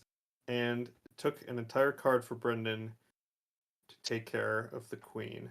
All right, Let It Go also puts it into the Inkwell, which is exactly where you want cards to go instead of to the discard pile. I believe this is a Flotsam, or is that a Jetsam? I always get them confused. They look exactly the same. I believe it's the evasive one, whichever that is. All right, I believe that's Jetsam. Flotsam is the one with Rush. Jetsam, so Right. 2/3 evasive, I believe, for 4. 3/3. 3/3, excuse me. Yeah, so Brendan took that turn 4 and turn 5 off for You Have Forgotten Me. And Zach is down those cards, but was able to spend the intervening turns playing characters instead. And Brendan is not really threatening the control deck very much. Imagine how much different this game would have been if Brendan just goes mouse into draw 2 with Carefree Surfer. Right. Because All right. Zach hasn't drawn or played a removal spell yet. Carefree Surfer would have been pretty good on this board and would have drawn 2 cards. Yeah. But And it would just allowed for better ink development early on, whereas Brendan Hicks has been struggling and missing ink drops over the last few turns. right. All right, this seems like a pretty easy turn for Carefree Surfer. We could instead go for Hades into something else. A 3-drop out of the graveyard or something similar. Here's Carefree Surfer, going to draw 2. Finds big Hades. All right. Not a bad hand for Brendan. Is going to take some work at this point in the game, maybe to get those Rapunzel's drawing cards. But the Hades and the Hades, I think, are going to be pretty good against a lot of ways the game can develop from. Hades is a great recovery from a Be Prepared, and the big one is a good answer against, for example, a Maleficent. All right, Jets, I'm going to keep on questing for 1. We're going to draw a card off the Magic Mirror.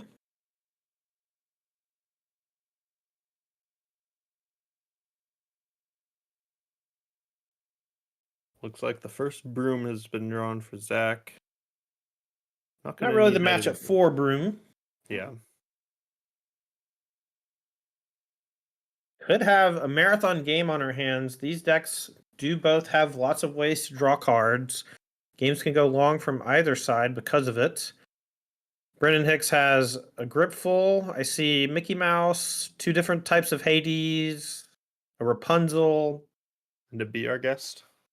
Yeah. I think. See what it. And these Mickeys at this point in the game, yeah, we're just gonna use one to sing Be Our Guest. But the Gaston lines up pretty well against those 1/3 bodies. And I think the Maleficent here is going to be a pretty good way to pressure a Be Prepared out of Zach's hand if Brendan decides to play it. There's only so long you can sit in this holding pattern without actually putting pressure on against a magic mirror. Yeah, exactly. I think questing for 2 with Stitch has to happen. We're going to quest with the Mickey Mouse too. This is going to incentivize powers to start attacking with those characters. Here's another Mickey Mouse, and then maybe Hades to get back something. No. If we're planning for the long game, Brendan might be interested in saving the Hades until after, and instead deploys Rapunzel as some lore pressure. Okay, if you're powers, this is a pretty juicy spot for something like Be Prepared. But all you really need to do is answer the Stitch Carefree Surfer. Everything else is relatively tame. Right. Gaston has to kill a Mickey or send 4 into the Rockstar. This is the kind of board where a card like Aladdin Heroic Outlaw even can be threatening. Though I suppose Brendan does have that Hades, but Brendan only has so much hard removal deck, and a Heroic Outlaw, you don't need to protect it as much as if you're in a Ruby Amethyst Mirror. Zach might be able to just slam one of those and start jockeying for lore. At the very least, it prevents Brennan from aggressively questing. Right.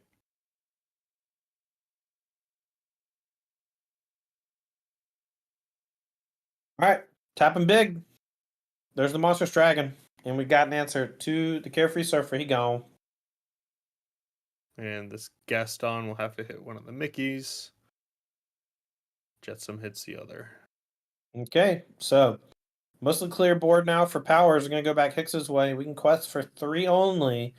Hand looks pretty good though. We have 7-drop Hades, 4-drop Hades, Let It Go, and another Rapunzel. We've got, or no, sorry, that's a cub. But we've gone through 3 Rapunzels already, but 2 of them were put into the inkwell. And the third one didn't even draw cards. Right. I mean, this just goes to show you how well the Ruby Amethyst deck just does not leave damage on characters. And with 3 Rapunzels down now, you know, Powers doesn't even care too much about Rapunzel taking 3 or 4 damage from attacking here. Right. Now, the only real card advantage in Brendan's hand here is the Hades.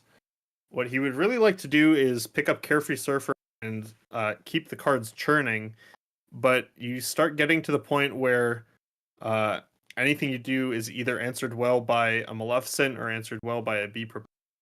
And that's the squeeze Ruby Amethyst can put you in.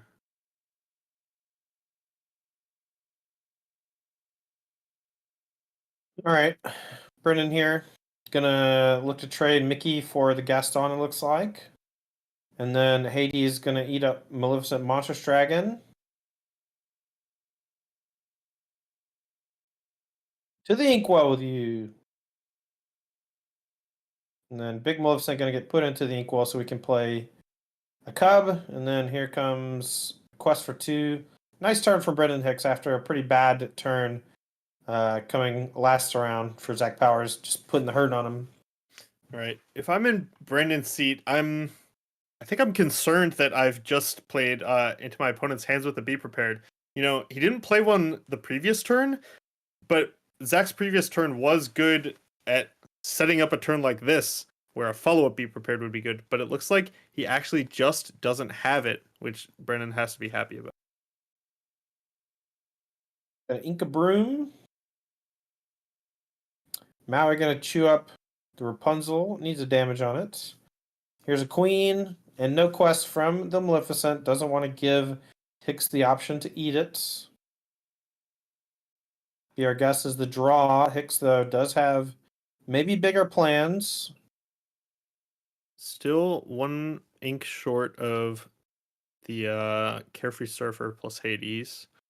Yeah, but we can go Hades into Rapunzel, attack, Hades attacks into the Maui, and then we play Hades from hand, the god of the underworld, and get back Rapunzel, and then we can. Well, the Hades would, our blue Hades would be dead.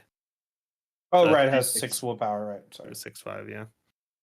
All right, well, now we can just do Hades Chain. Hades Chain's great.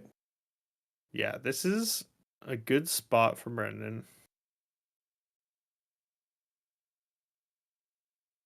All right, Carefree Surfer back, and you're seeing how well this Amber deck just grinds, right? We have so much raw card advantage. It's difficult even for Ruby Amethyst to keep it down all the way. Right, but speaking of raw card advantage, Zach also has access to 2 cards a turn at this point. Oof. All right, Maui gonna eat up the Hades. Maleficent gonna trade for the other Hades. And now the Queen can draw a card. It's got to be better than questing for one. We find Dragonfire. I think this one is more than well set up in Zach Powers' favor. That Stitch Carefree server needs a little bit of help to get going here.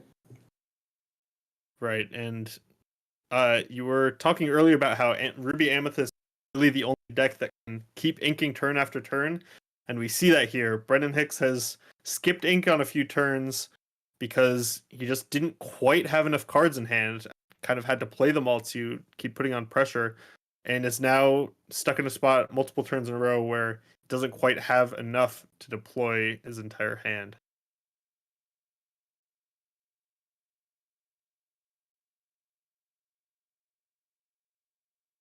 see if Brendan would be happy to just keep picking up Hades, or if you need to put out a little more. I think I might go Hades into Hades plus Stitch New Dog here. I like it. It's a pretty aggressive line, but you give yourself the ability to get back. What's the 7-drop Hades called, just so I can differentiate them a bit better? I'll look it up real quick. 1 second. Let's see. So I know that Infernal Infernal Schemer. Schemer. Okay, so the Sapphire one is Infernal Schemer. The 4-cost one, Lord of the Underworld. Both in this Sapphire deck can get a little confusing at times, but decides to ink the Stitch New Dog instead of playing it. Interesting. And then looks like Zach is gonna start off by looking at the top of the library.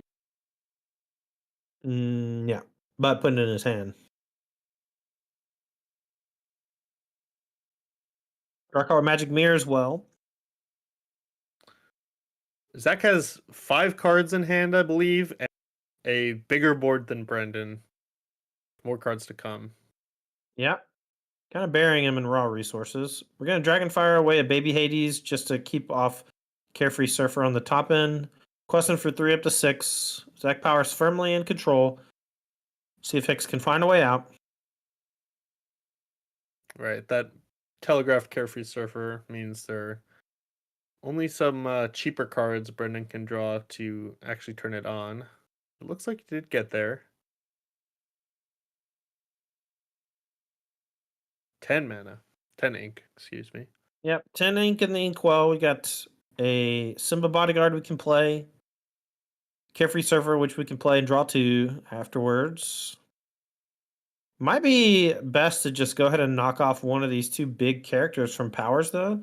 This is looking pretty bad watching the Queen draw a free card every turn, but the Elsa, questing for 3 every turn is also pretty scary. Right, it's kind of hard to have faith that you'll be able to keep up the pressure against Ruby Amethyst. So you kind of have to deal with the fact that they currently also have a clock.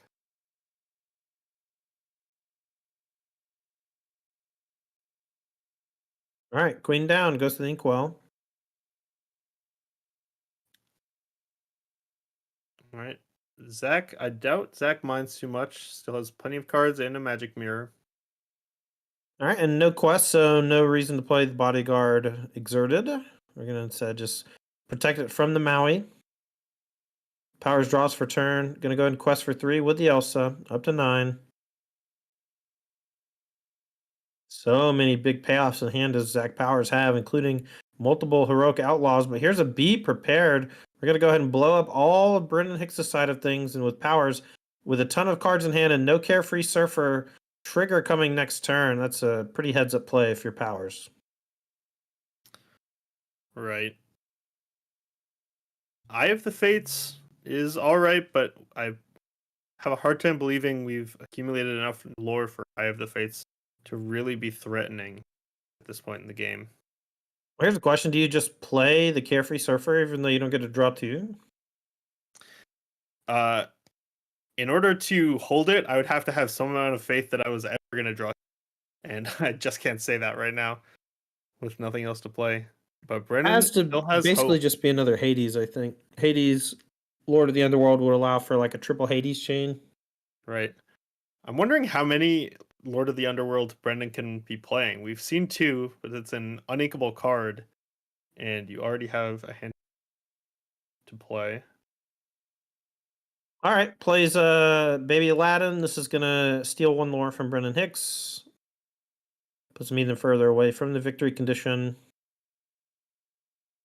Gonna play a hard cast Heroic Outlaw, pass turn back. Brendan Hicks with no characters in play has a Carefree Surfer in hand that needs 2 characters to draw 2 cards. Yeah, Aladdin Heroic Outlaw, one of the better answers to an Eye of the Fates, right? Where, sure, you're getting extra out of your quests, but if you quest and then your opponent takes all that lore right back, you are really not making headway. Yeah, I've mostly seen Eye of the Fates in combo decks where you're trying to use the Is it the bell? Is it a bell that untaps a bunch, or is it It's an an aerial that aerial. untaps a bunch? Yeah, there's an aerial that untaps a bunch to quest a bunch, and use that with Eye of the Fates to get extra churn. But here's a Dragonfire on Robin Hood. We're gonna gain 3 lore. Yeah, there's really not much Brendan can do at this point to threaten. No, we're getting there. Power should be taking down the game shortly, but Hades, Infernal Schemer, ×2 from Brendan Hicks could throw a kink in that plan. Yeah, a couple turns of Hades. It's definitely the kind of thing you want to be doing. Well, Power is going to do his best Hades impression with one of these Maleficent Monstrous Dragons, would be my guess, but not sure if he has one just yet. Tapping quickly. Power is also up 3 Bang. ink over the course of this game from Let It Goes and Hades. Look, that's the removal that Sapphire gets, okay? It's all Inkwell related. Everything goes to the Inkwell. Yeah. There it is. Oh, Hades, Lord of the Undead. So this is Brendan has a lot of options, I guess. He could keep chaining these Hades Infernal Schemers from, here to Sunday if he so chooses. Choosing This tournament better not last till tomorrow. That's all I'm saying. Get a few more Ruby Amethyst mirrors and then maybe. All right, well, we're kind of hoping for our Ruby Amethyst players to dodge each other. Or I think we'll just get them to sign a waiver that says we'll play best of 1. I think that's more fair. Yeah, let's hope so. It's like 0 variance. It always comes down to brooms every time. Maybe not every time. It's like 9 out of 10 games goes the distance. That is. Brendan, I believe Brendan's hand is Stitch, Carefree Surfer, and once the again Hades Lord of the Underworld. Once again, trying to hold on to that Carefree Surfer rather than inking it. Deciding he's going to need every single card to get a hold for this game. Power's here, tapping 8. It's another Elsa, 7? maybe. Looks like 7 to me. No, that's 8. All right, Elsa gonna freeze the Hades. Gonna ink Mickey. Gonna shift Big Aladdin. We're gonna Rafiki into it, and then Aladdin gonna hit it. Wow, nicely done from Powers. Gonna gain some lore as well. Coming very close to locking up the game. Brendan Hicks mostly just trying to keep him off a Carefree Surfer for as long as possible, and he's doing a great job of it. Absolutely. Speaking of which, we have 2 Carefree Surfers here. Surely, at some point, one of those is going to be inked. Pretty good turn here still from Brendan. If we do ink a Carefree Surfer, we can pick up a Hades Infernal Schemer and get rid of this Aladdin. And just, there we go. Throw more cards right into Zach's Inkwell. Or the Elsa. Let's make sure that goes into the Inkwell rather than the graveyard. If we can get a judge over there.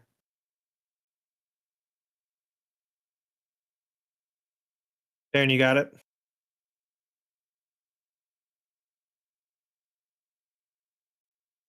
The Elsa should go to the Inkwell. All right, we're getting that fixed.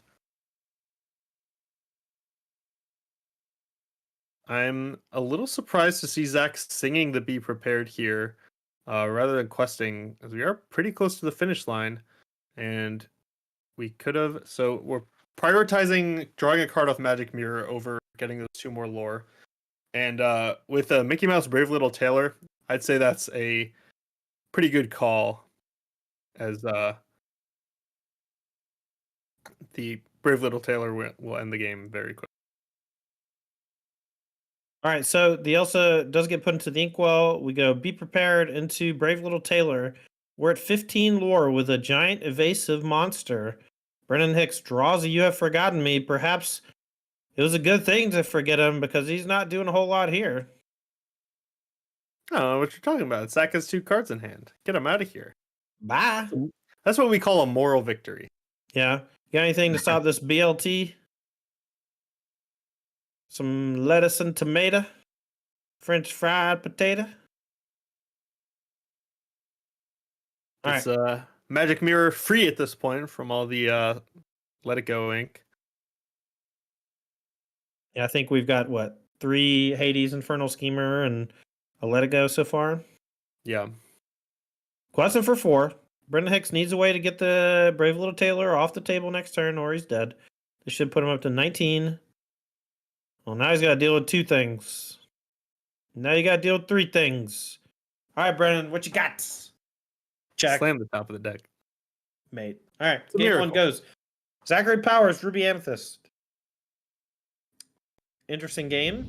I think that really showcased how weak You Have Forgotten Me can be when you're behind on board, For sure. or when your opponent just has a card advantage engine in play. You know, like we play a good bit in testing with and against You Have Forgotten Me, and against some matchups like Emerald, Amethyst, you know, they curve out, and sometimes you just hit 2 Cuscos or whatever with it. Right. And then that's like game over. That deck has like very little raw card advantage, but when you cast it when your opponent has an active the queen and you can't even challenge the queen on the next turn for drawing a card, it's bad time. Right. We never really saw an engine get online for the Amber Sapphire deck, which means might be looking to try to get out early. But even then, that last game, we saw Zach leading with a Gaston and a Rafiki and just keeping everything clear before Brendan really got going. Yeah, I mean, I think that was just indicative of the strength of Ruby Amethyst, right? Like you're playing this control deck that goes long. You have a million ways to draw cards, so you don't really care if your opponent has things that cycle themselves, things that replace themselves. You know, like you can fight through a bunch of Hades and things like that because your cards just overwhelm them eventually. And your card advantage keeps pace with their card advantage, even if their card advantage is like adding to the board, like Hades, Lord of the Underworld. But I digress. This matchup is going to be a longer one. So we're going to get right into game number 2 as these players are going to start looking at their mulligans. But while they look at their mulligans, I want to shout out some of our sponsors here at Apex Gaming. Big shout out to G Fuel Energy for keeping us hydrated and energized on these long tournament weekends. Thanks to Wings Etc. for keeping us fed and happy so that we have somewhere to go and hang out and eat, have a good time after the games. And also shout out to tcgplayer.com. If you are interested in any trading card game, chances are you should go to tcgplayer.com and use their marketplace to find all your singles. Looks like just 1 card being mulliganed for Brendan here and 3 for Zach. So Brendan's pretty happy with his hand. Let's see if he can get a start he's happy with against Ruby Amethyst. Now, Todd, has there been any point in Lorcana so far where you have wished you had access to a sideboard? Basically every time I played best of 3, I wish that I could cut some of my cards for other cards, but that's mostly because we have to play best of 3. I don't want to play best of 3. I want to play best of 1, and I want to build my deck in such a way where I get punished for drawing my anti-aggressive cards in a control matchup, especially if they're not inkable like Rafikis and such. That's the whole point of them. Right. So what do you think? What, you want sideboards up in this piece? No, not especially. I think any effects I want to get in my deck, you know, there's a small cost, but it's smaller than it might be in other games. And I'm happy to have to kind of let cards jockey for position within my deck. All right, here comes Gaston, a challenger for these 2 early characters from Brendan Hicks. And while we can quest for 2 up to 3, Gaston's going to trade for one of them next turn. My guess Hicks just goes for a Mickey Mouse detective and starts ramping up. May choose to not actually quest this turn, just to make sure the Gaston doesn't do anything too dirty, but here it comes. My perspective, I think by questing with both of these characters here, you're almost guaranteeing that Gaston trades with something, which is a little bit better place than you want to be, as opposed to maybe letting the Gaston hit a Mickey later on. The Gaston, I think trading, you're happier with it trading for your 1 or your 2 drop than letting it get maybe even more value later on. All right, Maleficent Sorceress draws a card. Gaston force trade now. Going to probably hit Phil. The support can do some dirty stuff. Instead, we're going to hit the Stitch new dog. That's to keep a Stitch Rockstar from happening. I'm not even sure if Stitch Rockstar is in the deck. Decent Right. pickup for Hicks. Finds that you have forgotten me, but it might not be the time to deploy. It looks like his hand is pretty weak, though. 2 Eye of the Fates. 5-drop Maleficent's probably the play. I think I'm pretty happy. This is always fun when you see a card not really get the job done in game, and then it just goes straight to the inkwell in game 2. That's what we see with You Have Forgotten Me. It's kind of the opposite of how I teach people to play Magic, where sometimes in game number 1, a card will win you the game, and it's not supposed to. And people think, oh, why would I ever sideboard this card out? But, they're so blinded by how well it did in game number 1, even though that's usually not the case. All right, Maleficent trades with the Philatites, and we're going to play another Gaston. Going to go back Brendan Hicks's way. I think I'm pretty happy with Brendan's position here, I think, with this early Maleficent. Now, the problem is it will get taken down by a Maui, and there's not a whole lot Brendan can really do about that. Yeah. Welcome to play against Ruby as a creature deck. You get beat up by Gaston, you get beat up by Rafiki, you get beat up by Maui, but that's why that deck exists. And now, rather than try to get both of these Eye of the Fates down in due time, Brennan would rather also play the Simba and unload his hand, try to get this game over with. And I think he might do it. Yeah, it could. We're going to go trading with the Simba. And now, do we have it? Yes, Maui does eat up the Maleficent. Maui's not dead, though. It only takes 3 down to 2 willpower left. And now we have Eye of the Fates plus any character allows for a lot of juice over the next few turns. See if Brennan can find the squeeze. Looks like a Maximus, though. I can't really tell which one. 3-drop. Looks like a cartoon. Right. And then I think I'm pretty happy to play this out and get a couple of things that quest for 2, but Brendan would rather not give this Maui a target at all. Maybe hoping to be able to just trade the Maximus for the Maui a couple turns down the line and keep the Mickey around for later. All right, Powers, Inks, 4-drop Mickey. This is ink number 6. Let's see if it says nothing and passes the turn back. Must have a handful of 7s. Top end on the Ruby Amethyst deck is quite expensive. See if Hicks has any wish to use the Eye of Fates and quest this turn. Looks like we're going to go doing it with the Maximus for 2 up to 12. Any follow-ups for Hicks? This might be a little disheartening if you're sitting across from the Ruby Amethyst player. If you're not ending the game right away and pass without playing anything on turn 6, like, what are the chances they don't have a Be Prepared? Yeah, I mean, he doesn't even need to he doesn't even need to play the Be Prepared if you don't play anything. So it's more just like a what are we even doing here? And here's a Heroic Outlaw, which is going to punish any sort of questing Brendan Hicks does over the next few turns. Let's see if we find the answer, and we do. Let it go, let it go. And now we can quest for 2 with the Eye, and the patience for Brendan Hicks is going to pay off. We're up to 14 lore. Yeah. I like this. That was a very timely let it go for sure. Right. And now each of our characters is threatening enough that Zach really has to think about dealing with them. I think we have to play Be Prepared here to kill these 2 little dorks. Right. Too much lore from just the Eye of the Fates, and we're going to go back Brendan Hicks's way. I believe Powers has Maleficent Dragon and a drop Elsa in hand, so very likely to be able to deal with the next 2 things Brendan Hicks is able to play. And the perfect draw, Magic Mirror. Your opponent doesn't Oof. play anything. Of course, you take the turn to draw a card. And Baby Maleficent, draw a card. Put the tips in the inkwell. Put the tips in the inkwell. You know you're supposed to. Oh no! Brendan's holding 2 Hades Infernal Schemers with only 6 ink. Not the greatest target in the world is Maleficent Sorceress, but getting the character down that can quest when you're at 14 matters quite a bit. There's the tips. Going to the inkwell. Half a turn too late. I already lost all respect for you, Zachary. I'm sorry. Just kidding, by the way. In case that wasn't clear.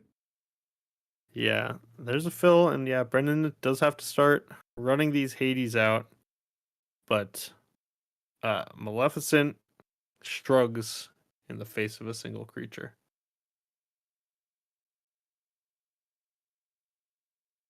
All right.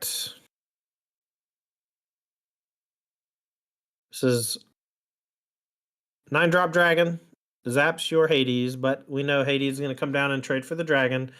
It's going to be a bunch of trading back and forth for a while to see if Brendan Hicks runs out of gas anytime soon. We're getting a bunch of ink, and we have some answers here, though. Right, Zach doesn't have a clock online, but honestly, I think he has enough answers in hand and the online that it's still going to be hard for Brendan to ever reach the finish line. All right, here's another dragon. Going to chew up the Hades again.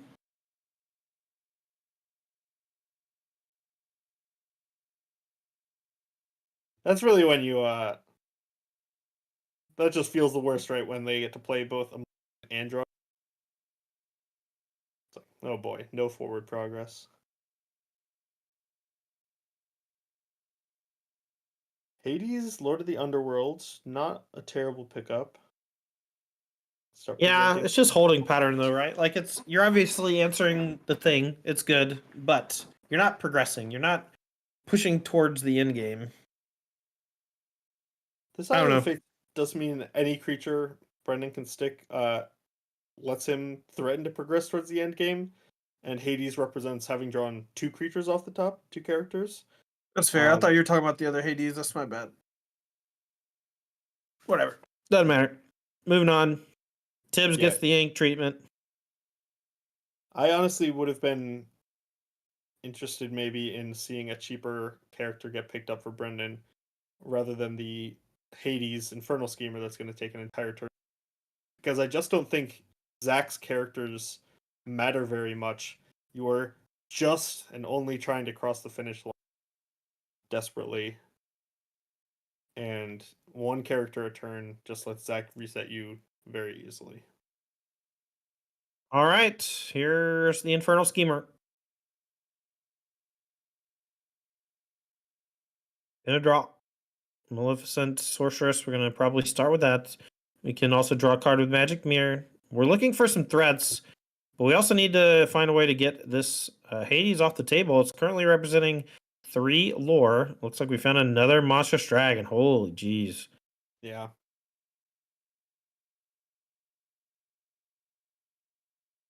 The good news for Brendan is that, in Lorcana, if you've got enough creatures in your deck, almost every can be a character, excuse me. But the question is, Brendan's characters are expensive enough that most of the ones he draws, he won't be able to play 2 in 1 turn, which means Zach just has that much more time to finish responses. Here to be our guest. Gonna take a look at the top 4. Finds another Hades. Lord of the Underworld, so we can do that, and Hades back Hades. Seems like the play. I'm pretty happy with that. Yep. Gonna go digging. Finds the other Hades, and we're gonna chain these together. Can't keep a good god down. Right. And looks like just a couple other characters for Brendan. I think this Eye of the Fates has, and it was in Brendan's open.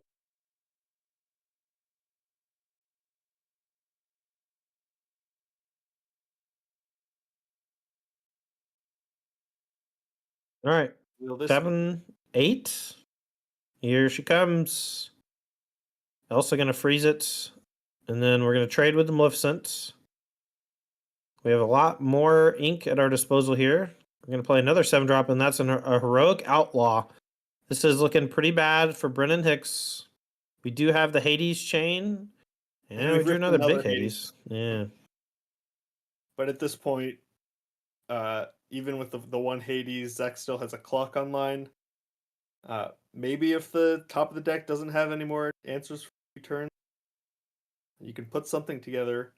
But once you exert the first character, it doesn't win the game, and then Aladdin just gets to challenge twice if he has to, thanks to Shield of Honor. And an Aladdin attack is worth 2 Eye of Fate's activation. You're not making a ton of headway.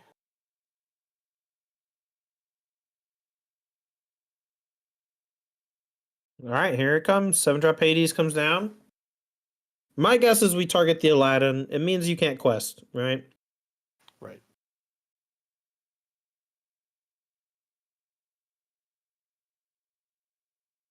Just deliberating. Can't quite tell what the third card in Brendan's hand is.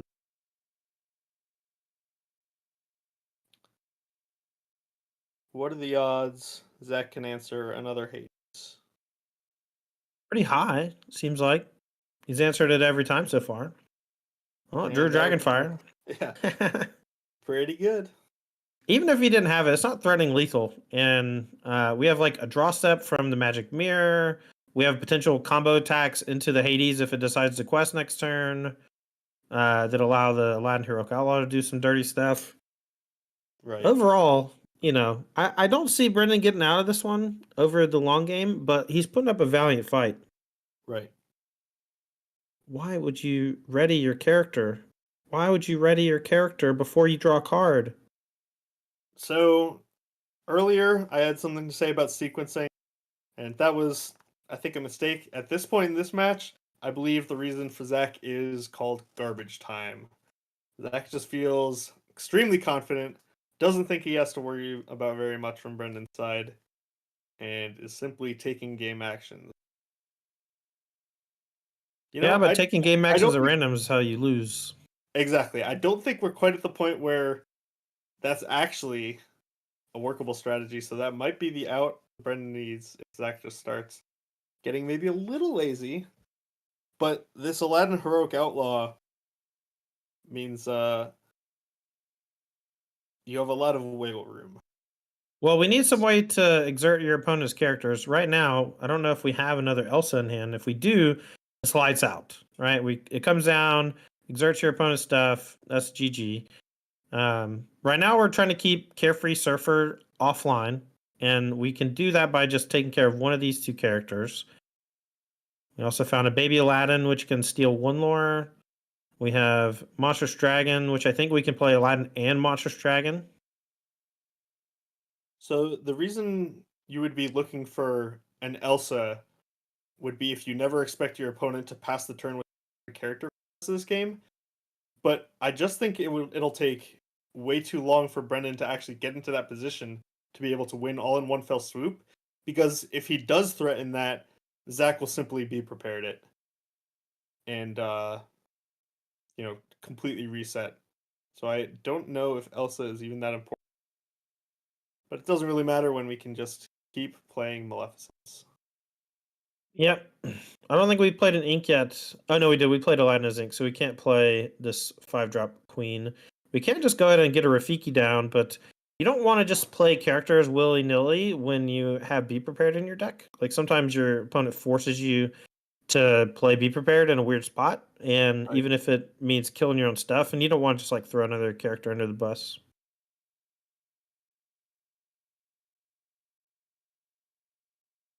Brendan still in the same spot as 15 minutes ago with 14 lore and an Eye of the Fates. Does get to quest this turn, but does he really want to in the face of him? Rock in a hard place.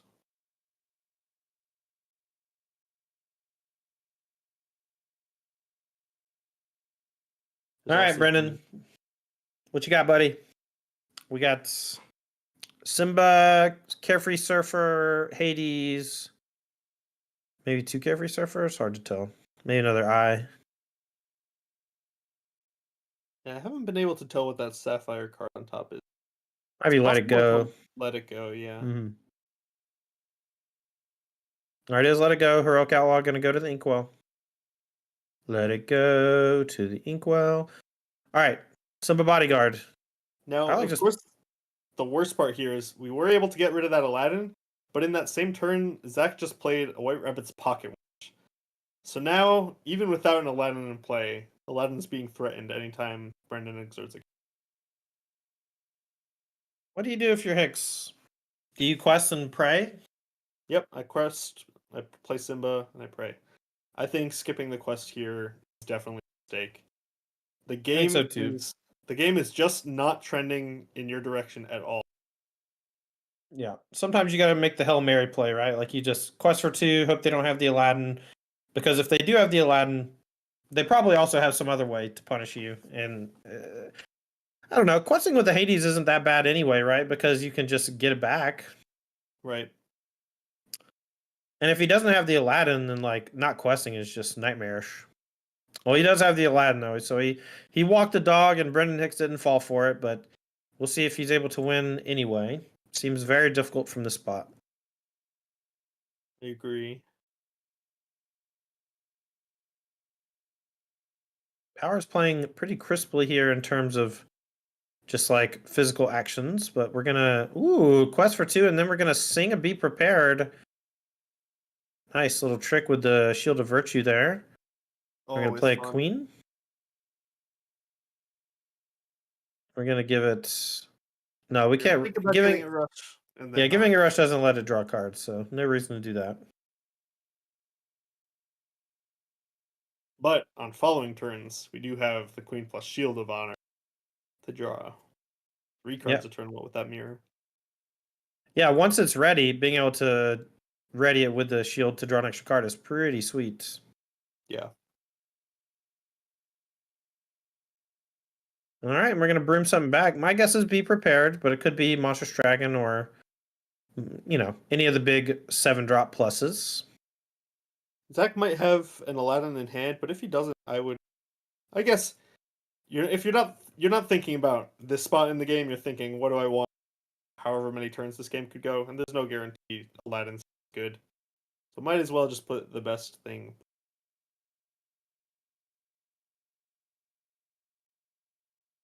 All right, back Brendan Hicks' way.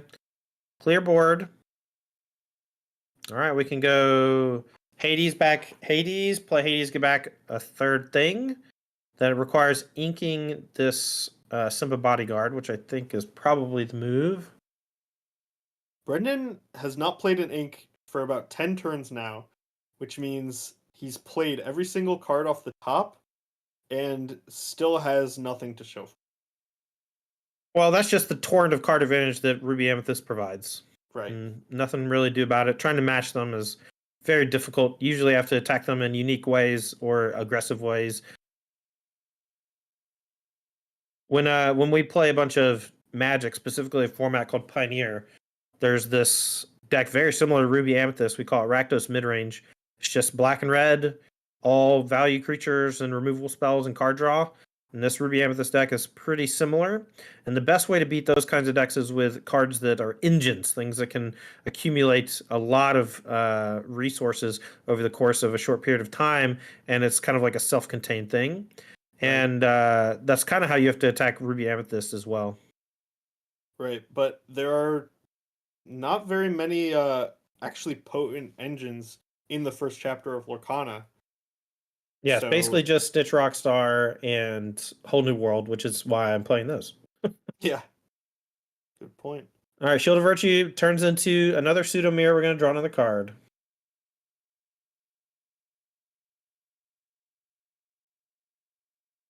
Back Hicks's way. We can do Hades, get back Hades again, but we're just treading water. All right, especially with so many of Brendan's cards being too expensive to double spell with. Play 2 in 1 turn. It's restricted on ink, restricted on card costs. This Robin Hood draws a card, but Zach does not care.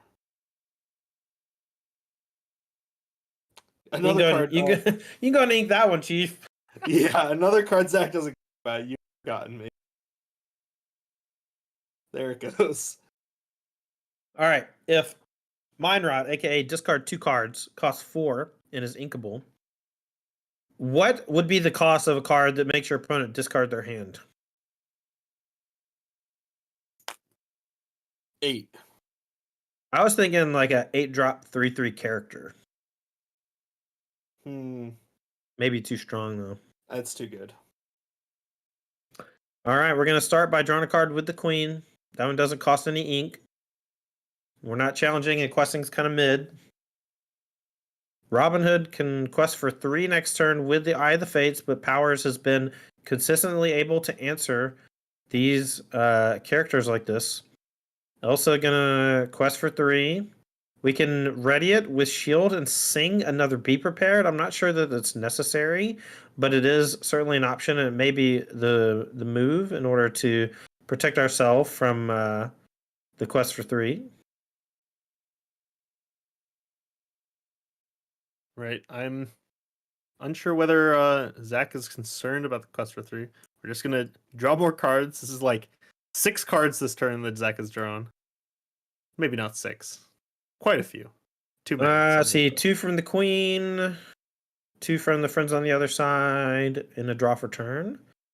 Close enough. 5. Can still draw one more with Magic Mirror as well.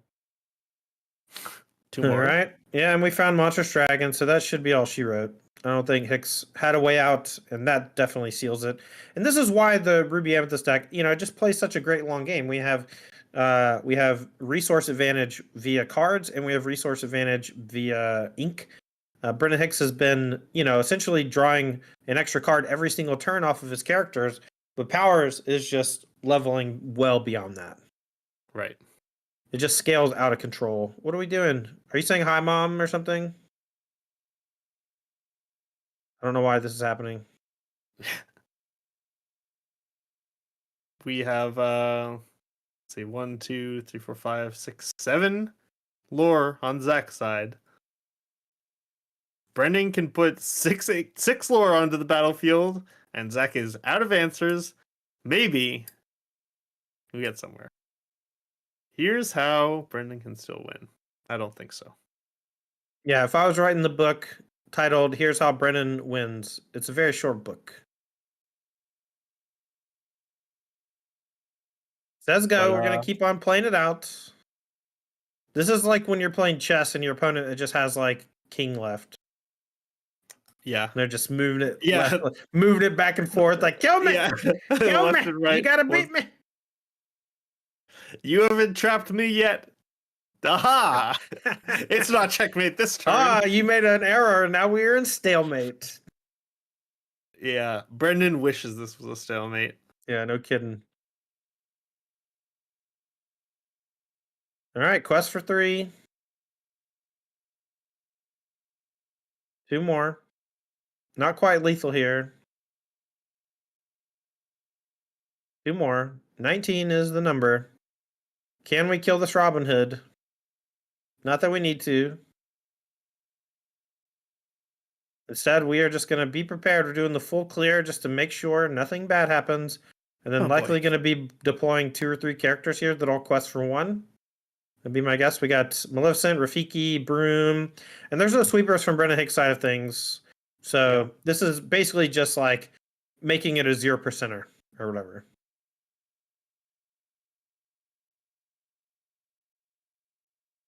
How much you bet we're going to draw more cards? $0. I used to be a gambling man. I'm no longer. But we are going to make sure to shuffle this dragon right back into the deck. Yeah, now I play the odds. All right, there it is. I'm just kidding. All right, Zach Powers takes it down 2-0. Ruby Amethyst defeating Amber Sapphire. That's a cool Amber Sapphire deck on the left side of things, but unfortunately unable to get the job done against the brutal consistency and power level as the game goes along from Ruby Amethyst control. We do have some backup magic. We're going to be moving to that in just a moment. I'm going to ask our director, can I get like a 2-minute break? Okay, we're gonna take just like a 2-minute break here. Let's watch the middle match. Let's watch Brad Marsh, so we can watch a full game. But we're gonna take just a 2-minute break here. When we come back, we'll have another quarterfinal match.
All right, we're still in the quarterfinals here. We're going to be watching the last match play out, or are we all finished? Cool. All right. Well, I don't know what to do. New cards. All right, new cards. So we're gonna have the semifinals coming up for you in just a minute, but all of our quarterfinal matches are finished. What's some new cards we can talk about? Matt, have you looked over the cards from Chapter 2 yet? Is there any that you're Yes. particularly excited about? Yeah, I think we should talk about Madam Mim. I'm going to make sure to pull up a card, see if we can get that to our. Yeah, there's no that card's not on Dreamborn yet, unfortunately. Oh, it is actually. It just came up, brand new. I sent an Oh, image. Sent an image in Discord. I wonder if we can get that up. But if not, I can read the card. Madam Mim Fox is an Amethyst card for 3 ink, and it's inkable. It's a 4/3 with 1 lore. It has Rush, so kind of like a Rafiki, but it says when you play this character, banish her or return another chosen character of yours to your hand. So effectively, this is like a better Rafiki that's inkable, with the downside that you have to return something else to your hand, or else you lose Madam Mim. What do you think about yeah. that? Okay, so I want to kind of skip over this. I don't. This feels weird talking about it without it being on screen for other people, but I will say that I think it's significantly worse than Rafiki. The decks that play Rafiki often use it like more mid-rangey and don't really often play, ones and twos. And when they do, it's always defensively when their opponent plays something that they want to challenge. Madam Mim is a very cool card. It's inkable, which is great. It has 4 strength instead of 3. You can do some really sick tricks with it by bouncing your 1-drops that are like vulnerable to your opponent challenging them. Like your 1-drop Lilos and 1-drop Maleficents that quest for 2. I like that it's something that can rush in and take care of Cusco. I think that that's a really big deal. And other than that, though, obviously bouncing a character has a significant downside, but there are ways Right. around it. And I really like that it works in conjunction with Merlin Shapeshifter, another new card. This 1/5 with Battle of Wits says whenever one of your other characters is returned to your hand from play, this character gets +1 lore this turn when it's questing. And so anything that can return one of your characters to your hand, I think just needs a second look because that Merlin can gain some extra lore when it quests. Right. I think it might take a lot to get Merlin going, really. Because at the ceiling, if you're just doing 1 per turn, you're really just paying for a 4-cost 1/5 with 2 lore. But it's I mean, for possible we would now. be, yeah, for now. What if We they could, make a one cost character that's just like, Madam Mim, where it has to return something, right? And then you get two of them going, and you go boink boink boink boink boink boink boink boink boink. Quest for 10, right? That sounds there you go. cool. What do you call that? We were just talking about it. That's an engine right there, That's baby. actually that's a combo. Maybe it's an Yeah, engine. I don't know. it's a combo engine. We'll Yeah. call it something like that. All right, Taryn, we ain't Yeah. got no cards on the screen and we ain't got no matches. So what do you want me to do? All right, matches are ready down in the feature match area. Let's just head on down to the feature match area. We'll watch a mulligan and stuff.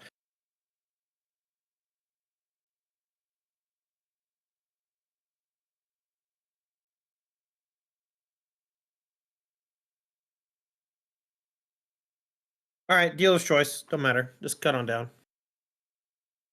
All right, we're gonna head on down to the feature match area and watch. We have two different Amber Steel decks versus two different Ruby Amethyst decks. So, Ruby Amethyst Control. And so we're basically having what I consider to be the two best decks in the format. These Amber Steel mid-range or Stitch Blitz decks, depending on how you build them, versus the best control deck in the format, which is Amethyst and Ruby. I don't think that anyone is really shocked by the current results of the top four.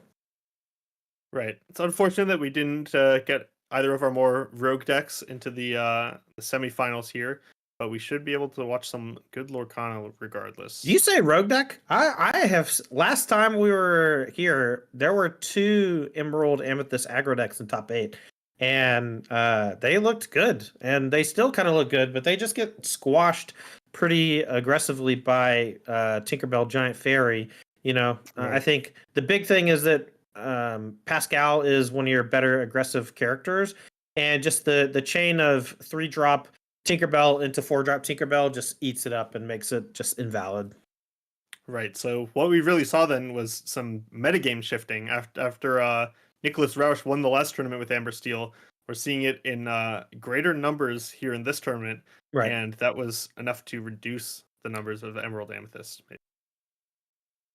All right. Well, players here are resolving mulligans and will be underway here in our semifinals. This is the top 4 of the Invitational Qualifier hosted by Apex Gaming and sponsored by TCGplayer.com. Make sure to check out TCGplayer.com for all of your card gaming needs. They are the marketplace for all your singles, for basically any of the card games you want to play. All right, we're underway. No 1-drop from Powers, but we do have the best 1-drop. Lilo making a wish. Going to start potentially questing for 2, and we can hopefully get something like Simba Bodyguard down to protect it. Here's a Gaston. Zach Powers with the potential nut curve of Gaston into Rafiki if he has it. This is going to be devastating for Brad Marsh and his... Oh, there it is, Rafiki off the top. Right off the top. What a beating! What's that phrase we use every time? The House of Cards. It's coming tumbling down. Yeah, I mean, Bodyguard, look, that we found it pretty early on. We were like, okay, what's the best way to protect Lilo? And it was Simba Bodyguard. And the 3 willpower made it very strong against most of your opponent's early characters. And step 2, we found Rafiki. And Rafiki was the best way to challenge Simba because it allowed all your other stuff to eat the Lilo for free. And it had Rush, so it was able to catch it from behind. So a lot to love about Rafiki, obviously non-equable, so it has some tension there, but every time it comes down and eats Simba, it just looks so gross. Right. Zach out to an absolutely blistering start here, has already taken care of the 2-drop from Brad without losing any resources, and now Brad's 3-drop is just going to trade for whichever of these characters Brad chooses future turn. All right, Magic mirrors the play. Can be inked. Not the greatest for this matchup, but might have time to deploy it later on. Marsh here is considering his options. Can't trade into anything and still Rapunzel. Can't play Grab Your Sword. Not a whole lot of great options, it doesn't look like. Can play a 2-cost Aladdin, but I think that's a pretty weak card here on this board. Right. And no ink. Ooh. So we are actually looking pretty good here for Brad if nothing big comes down from Zach, because a Grab Your Sword next turn lets these characters continue to start questing. and then you at least Well, have in a order to grab buffer your for sword two. next turn, you would have had to play ink number 4, which he didn't Oh, do. I missed that. We missed that. Yeah, he should have played that Rapunzel as ink. I'm sorry. That was tough. Now, Melissa's going to come down, draw a card. And I mean, Brad might just be slow rolling it or whatever, but like, it's going to take a while. And I don't think you could just rely on drawing 2 in a row. And you even get punished by drawing another Rapunzel. You know, you could be playing grab your sword and questing for 2, 4, 5 this turn and maybe just ending the game on the spot. Right. There's slow rolling and then there's 2 slow rolling. I think this is the latter. But, you know, we're still in the same position. Zach played out a character that turn that still dies to grab your sword. And, but now is 1 turn away from threatening Be Prepared. So any advantage Brad's able to create could get dashed away instantly. We're going to just draw a card with Magic Mirror, refusing to play anything else into that grab your sword, refusing to quest because we don't want to expose ourselves to some bad trades. All right, well, Brad Marsh here has grab your sword, has an inkable. Going to ink another Rapunzel.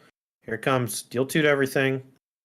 Now we can quest for 5. If we had been able to do this last turn, this game would look a lot different. Powers would be maybe in a little bit more trouble, but now we have access to 7 ink this turn for Be Prepared. And I think we've drawn plenty of cards to be able to have access to it right now. And Brad is going to struggle to put much more pressure onto Zach from here on out. Got some expensive cards in hand, is really only going to be able to play 1 per turn. And as soon as Zach adds a threat to the board, Brad's going to have trouble dealing with that, and Zach will turn the corner very. All right, here comes a Goofy. Now, Brad Marsh's build, it does have the Lilo package, right? The Lilo bodyguard to be aggressive early, but it doesn't have the Aerial Singers and the Stitch Rockstars, I don't think, which makes them a bit weaker against Ruby Amethyst.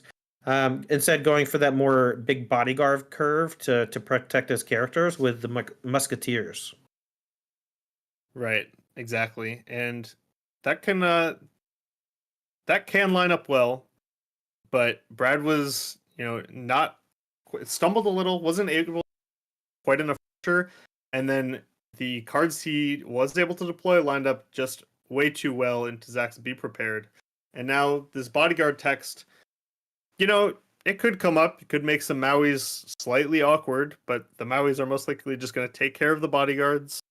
And like I said, Zach's going to kind of run away with things as soon as he's able to get a threat down.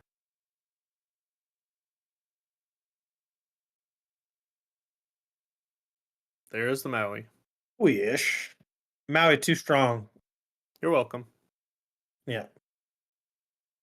My man Maui. A little late on this here tabard. Musketeers tabard. Not going to do a ton. We got a 6-drop Tinkerbell Giant Fairy going to deal damage to the Maui. You might be a little scared if you're Zach here that Brad could have second Tinkerbell. It would certainly make sense.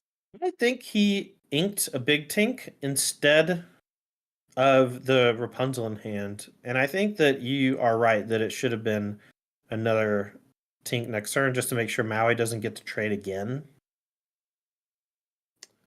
Right, but instead it's a monstrous dragon. Exactly what Zach is looking for. You're seeing how good the Ruby Amethyst deck is at playing around Rapunzel, though. Marsh, this is the second time we've watched him play against Ruby Amethyst, and we've watched the Rapunzels be put in the inkwell or just be dry and cast, Right. With nothing gained multiple times. Right.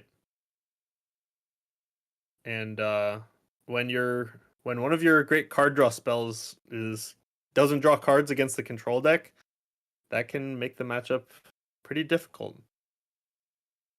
Powers here are gonna play Pocket Watch before drawing a card. Can't say that I agree.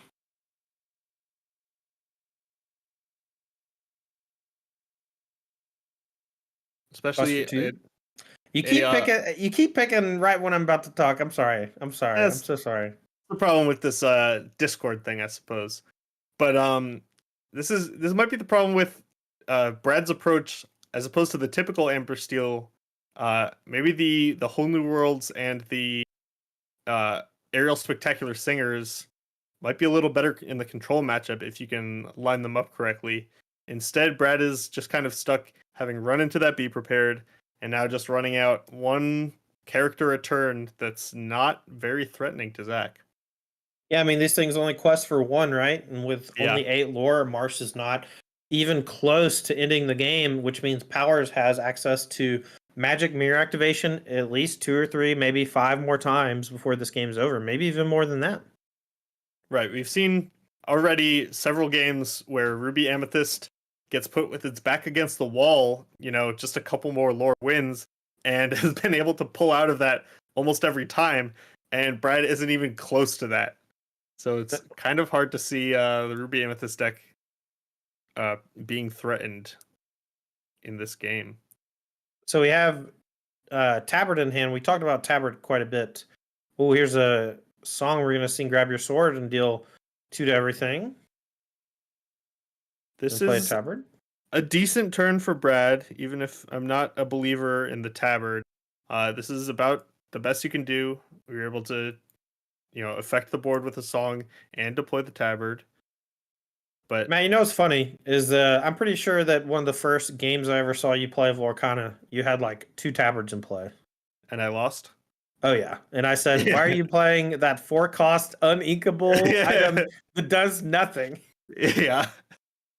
All right, well, doing something here though. It's trading and drawing a card. I stopped playing it. Yeah.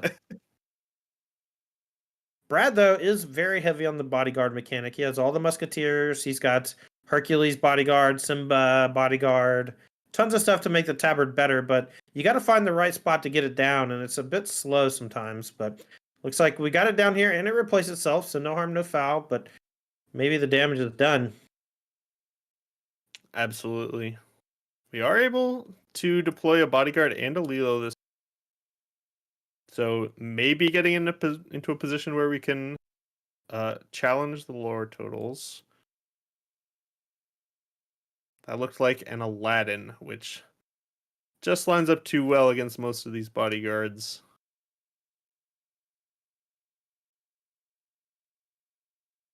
Plus all right, Powers here. Yeah, I mean, if at any point Marsh decides to start questing, Pocket Watch plus Aladdin Heroic Outlaw is lights out. Absolutely. It's just big enough to take care of most of the bodyguards, except Mickey and Goofy. I'm a little bit surprised here to see the Maleficent take down the bodyguard as opposed to the Lilo.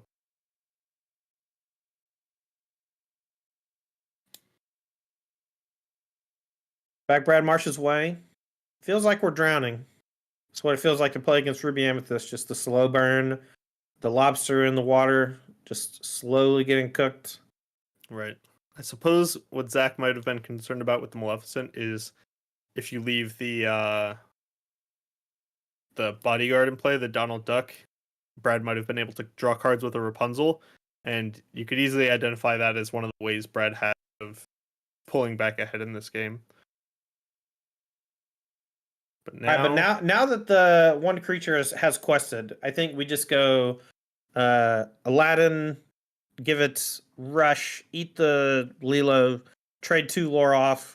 I think very difficult for anyone to come back from that. But it looks like we're just going to play the super safe route. We're going to sing a Be Prepared.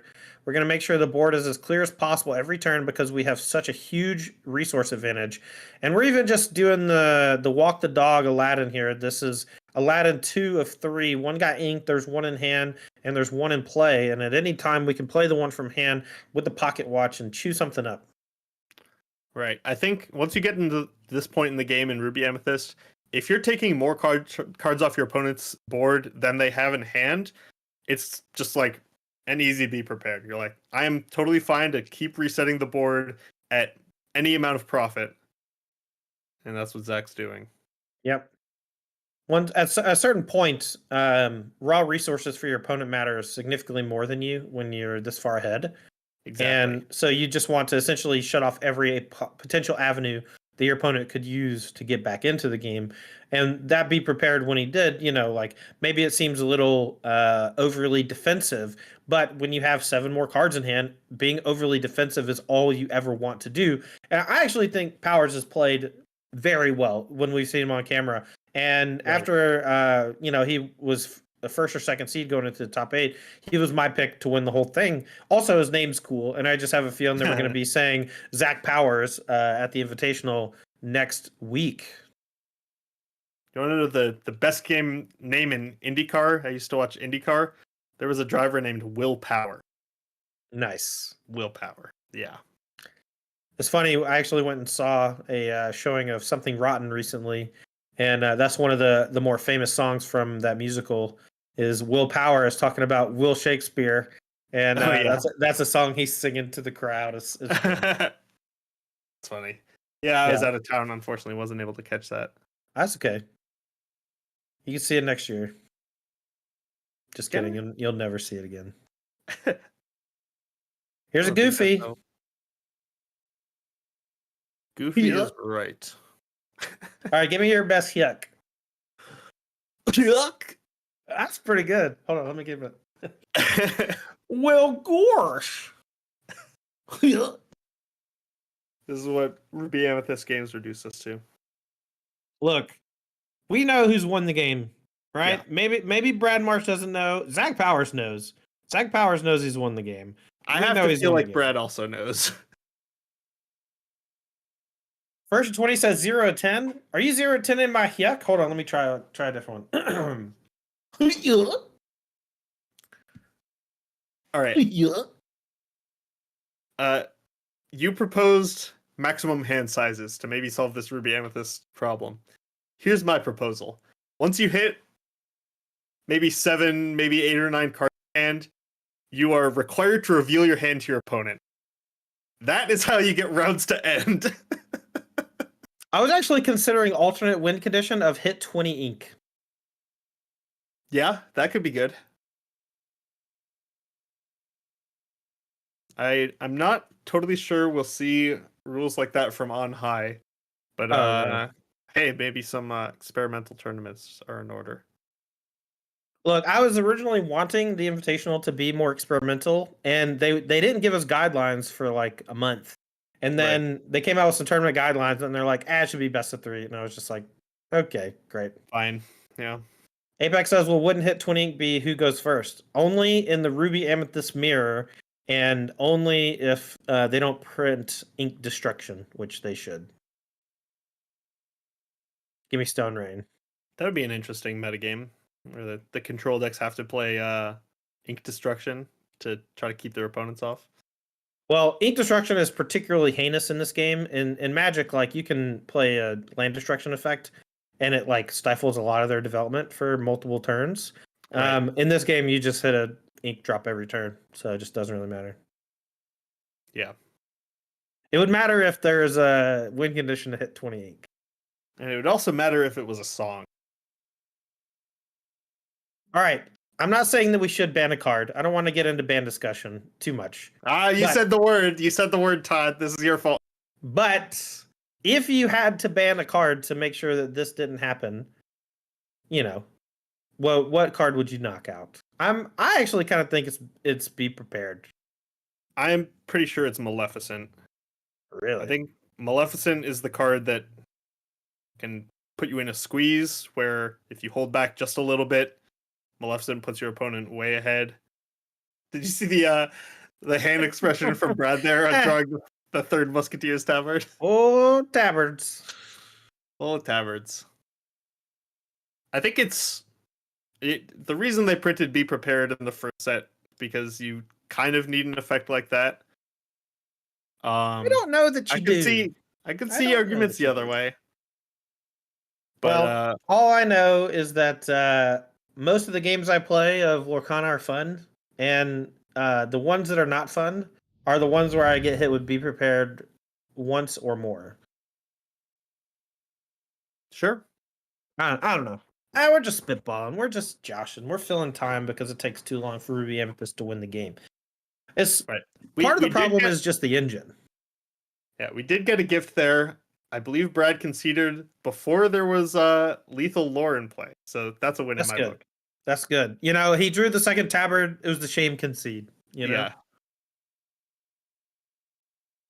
Wicked Wombat in chat says the Ruby Amethyst on Pixelborn, when I'm on Mirror, I just concede. Yeah, that's because playing one game usually takes about 45 minutes. Declee says you play IRL at all or only on Pixelborn? I play casually IRL with friends and family. I haven't played any local events yet. I just have like starter decks with like a booster back boxes worth of extras added to it. And but when I play on Pixelborn, I'm like hyper competitive. I love playing all the steel amber decks. The only downside to conceding the mirror on Pixelborn is if you ever do go to a live tournament, I think you really need that practice if you're going to have any hope in the knowing how to manipulate your brooms. I don't engage with that. Look, I don't disagree with you, right? I think it is important to practice, but what I despise is that is a necessary kind of practice. I think that Sure. it's what set one of a brand new engine, and it's pretty clear that mid-range soup with all 2-for-1 draw cards or whatever is like somewhat problematic, and it's part of the way that the engine revolves around any card being inkable that matters. And so like no one ever stumbles, no one ever gets mana screwed, no one ever has to play a game from only 2 or 3 resources. They're always curving out and they're always hitting their more powerful, expensive things.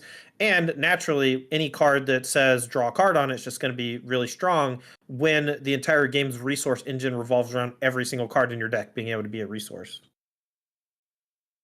Right. I wonder if no, never mind. I'm gonna play. I'm looking. You mentioned this only being set one. I was thinking about that the other day. I have just no idea what decks are going to look like, 2 years from now. Even if Lorcana implemented something like Magic, where you only have 2 years legal at a time, 8 sets worth of Lorcana cards, those decks have to be wild, right? Just like the best 3 cards at any cost in their slot. I am very excited to see the future for. Yeah, me too. I mean, I already think that Zero to Hero is potentially game breaking, and I've only cast it one time. Like I played 3 games. I drew it once, and I cast it once, and it was outrageous. Actually, no, I'm sorry, I cast it twice. That's why I think it's good. I had 2 times where I drew it, and it was not bad in either one. But it's just that type of card is just something that's going to stretch the engine. And right now, we need things that'll stress the engine, stretch it out, because right now the pinnacle inside the engine is mid-range soup. Right. In Magic, you may be. I know you're aware, Matt, but those of you who are newer to Lorcana and are fans of Magic the Gathering probably know a little card called Omnath, Locus of Creation. And that thing is silly. Generates mana, generates cards, generates life. It just hits on 3 different fronts. Right. Basically impossible to beat in a normal way. You just have to go outrageously over the top of it or completely dismantle your opponent before they play it. Or just ignore them completely and kill them with some 2 or 3 card combo. Basically the only ways to beat it. And we don't have any of the 3 of those in Lorcana. Right. Except Whole New World is pretty cool. Zero to Hero is a ritual that lets you get under them, though, which I really like. Yeah. Rituals in Magic often, like, if you're not combo killing, if you're just ritualing into big creatures, your opponent plays some removal spell, but removal spells are expensive in this game. Yeah, exactly. That's one of the ways you can really break the parity is playing something that's worth dragon firing for way less ink than Dragonfire costs. Yep. All right, we're underway here, and Brad Marsh has an explosive start. Turn 1, Lilo, Wishing on a Star, into 2-drop Aladdin that quests for 2. And Zach Powers needs something here to interact. Going to ink a Broom, likely going to play a 2-drop. Here is a Broom. Do we have a Bodyguard? Ooh, I see a Hercules. That's a nice one. Yeah, Hercules lines up pretty well here. You're not quite as far behind if Zach does have a Rafiki. Yeah, who but you're knows? still getting chewed up. Rafiki trades and then Broom eats the Lilo, and that's tough. And that's like best case scenario. God, does he have Rafiki? He does. That Rafiki on 3 is so brutal. Right.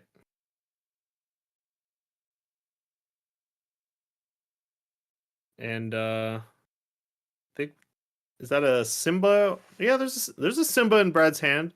So this Aladdin might get in a couple more times. Zach can only have so many Rafikis. And this honestly might be a game where Brad is able to chain enough bodyguards to actually put some hurt on Zach in the early game, which he was really not able to do last. All right, Matt, here's a simple fix. Something that millions of players already use in a different game. What do you think about chess clocks since we're playing on our own turn only? I mean, I think chess clocks might be fine in Lorcana. They solve some of the problems, right? But do they solve the fun problem? Like, I don't know, your Ruby Amethyst opponents, if you're playing a non-Ruby Amethyst deck, are just going to get better at playing their turns efficiently, and same patterns are going to happen to you. So tournaments will finish more quickly. There will be fewer draws, and that's a good thing. Yeah, But but you can't I don't know, we can't implement a rule that makes a deck stop working, right? That's not what I want to do. I don't want to change how the game operates. I just want some sort of mechanism that keeps draws from happening. And I think chess clocks are a great way to do that. Their whole design is essentially to prevent draws. right, I think chess clocks are a good answer for that specific problem. I think what we were talking about before is a solution for both draws and for, player enjoyment of a format. But if you decide to specifically address tournament draws or tournament runtime, then chess clock is a fine solution. I'm sure some players would be annoyed by having to use this tool that doesn't even apply to the deck they play, but you got to do what you got to do. We do All see right. the chain of bodyguards for Brad is holding off any damage to this Aladdin. All right, so Broom's gonna just chunk into the Hercules for 2 and come back to hand. And now that we're back in hand, we're gonna play Friends on the Other Side. Zach must have been very confident that Bruce wanted to get in there because he made that play before drawing cards. Made that play before drawing cards and had the option to double trade into the Maximus to clear. Right. I I don't know, think power. Yeah, I mean, this doesn't look that great for powers. this Aladdin could definitely get the job done. Plus, Is that running in is that that a broom. song? Did I miss that song? Aladdin, I'm gonna get the job done. I don't know. You get it. I'm sure he said something to that point. Also, running in that broom, I'm not confident Zach didn't want to just take down the Hercules with the Mickey this turn. But maybe Maybe a little plans changed. hasty. Maybe he thought he was gonna ink the broom. Right. Yeah, regardless, that's a great reason to draw cards first. And Zach Oh, sure, got sure, sure. basically nothing done on that turn. So Yep, no Brad clear. gets to keep putting on the pressure. We're still 2 turns away from Be Prepared. So Brad might play out one of these 2 cards in hand. I would play at least one, and I think it's the Lilo because it quests for 2 and it's pretty scary. And then maybe you play the Goofy next turn. Maybe you just play out the Goofy because it's big. And you can play the Lilo after the Be Prepared. It just allows you to double spell, you know? All right, Right. back Power's way. Let's see if he's got a clear. Needs something real big here. That's Maui. He's pretty big. I was interested in thinking about holding on to the Lilo for prepared, but when the Ruby Amethyst deck gets past to Be Prepared, they can just start throwing down single target removal. And I think it's valid to get this Lilo down early and try to get some quests in before Zach closes any doors at all. Yeah, Maui should still be in play with 1 Wood Power left. Mickey can still attack and eat the Aladdin, though. That's where we're about to be at after this broom finishes resolving. Mickey plus broom is pretty devastating when it's working.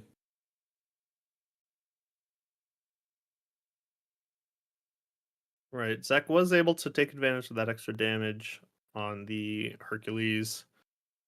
And now. Oh, wow. No shot. That's wild. Zach Powers, the most confident Ruby Amethyst player I've ever seen. That's the fastest. I've never. I can't imagine. I don't know. I don't know. Well, believe it or not, we have seen Ruby Amethyst win from this position before. But it's going to be tight. It starts with a song.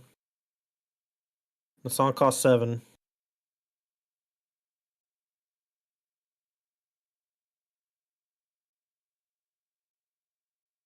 Maybe? I wonder if Powers has ink totals wrong? I wonder if that's anything. Maybe not.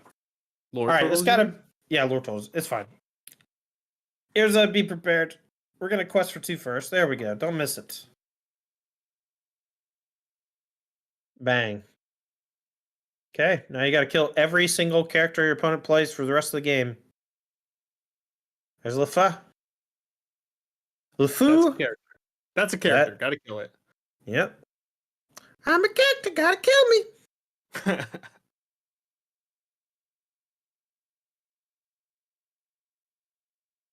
Here's 8. Or is it Elsa? Gotta freeze me. Okay.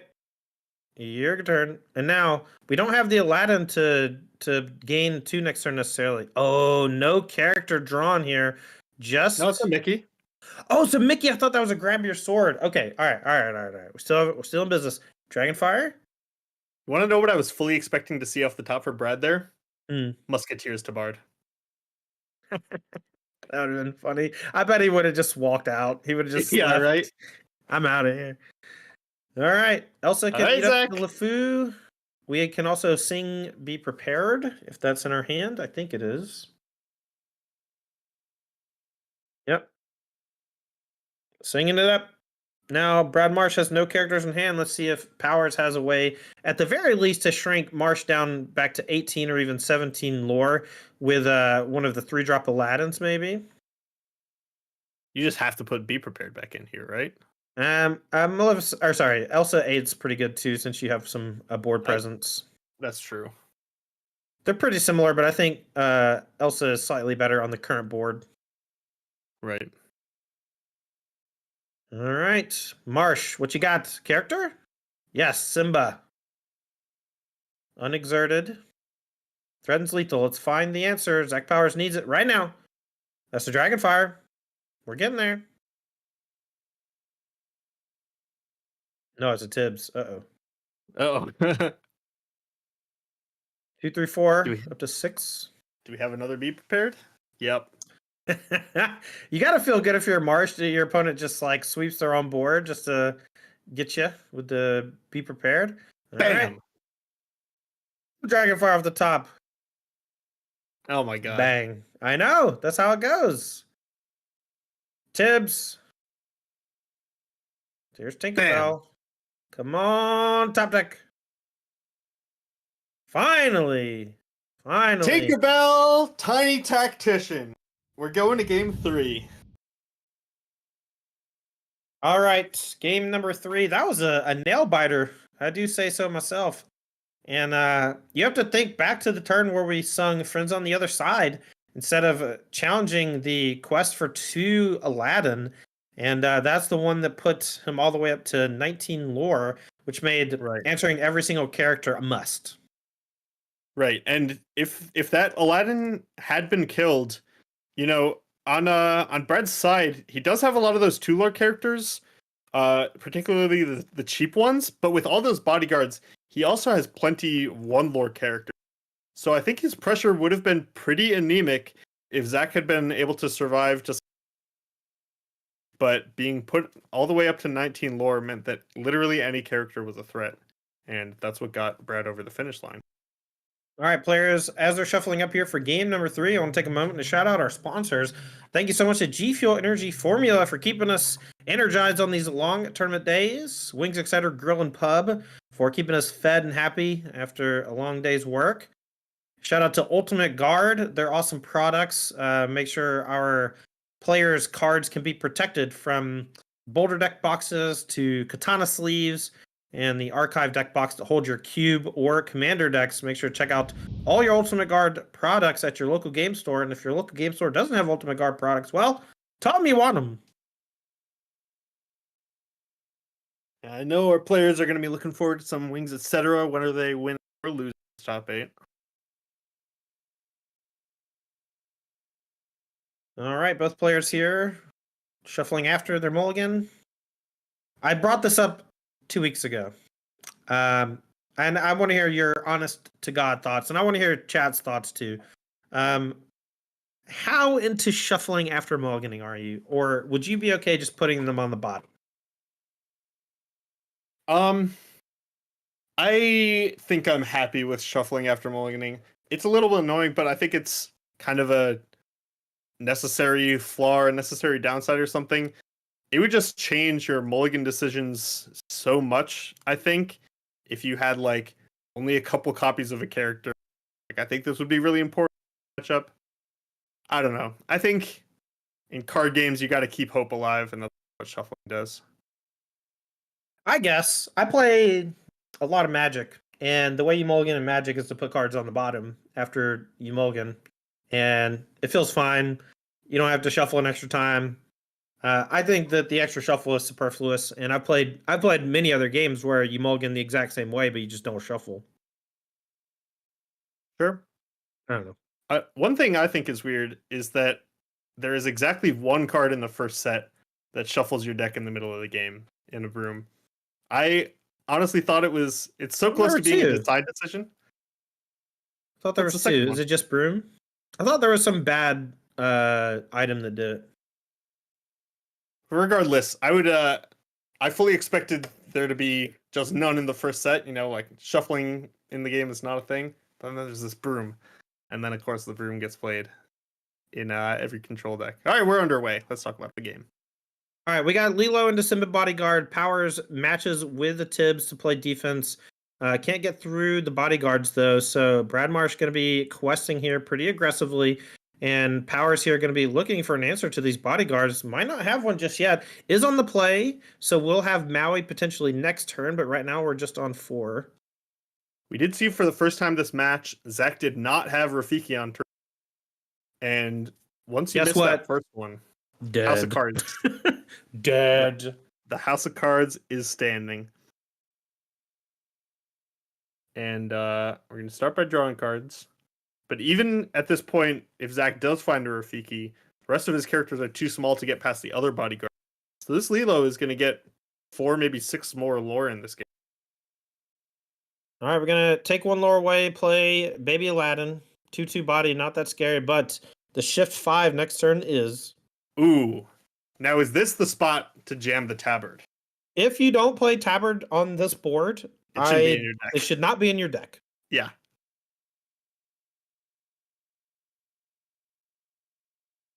Great curve here from March with the 1/2/3. 2 bodyguards to protect the Lilo. Tabard here does punish if anything comes after the bodyguards. That's all you really want. You just want punishes. Now, one thing he can do instead of the Tabard is we can go Hercules into the Maleficent and then use Rapunzel to heal it. I think that that's reasonable. Right.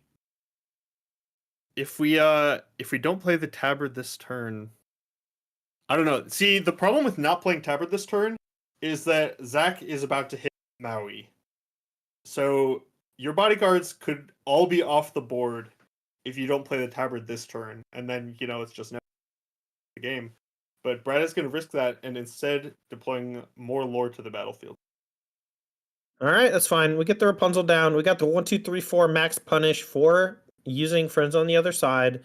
And now we're going to go back Powers' way. Has access to Maui, 5 ink. If he has Outlaw here, he can shift that and attack and steal 2 lore. It feels a little too early for the Outlaw because it's going to get challenged back pretty easily. And usually you want to have it threaten multiple turns running. And Maui does a very similar job here. Right. But you notice because that first bodyguard, because Rafiki never entered the equation, Zach is forced to trade 2 characters into one bodyguard, Yeah. and this Lilo gets to keep going. But of course now, Tabard, totally useless. Maybe has not stood the test. Now, do you play out both of these Lilos and try to max punish? Or instead, we're just going to trade this Maximus for this Maui? Well, Or do you worst play case Tabard? scenario. Or do you play Tabard? It's I don't never in think the you play equation. Tabard. Yeah. Tabard's never in the equation. Get it out the deck. That's what I say. We got Maximus going down trading, and another Maui comes down. Is going to eat the Rapunzel. I wonder if this might have been a mistake for Zach. Instead of playing the second Maui to take care of the Maximus, and This then the lore total existing cannot one. be right? I feel like 7 is way too low. I feel like we're at least 11 now. I agree. That's up to 13 now? Okay. We're getting that updated. Cool. Sorry. Finish your thought. There was a line where Zach could have had 2 Mauis, both with damage on them at this point in the game, but elected to just trade one of them off with the Maximus instead. And maybe got rewarded for it, as Brad does have one of the couple of grab your sword that are in his deck. That would have been able to take care of that extra Maui. It also leaves it not vulnerable to Smash, which is another good card to play here. So I actually like that play from Zach. I probably would have gone the other way and just got chewed up by Grab Your Sword because it would have made both of them lose it. All right, there's the Tabard. Right on time. And we are now in the be prepared zone for Zach. Probably not playing it this turn if he even has one.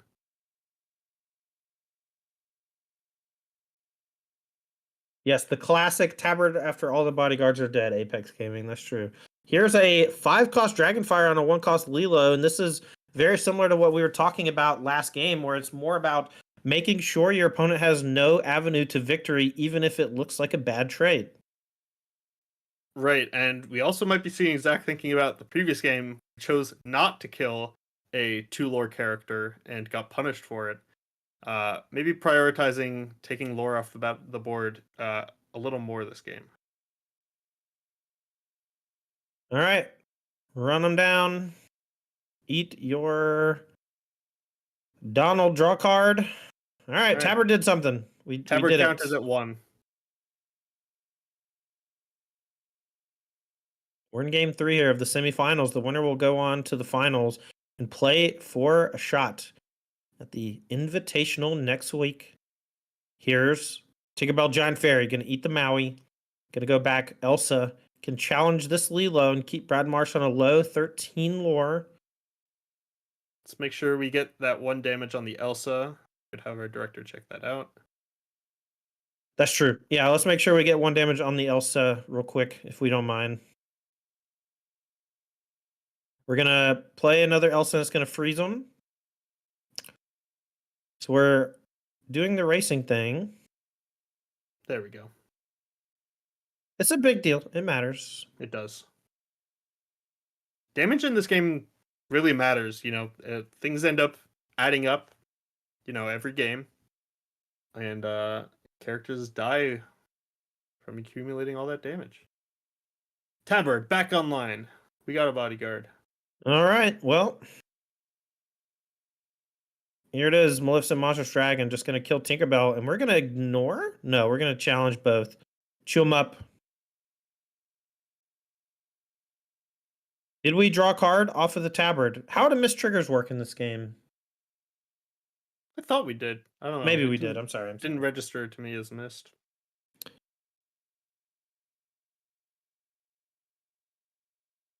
Brad Marsh. Gonna play grab your sword, deal 2 to everything.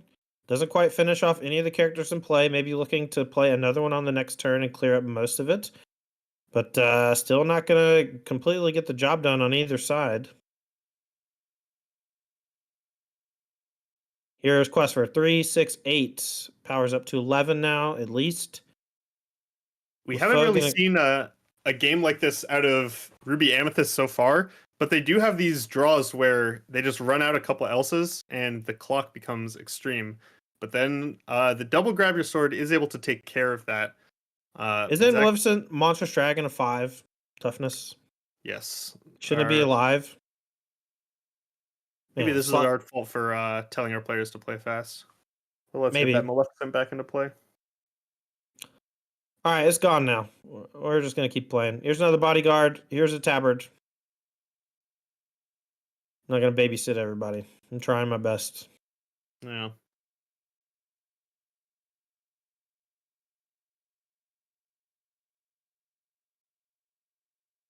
There's clarifying maybe. But this game's kind of close. Zach doesn't have any card advantage engines to play, but both players have lore in play, and Brad does have those tabards.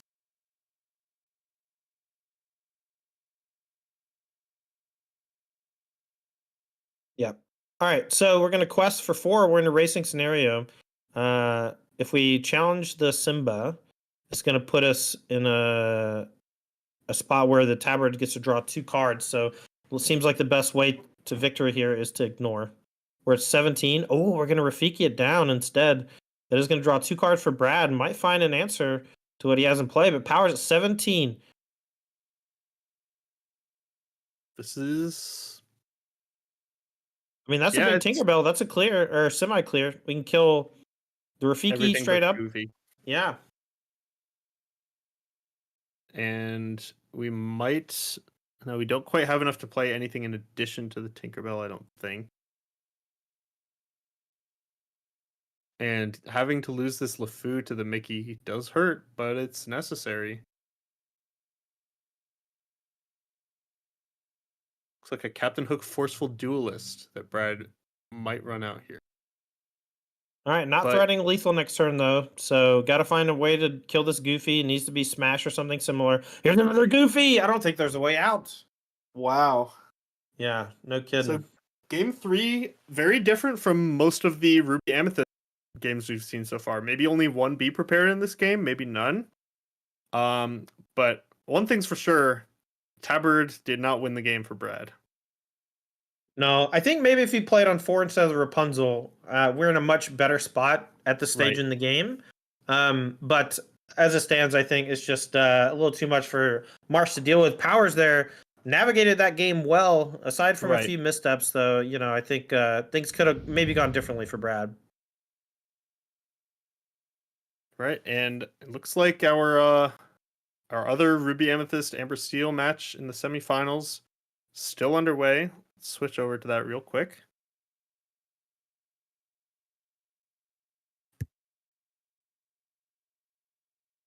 All right, we jump into this game. We'll make sure everything is correct in just a second, but it looks like on your left, Zach Bivens, Amber Steel.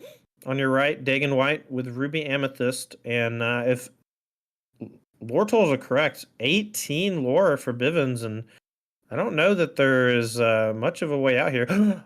Does he find? Be prepared? No. Packs it in. And Zach Bivens with Amber Steel going to make it a mirror or a repeat finals matchup. Amber Steel versus Ruby Amethyst Control. So maybe his build is a bit better against these Ruby Amethyst decks, no? Yeah, I mean, we keep hammering the tabard, but yeah, it didn't really get it done. And those bodyguards are a bit less reliable against cards like Maui and, of course, Be Prepared. So Brad was not able to take down Ruby Amethyst, but our other Amber Steel player was. And we should be getting ready for the finals here shortly. All right, the player on your right, the Ruby Amethyst player that was just defeated, I was told earlier in the day they drove 11 hours to try to get to this event. I'm curious, are they going to stay all week and play in the LCQ on Friday, trying to get to the Invitational? That would be That would some be heck of a sweet. story. Yeah. All right. Well, we have the finalists ready in just a minute. We're going to take a short breather here. When we come back, we have the finals. The winner going to play in the Invitational next weekend right here on this channel. Don't go anywhere. We'll be right back after these messages.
Hello and welcome back to the finals of the second and last uh, invitational qualifier for the Disney's Lorcana Invitational. We're going to be running next weekend at Apex Gaming. That's sponsored by TCG Player. I'm Tandy of the Lost Boys, joined by my good friend Bomat Courier. Say hi, Bomat.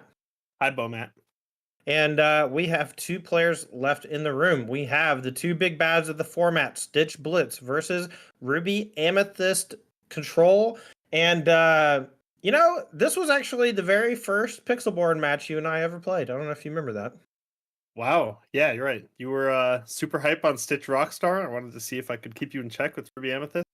And here we are. These lists have been refined and tuned, and we are ready to get into the swing of things in the finals with two of the best players. Building decks is like one of my favorite things to do in games. I love the act of cube drafting in Magic.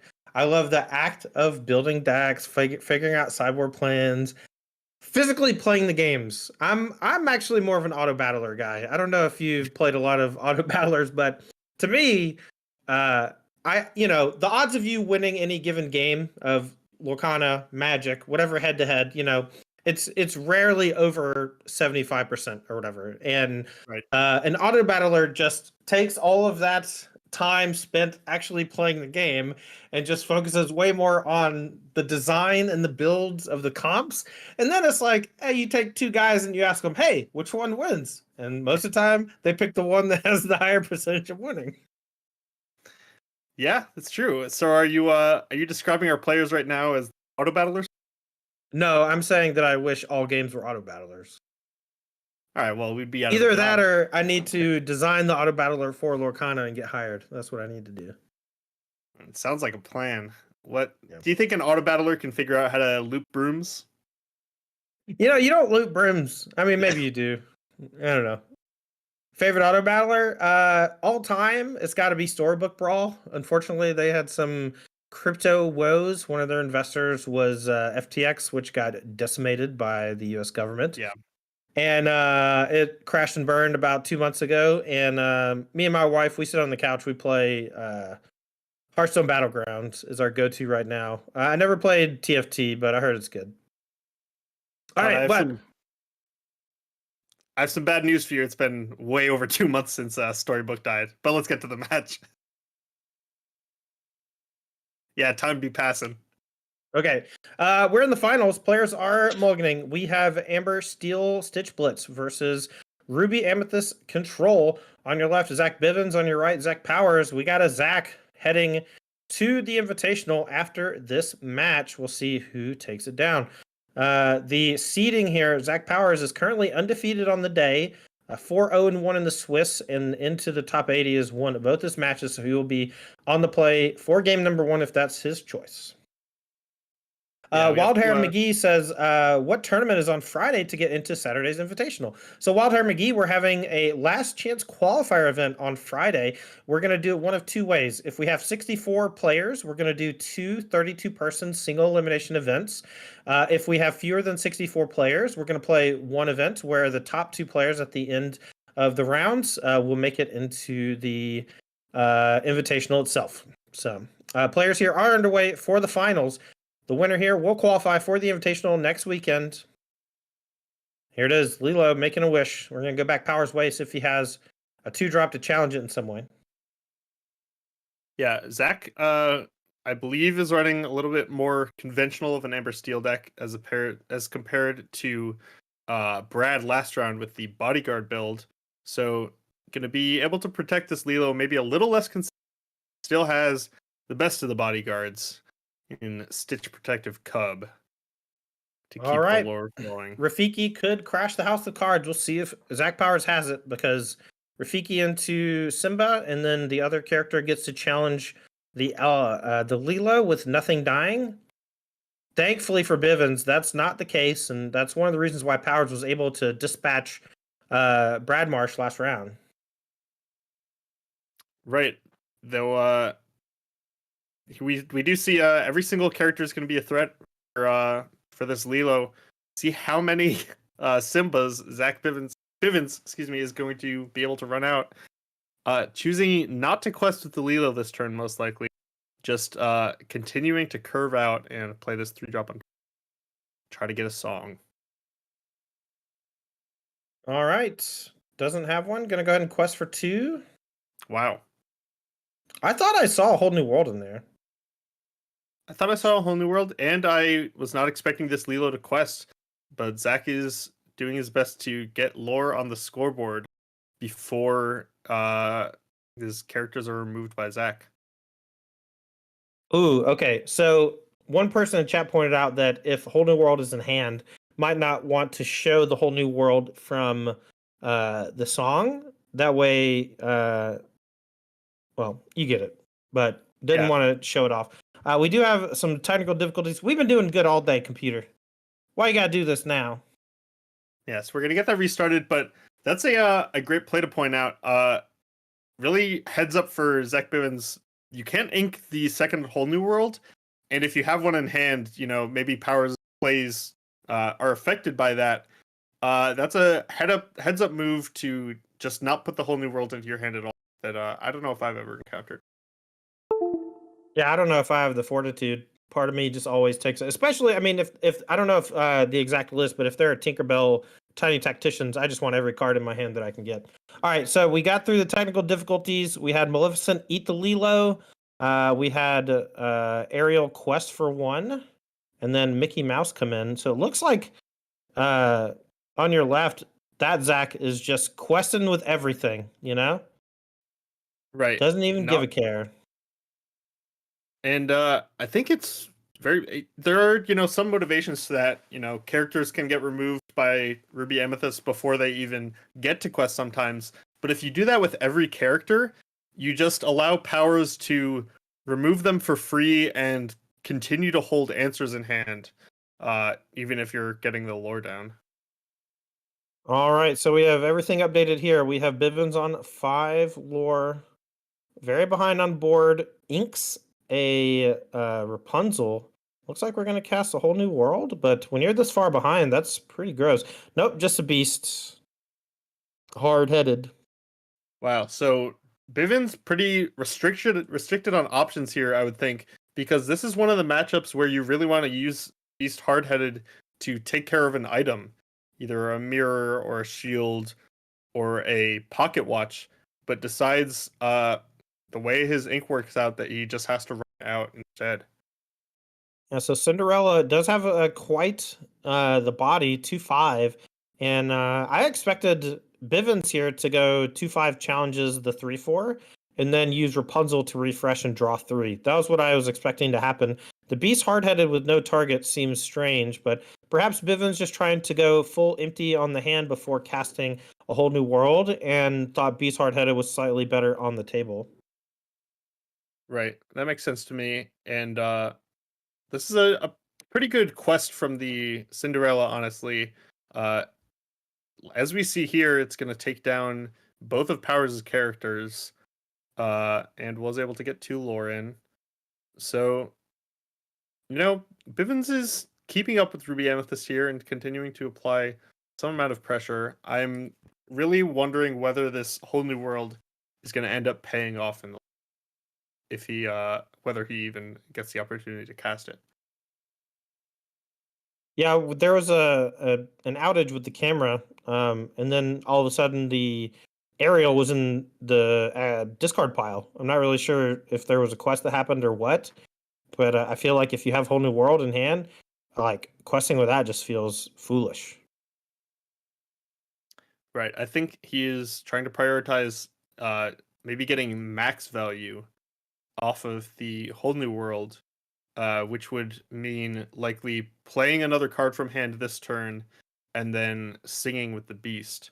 But if that other card is Rapunzel, he's not going to get much value out other than the body. All right, I already played a Simba Bodyguard as an ink. Gonna go ahead and play a whole new world, draw 7 off of the song with singing it with the beast hard-headed. And Bivens going to get first crack at these 7 cards, but Powers getting a full refresh after trading a bunch of early resources 1 for 1. It looked good for Bivens, right? We saw a discard of 4 or 5 cards and Bivens got to discard 1 to draw 7. So I think overall a great exchange for Bivens, but we'll see if he can leverage it into actually winning the game. Another Naked Rapunzel, and we're seeing how weak Rapunzel is against these Ruby Amethyst decks. They just never leave a character with damage on it. Right. The only time past the early game that Powers has left any characters started, it was this 4/5 Queen, which Zach which Bivens is unable to challenge in a way that leaves any characters surviving. But might have an opportunity here if there's a third Rapunzel in his hand. All right, we're gonna sweep them up. Be prepared. Sweeper number 1. Now we still have 5 or 6 cards in hand as Bivens. Let's see what he wants to deploy. Here's an Ariel. Gonna go looking.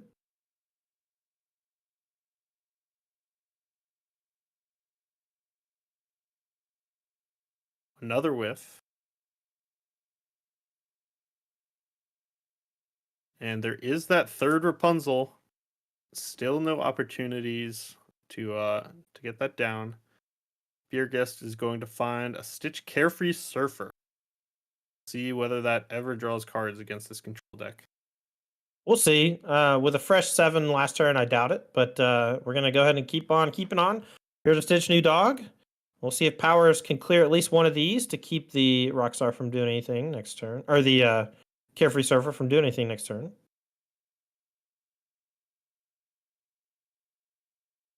Pass back to Powers.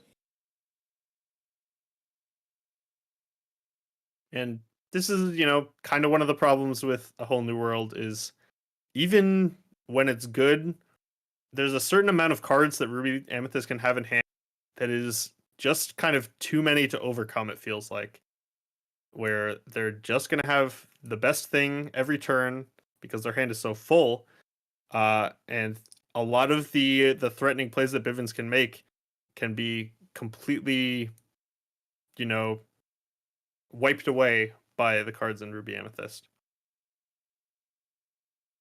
It looks like we had our our video freeze again. We're gonna get that restarted real quick as Bivens draws Taryn, help! Carefree Surfer. All right, let's talk about the build of the deck here from Powers on the left, playing the Amber Steel Stitch Blitz deck. So that's Bivens. I say Powers. Yeah. Anyway, all right. So Bivens on your left playing Amber Steel. His build, it looks like we're playing a lot of the same stuff as your normal Stitch Blitz, but we're also just like going a bit bigger with Carefree Surfer. And I'm not a big fan of the Carefree Surfer when I'm playing the Whole New Worlds. I feel like you're so flush with cards, thanks to Rockstar, thanks to Whole New World, that the extra 2 on the Carefree Surfer doesn't make up for how expensive it is. And when you have big wheels like Whole New World, you just have to be able to deploy those resources physically. If you can't play all your cards, no amount of extra cards matters. And we watched that so much today, even earlier with Amber Steel or Amber Sapphire, right? We had that really long game where Amber Sapphire was just like churning every single turn with Hades getting back Hades and things drawing cards, but Ruby Amethyst just beats that on rate, and right. I don't really know what to do about it. We're having some really big problems here, Chad. I apologize. I think we're just overheating in the room, but we're back to it. Powers on your right with Ruby Amethyst. Played a Maui to help clean up last turn with that Elsa, and now Carefree Surfer going to go questing for 2, and we're just gonna keep on keeping on. Right. So you were mentioning the kind of a conflict between A Whole New World and Carefree Surfer, and this is something that I also experienced in the combination of A Whole New World and Beast Mirror, though even more so with those two, where the struggle is kind of you want to have a card advantage engine like A Whole New World, but you don't always get to draw that, so you kind of want a backup, i.e. Beast Mirror or maybe Carefree Surfer, but then you just run into problems when you draw both of them at the same time. Right. So they don't work well together. Kind of a hard circle to square. Hey, I played that game when I was a kid. I always got the squares and the circles, and no one could tell me different. You're just on another level. All right, well, we're going to do a big ol' quest for 3, and then we're going to Shield of Virtue to ready it, and then we're going to use that to play Be Prepared, and follow that up with a Queen, and we're going to use that to draw some cards over the next few turns, and we're going to get to ready it with the Shield of Virtue. And there's not a lot Bivens is going to be able to do about this. That was a great turn from Powers there, being able to advance on every axis, get down this great card advantage engine in the Queen on an uncontested. Yeah, every time you see someone cast Be Our Guest, they're losing. Just so you know. Yeah, I believe it. Well, There's a Rockstar. And if we have an ink, we can play the Rockstar right now and then hope Powers doesn't have Dragonfire. I'm going to just play another Rapunzel with no targets. I'm going to go back Powers' way. And I see Hippo in chat talking about running 1-drop Simba to maybe discard extra hold, or power up your Rockstar or your Carefree Surfer. I have really never been happy with that 1-drop Simba that says you draw a card and then discard a card. 1/2 is just a small enough body that it feels like it never ends up mattering. Spending 1 mana to only barely affect the. That's kind of same place I'm at, and that's why I'm not the biggest fan of Flynn Rider either. I know everyone who plays Emerald loves it. I am more than happy to discard my complete dead uncastable from my hand to let my creature eat your creature, and you can have your 2 lore. Right.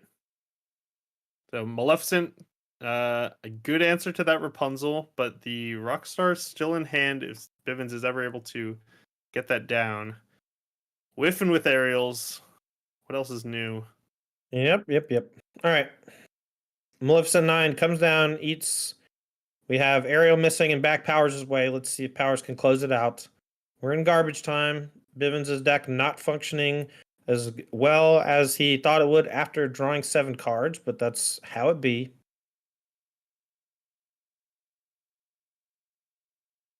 And once the Elsa comes down, that's when the clock really. Powers Yeah, really big quest for 3. It makes game. sure that you can't do much. Yeah, big agree.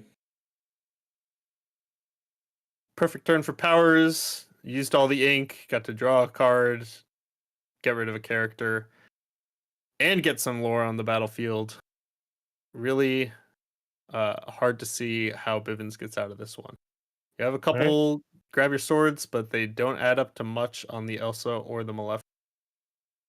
You know, playing with precons as my primary way of playing the game at the very beginning led me to an inflated sense of strength of grab your sword. And then the more I played constructed, the more I realized that it was extremely good. It's just not extremely good in this matchup.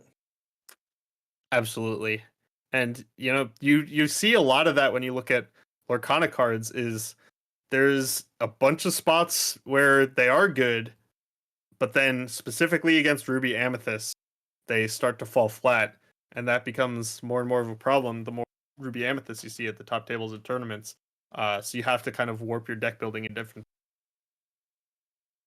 All right, well, Bivens is going to be losing game number 1. I believe we have enough on board to win with the Brave Little Tailor, and Bivens packs it in. Game number 1 goes to Zach Powers. We're in the finals of the Invitational Qualifier for next week's Invitational. That's sponsored by TCG Player and hosted by Apex Gaming at their home store in Caldwell, Ohio. This is the last Invitational Qualifier proper, but we will be holding a last chance qualifier next Friday at the Apex Gaming home store in Caldwell, Ohio, around 6:30 p.m. So if you are interested in qualifying for this exclusive 16-person 5K, make sure to head on out to Caldwell, Ohio next Friday and try to punch your ticket. We're giving away 2 more slots in the last chance qualifier. Here we'll be crowning our 14th invitee, and then we'll be adding 2 more to the list after the last chance qualifier next Friday. You can check out apexgaming.gg for more information about the Apex Gaming home store in Caldwell, Ohio. Yeah, let's see if Bivens is able to get out to a fast enough start to try to get under this Ruby Amethyst deck, because we've seen this deck, we've seen other decks try to compete on the value card advantage axis, and it just really hasn't worked out for anyone against Zach Powers or any other Ruby Amethyst decks. All right, as these players are shuffling up here for game number 2, I just want to give a shout out to some of our sponsors as well. Thank you so much to Apex Gaming for being the store that hosts all these wonderful events. Thanks to our director, Taryn Huck, for putting up with these dang camera freezes. This has been ongoing today, and we apologize, chat. We're really sorry. We don't know what's wrong. It's probably just overheating, but we don't have this problem when we cast live, and I think what it is the computer having to run Discord and stream in 2 extra streams is a little too much for the one PC setup to handle. Perhaps we'll end up with a 2 PC setup next week or somewhere down the line, but we apologize for any of the inconveniences. We want to bring you all the action here in the finals of our Invitational Qualifier. This is a $2,000 open event, and we are in the finals in game number 2. Zach Powers on your right with Ruby Amethyst Control versus Zach Bivens on your left with Amber, Steel, and God's work cut out for him, but he's going to be on the play here for game number 2. Right, we have resolved mulligans. Looks like Bivens put back 5 cards and Powers only put back 2. So Bivens really digging for what he thinks is going to be his ideal start in this matchup. And leads off inking a Stitch to play a Stitch. All right. We're underway here. And we have the Sergeant Tibbs as a check for the Stitch Rockstar without Simba Bodyguard. I have to imagine the Stitch is going to chill for a little bit. It doesn't look like there's a 2-drop from Bivens. He aggressively mulliganed, but now his hand is just full of those expensive songs that can't be used in the inkwell. So very awkward. And one of the reasons why I only play 3 of both of them in my list, and one of the big downsides to playing so many of these songs, that are uninkable. Absolutely. And you see Bivens here is looking at cards he wants to play. Like, you've got this Stitch New Dog in play. You want to be able to hold the Rockstar and shift it. But literally no other ink means it has to hit the inkwell, and Bivens plays are just going to be completely restricted by exactly what comes off the top this game.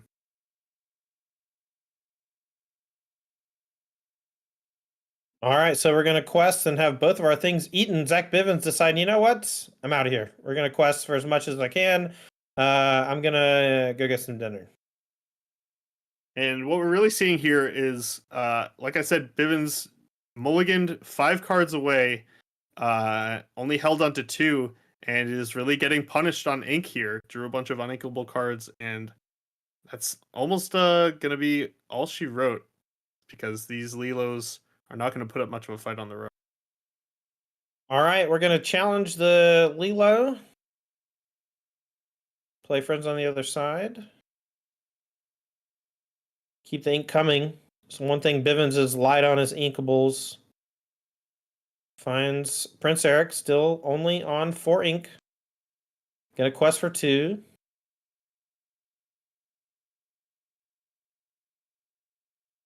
Powers here, firmly in control. Bivens basically out of gas. He can play a draw 7 next turn if he's able to find an inkable. If he doesn't find an inkable, I can't imagine that he has a shot. Right. I just and even if he does play a whole new world, there goes the beast into the bin. See if this whole new world can get him there, but Powers is just gonna be drawing a bunch of answers, and and there's nothing on board. That's the problem, right? You don't have to answer anything. And you're Zach Powers is up 1 answer against an opponent with no threats. An ink Gaston, that's how confident we are. And we're going to go ahead and play the Queen. Yeah, probably just the most strength and willpower Powers is able to get onto the table this turn.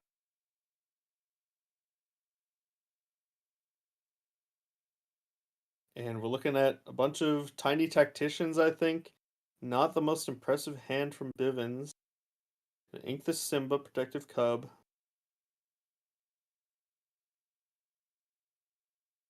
So one route Bivens is looking at is, if at least one of these tiny tacticians pick, maybe we get to shift a Giant Tinkerbell, and that's at least a way to start getting back onto the board here, because Giant Tink does line up pretty well against the.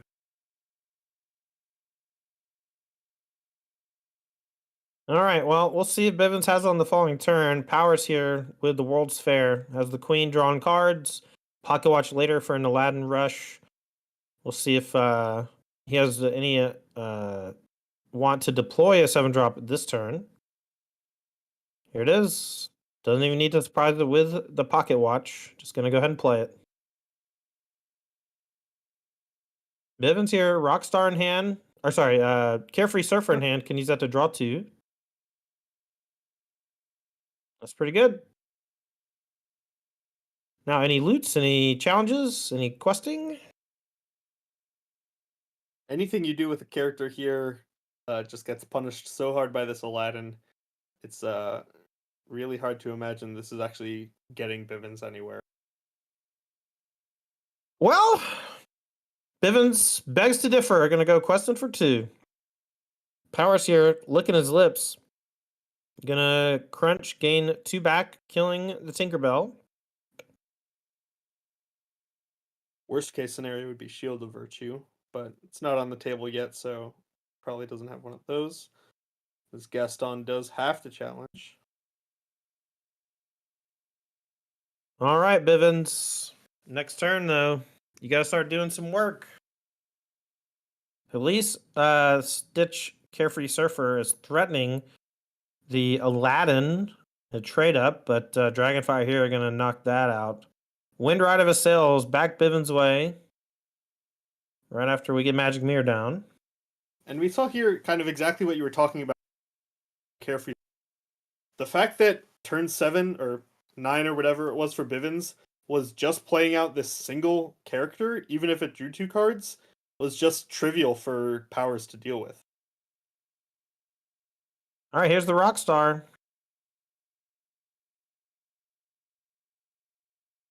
And if we play this character, Exerta is going to allow the Aladdin to get in there again, but I think it's still worth.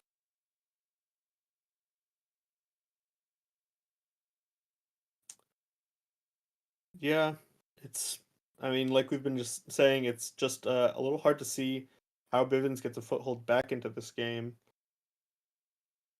But there's an unexerted protective cub. The Aladdin is just too terrifying. All right, Queen gonna draw. Whenever you play a character with Stitch Rockstar on the table and you don't exert it and draw a card, you've lost. And let's I'll stop talking about Bivens for a second. Start talking about Zach Powers. Certainly ahead in this game. One of the things that's been really impressive from Powers' gameplay to me is he is not greedy with his answers at all. He takes every opportunity to clean up whatever's going on the other side of the, uses Dragon Fires on whatever semi-relevant threat, and it works out for him because he trusts his deck. He knows he's going to draw cards. He's going to draw cards that draw cards, and those cards are going to draw answers. And he just needs to spend as much ink as possible answering things so his opponent doesn't find some hole to run away with the game. All right, Powers firmly in the driver's seat. Went ahead and played another Aladdin after that Be Prepared, and Bivens, with very little in the way of getting back into this game, has a handful of cards. We'll see if he's able to leverage them in any meaningful way. But this Ruby Amethyst deck is showing why it's considered the best deck in the format. It just consistently has the right answer at the right time, thanks to all those extra resource regeneration effects, like Friends on the Other Side, Magic Mirror, and a lot of your cards replacing themselves. And we know how you feel about Be Our Guest. I sing Be Our Guest, and I find it off of Ariel, and I play it as Ink. But if I'm casting it, I either am so far ahead that I'm having a blast, or so dead that I should just concede. All right, well, here's a little bit of life. We got Captain Hook, Forceful Duelist, and a Tinkerbell Giant Fairy. Each come down and deal 1 damage to the opposing characters. And now we're going to go back to Zach Powers' way. and just figure out the best way we're gonna dismantle our opponent this turn. It's like starting off with some cards.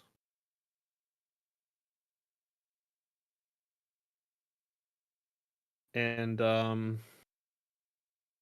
this giant fairy, it's threatening, but Powers also has no reason to exert a character until he has to.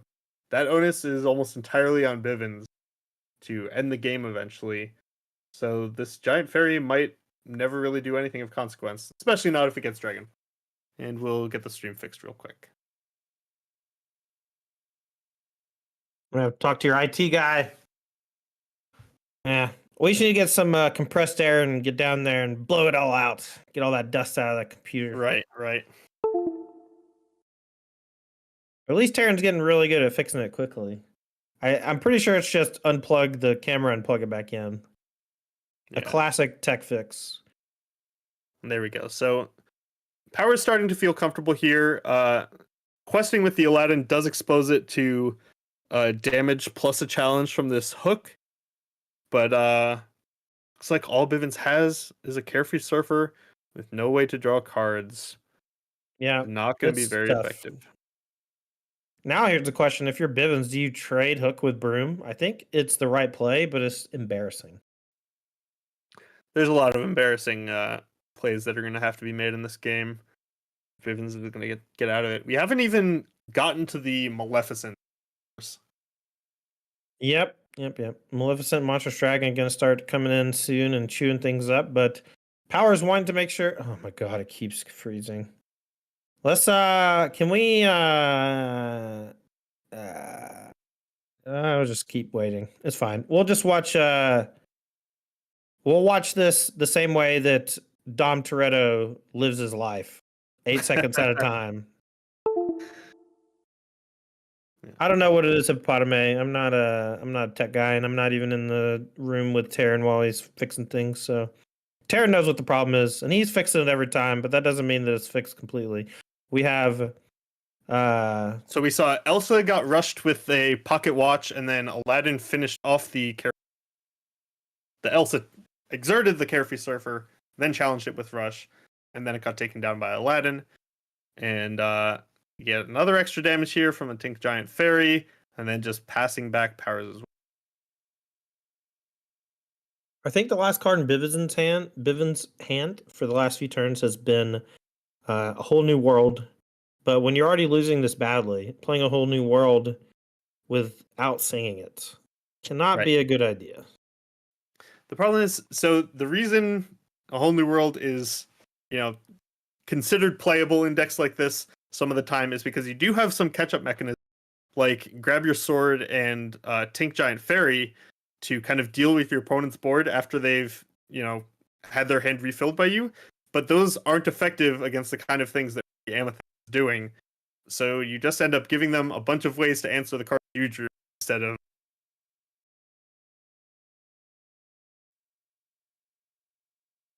All right, here's whole new world. Sing it. It's your turn. I've been singing all day. A whole new world. A whole new place and avenue. A whole new different way to lose. All right, we're going to draw 7. Let's see if Bivens has any way to get back in the game. He started with 1 card. Now he's got 7. Does have plenty of ink. Version 20, weren't you the one being mean to me earlier about singing? Oh no, that was my yuck. All right, goofy so voice. here's this Beast Hard-Headed. This has been interesting out of Bivens' list. We've seen a bunch of these beasts, but they've all either been inked or played without an item on Power's side. This is the first one to actually take care of an item and knocks out this pocket watch. This is kind of one of the reasons you want to have this beast in your deck is the Ruby Amethyst deck playing a lot of items. But this is, like I said, this is the first time Bivens has really up. And I'm not totally sure how relevant it's going to end up being. All right, well, here's Evasive Goofy. Anything else you got? Power's looking through the grave. Probably got a broom in hand. Going to deploy that. This is Yeah. going to be super difficult Goofy for Amber Steel to be able to take care of. It's going to require damage from 2 different sources because there are no evasive characters in the deck to ever be able to challenge it.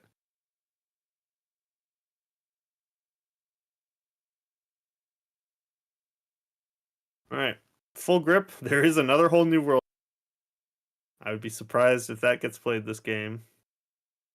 All right, here's a Stitch Rockstar 4/6. And now, with the rest of our ink, we can play out a bunch of cheap characters and draw cards.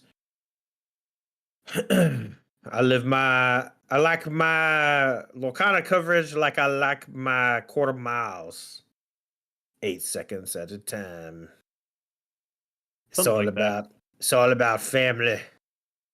It's all about family. Could try to deck them out? Maybe, right, Jink? That sounds fun. Maybe that's the way out. All right, well, we got a bunch of spray creatures here. We got Lilo, Stitch New Dog, and Simba. Each of those is going to draw a card after getting exerted with Stitch New Dog. And we'll see if Powers can come back into this. Board is looking kind of gummy now. Right, but I think the lore from these characters, it'll win the game 3 turns from now, maybe 2 if more comes down next turn from Bivens. I don't even know if Powers has to play a be prepared game. The Goofy might be able to cross the finish line by itself. Okie dokes. Draw another card. And we're not done there.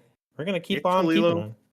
The extra Lilo does help, but just a removal spell on this Stitch Rockstar could be the nail in the coffin. Yeah, step 1 is killing the Stitch, because if you leave the Stitch, it's just going to happen again next turn, right? So you just got to make sure that that's gone. But looks like we're not going to go attacking. We're going to quest for 3 up to 17. Maybe not even going to play anything, but Aladdin, yeah. Just going to try to use Goofy plus Aladdin to win the game next turn. I think that's a pretty reasonable place to be.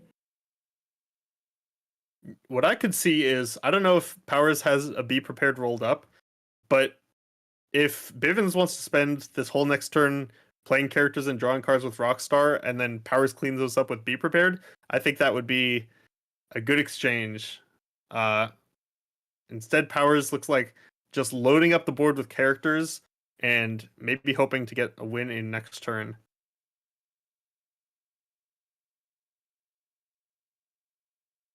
But 1, maybe even 2 grab your swords from Bivens would go a long way towards cleaning this up, and that's definitely the kind of thing that Stitch Rockstar can do if you draw cards off all your characters. All right, let's see what we can do, because we have some songs to sing, some trades to make. And Bivens here has to prevent 3 lore next turn. Looking through the grave, probably going to see if there's anything he can draw off of a cheap character that might allow him to come back. He needs to have basically double grab your sword this turn, would be my guess. Exactly. And it would be good. But then, of course, Powers just likely follows that up with a Be Prepared of his own. But it looks like only 1 grab your sword at the moment. Starting with ink is definitely interesting. All right, we're going to go looking for the song. We can cast 1 with ink and we can sing 1 with Stitch. So if we find it, we might be in business, but we don't. Nothing. We have basically 1 more draw off of a Simba, I think, and then that still leaves us enough to double grab your sword. Well, so there's 10 ink and this Stitch Rockstar, so we could go grab your sword plus a whole new world, just to try to stay alive, essentially. Or, yeah, and it really has to be that, because you can take care of the queen, but you can't do anything about the Goofy. Here we go, whole new world. Okay. Can't do anything about the evasive Goofy. and then that plus the Rafiki or plus the Queen would end the game. Well, we found it. There's grab your sword. That's going to clean it up. Wow. So now we're going to go question for 2, 4, 5, 6. Can also probably challenge the queen with one of them, so we can only quest for 5, but I think that's fine. But even after that huge turn, this is still like one of the best positions we've seen Powers in today, and he has won from all the worst ones. Yeah, that's true. It definitely starts with be prepared if he's got it. You know, he did just get wheeled, and there's a chance you don't find it off of the fresh 7.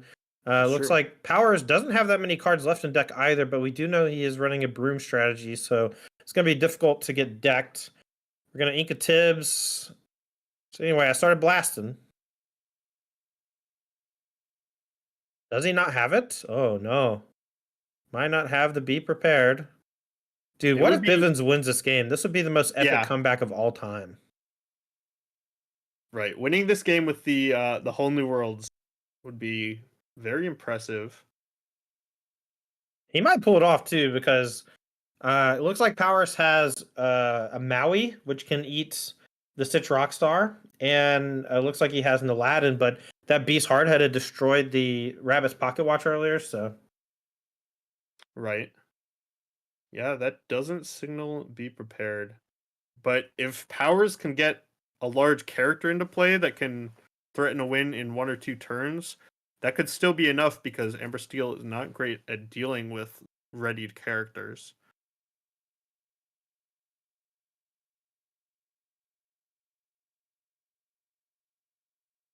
The game getting tighter than it might have seemed a few turns earlier. Turns out drawing 7 cards can change stuff. Yeah, I'll say it. I underestimated Whole New Worlds. I mean, I did too. Casting them when you're have no board or whatever is pretty gross. I think it's just the wheel turns Zach Powers' hand from great to mid. Right. Right? No be prepared in that spot. All right, back to Bivens' way. We have a pile of ink. More ink than we could ever shake a stick at. Not many cards left in deck for either player. Looks like 13 up to 14 ink for Bivens.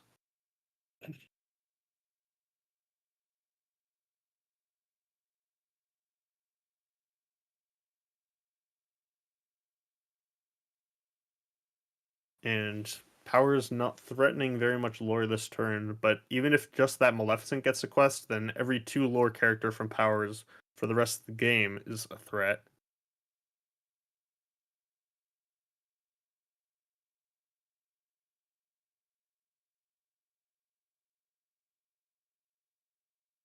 All right, Bivens. What you got? Grip full of mid. Grip full of mid. There's a Tink Giant Fairy in here, which doesn't really do it on this board. No, it doesn't. Doesn't really do much of anything. I think you can cast 2 Tinkerbell Giant Fairies if you have them, and that could be a pretty decent start. But we're going to start with a shifted Stitch Rockstar. Now that can quest for 3, it can sing a song, or can challenge. I think if there's another Whole New World in the deck, I don't know if one got discarded earlier. The play might just be to dig towards that with Rockstar, but you do reach a point where if you draw too many cards off Rockstar, then the Whole New World play kills the active player if you both have fewer than 7 cards in deck. All right, well, our director is going to fix the stream again. Apologies for the tech difficulties. I think we're just overheating. Not a lot we can do about it. But the tournament's almost over. We're in the finals. We have Rockstar chunks in on the Rafiki, and then we have Rapunzel come down, refresh it, and draw a bunch. And now both players here, very small decks left in play, and we'll see who's able to take it down. Powers dangerously close to winning with 17 lore. The benefit of a Whole New World is when a player gets decked, it goes quite a bit more quickly, as opposed to natural draws from Ruby Amethyst. Oh boy.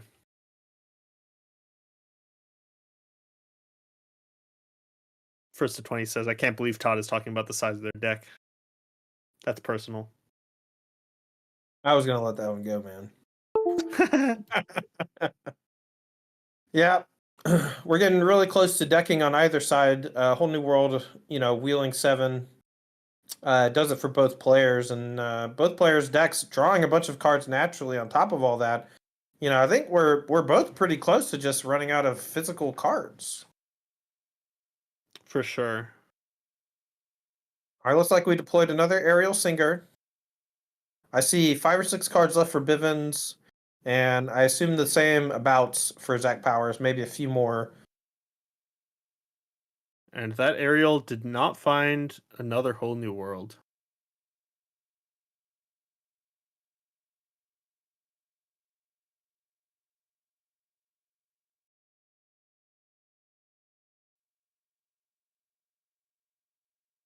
And the grab your sword. Oh, maybe the aerial probably found the grab your sword that was just played. I see. Yeah. And now Bivens is like, do I want to play another character? It's like, well, he didn't play a sweeper last turn, so what are the odds he has at this turn? Right. And there are actually a lot of things to think about here. Do you play one or both characters? Do you draw a card off one or both of them with Rockstar? Depends on exactly how few cards are in deck.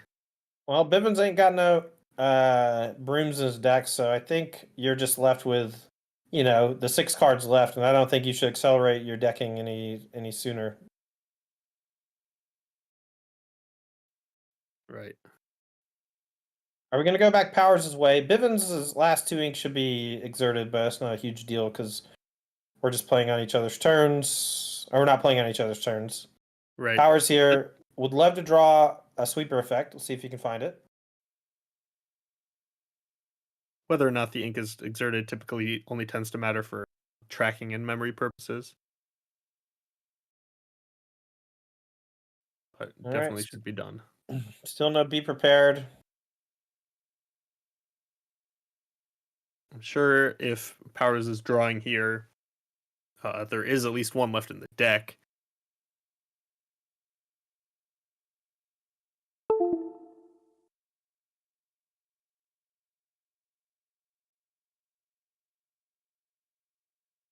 And All right. Finally, we have Maleficent.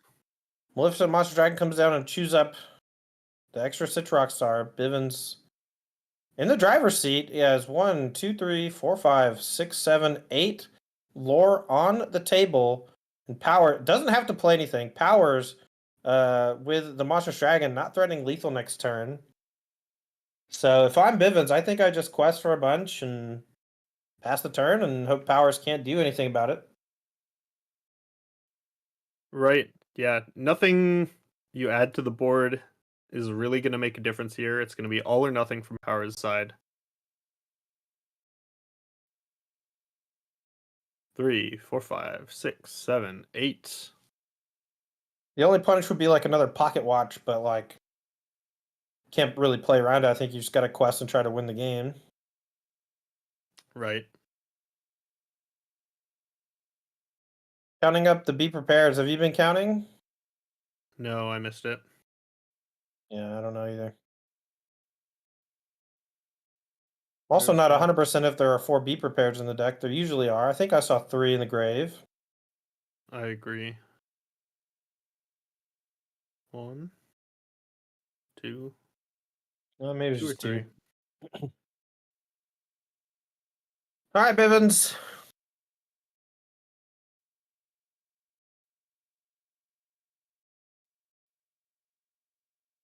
Oh, wow. Yeah, someone just said if he had Rockstar left in his deck, he can be our guest on the Rockstar and then get 2 additional lore off of his Stitch in play. So that was a way to physically win the game this turn if he had a Stitch Rockstar left. I'm not sure that he does. He's played a bunch this game already. This has been the longest game in history outside of every other Ruby Amethyst Mirror. Right, and you don't have to take a card off Be Your Guest if you don't want to. I'm curious, actually. Let me check. Maybe he sees the line a little too late. I think, yeah, a little too hasty there because Be Our Guest also lets you put the cards on the bottom in any order. Could really matter this game.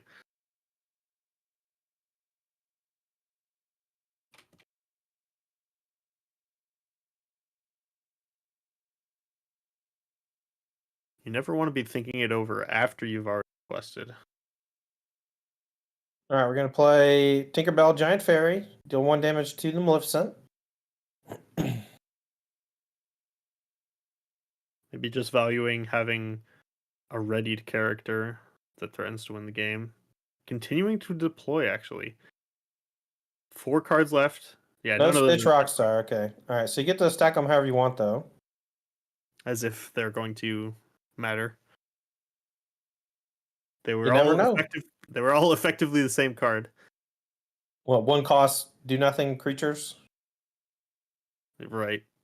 Okay. Well, Bivens might know something we don't. Just says I'm gonna play them all.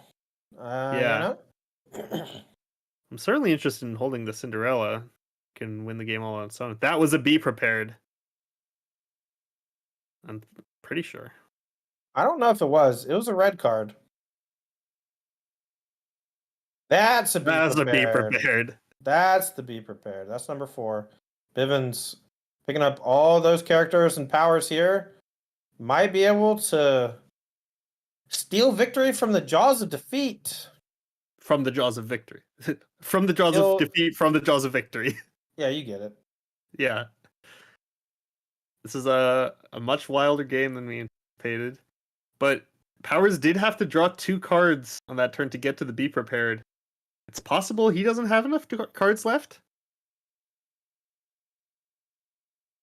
And if he wasn't afraid of decking, it's also possible he didn't leave himself with any broom. Oh, does he have a broom?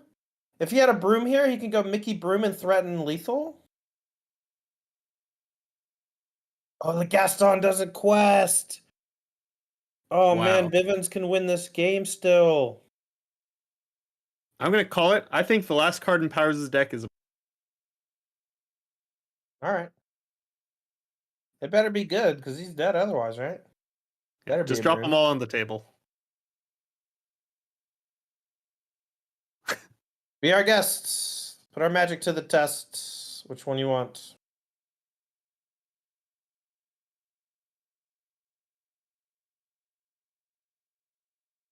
Definitely at the point where getting more characters onto the battlefield could matter. You need to have exactly 2 more than Powers has answered. We're just gonna double check the discard.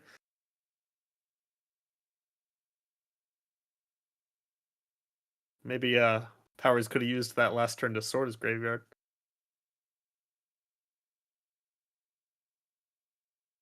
Ariel, Tinkerbell.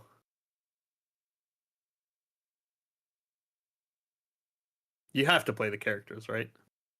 I mean, if you played him last turn, and you don't play him this turn, right? I'm gonna guess that he's getting ratatouille'd. All right, there's the characters. Zach needs to win the game or kill 3. Alrighty, what you got? He also needs to have broom so he doesn't deck himself because he can't quest and win the game this turn. And he doesn't have any packs it in. He inked all the brooms. Go to game 3! And somehow Zach Bivens able to win the marathon game number 2. What a game that was. And we're going to game number 3. Zach Powers with his Ruby Amethyst deck going to be on the play. All right, Phil, for a second. I got to go to the bathroom. All right. One thing we didn't notice in that game until it was too late, but we also didn't notice the Whole New Worlds is Powers, I think, inked every single broom or just let them die and didn't save the last one. The last broom is usually crucial in the Ruby Amethyst mirror because you know almost for sure that those are going to get into that broom stage. But Powers really didn't play around the Whole New Worlds and ended up in a situation where he had no brooms left. They were all in either the discard or the inkwell. And that ruined him against those Whole New. There was there was a period of time when people were talking a lot about playing Whole New World as kind of a mill deck to try to do what Bevins just did on purpose, and then people started talking about playing more cards in their deck to try to counter the strategy. I would guess that Powers is not playing any more, and neither is Bevins. But yeah, that just opens the door for Whole New Worlds to do exactly what they just did. And we are getting ready to look at our openers for Game 3 Apex Invitational Qualifier Finals.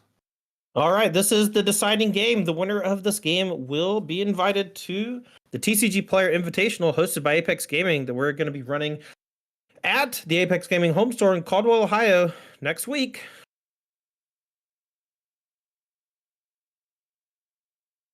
And you have to wonder if Bivens is thinking here about last game.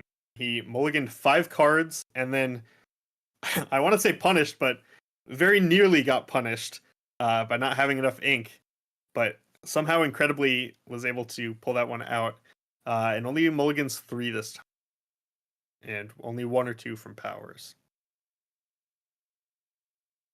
All right, well, players here are just about ready with their openers. Powers will be on the play. Let's see if he has Archimedes or what. When you play Ruby Amethyst, how many goons do you play, and which one do you play? I just don't have any attachment to play like 3 Archimedes. I'm a fan of the owl. All right. But our Hippo in chat says owl. Owl. Yeah. Our friend Chris McCurry, big fan of Sergeant Tibbs. He's a kitty. He is. All right, what's Sergeant Tibbs from? Aristocats? I would honestly guess 101 Dalmatians. That's a good guess. Sure. It just looks a little more like that, but I wouldn't be surprised to hear Aristocats. Yeah. All right, chat. Where's Sergeant Tibbs from? We need your help.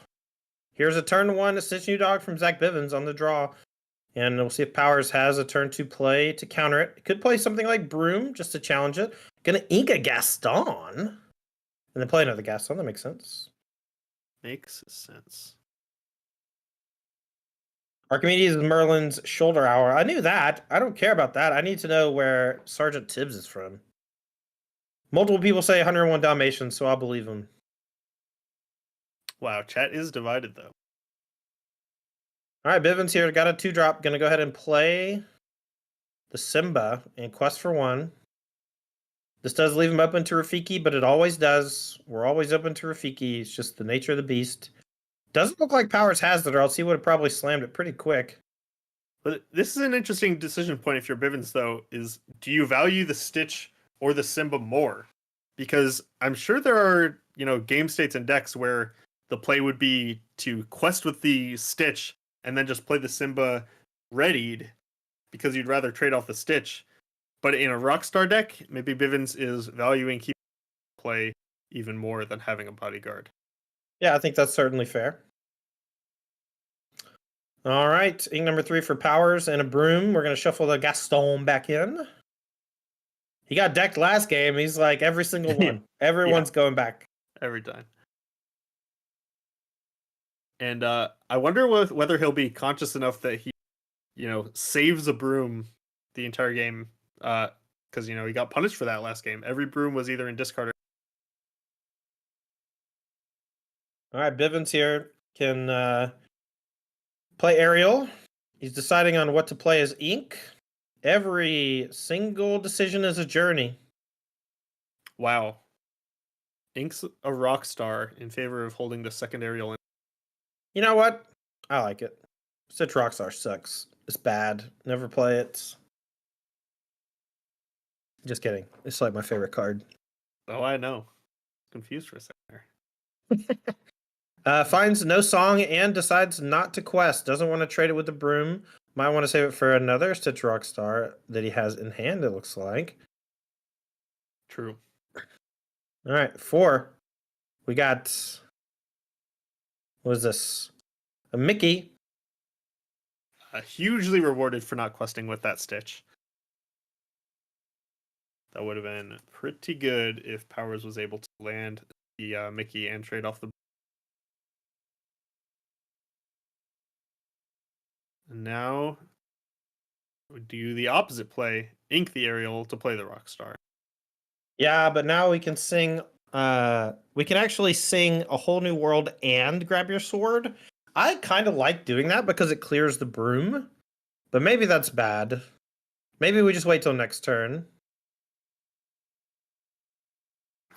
That's so the benefit there is you empty almost your whole hand and get rid of 3 or 4 cards from powers. Your aerial is still threatened by this Mickey, but your Rockstar isn't. And it looks like we're just questing with the Rockstar instead and holding on to the new world. I think questing is a horrible mistake because of Maui. Right. Well, if we've seen anything, though, Zach Bivens is consistent. He is questing. If you give him a moment to quest, he is questing. His characters are throwaway. He does not care. We're going to clean up the board and go back Bivens' way. Battlefield's empty. This beast hard-headed, but nothing to target with it. He's also no stranger to just playing out beasts. Looks like that's what we're going to do. And the beast will get to sing next turn for almost the maximum if Bivens goes for that option.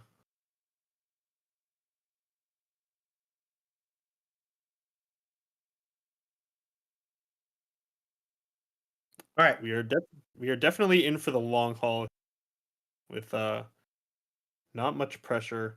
You definitely love to see that if you're Bivens New World. Well, you definitely love to see it that if your powers for your opponent to ink a beast and then play a beast, and then you play your magic mirror. That's true, but you know, we won last game and Powers had 2 mirrors in play. Maybe the card's just not that good. You ever think of that? Huh? You know what? I did think of that. And We're gonna you ink a decided Simba. it wasn't right. Gonna ink a Simba. This signifies to me that we're playing Whole New World. I think it's the right play. Only 2 cards from Absolutely. powers, but you gotta put some pressure down, and this Beast Hard-Headed's not it. The Magic Mirror is gonna outpace you, but you can water it down a bit by giving you both a big refresh. And if you're first to market and they don't have Be Prepared, I think that you're in great shape. Absolutely. We'll see how the hand is looking here. Both players. At least one Be Prepared in Zach Power's hand. Couple Rapunzels for Bivens. And a Lilo. I think we got a Rapunzel and a Simba Bodyguard. Seems probably like the play. Bodyguard plus a couple of cheap characters might be all right as well. We have already played in Ink. We did Ink a Simba before playing Whole New World. Right. All right, here is the girl. Kiss the girl. That's the wrong movie. You get it though. It is, yeah. Kind of interesting that we played this Rapunzel as opposed to the Cinderella that's also in hand, which is I think that would have been a better play here. It's a better body than the Rapunzel, quest for the same amount. But I might have also misread Bivens' hand. And we have hit the 7 ink threshold for Zach Powers. That's the money one. That's where it all starts coming crashing down. Right. And Bivens' rebuild, whenever a Be Prepared does come down, his head looked a little, I don't know, a little mid. Without a whole lot of pressure to follow up, even after just 2 removal spells here. Well, that's what next turn's for. And that's what Magic Mirror's for, but Bivens only at 4 lore, powers at 0, has Magic Mirror and some defensive cards in hand. We'll see if he's able to check Bivens' big turn here.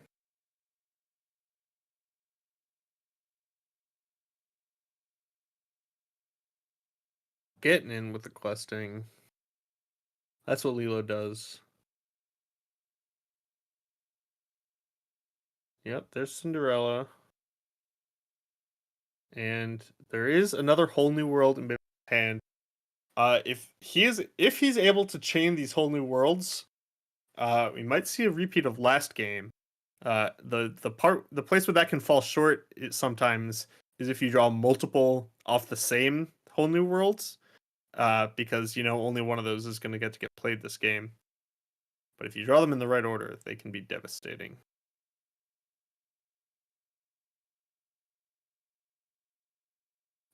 All right, we got a Simba, and now we're going to go back Powers' way. Yep. Like we drew Heroic Outlaw.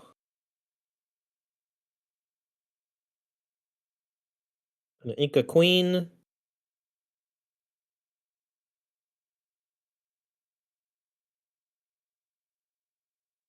The dreaded Rafiki.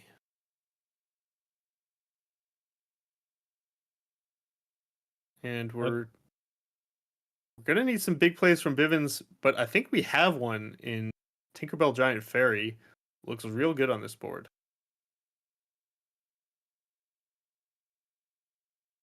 There we go. Okay, chew him up. This is where Bivens wants to be, and Powers needs some help. We're going to be able to quest as well for 2 up to 8. And we have a whole new world in hand, so unless Powers is able to empty his hand this turn, Bivens is likely going to cast that big refresh next turn and refuel his hand.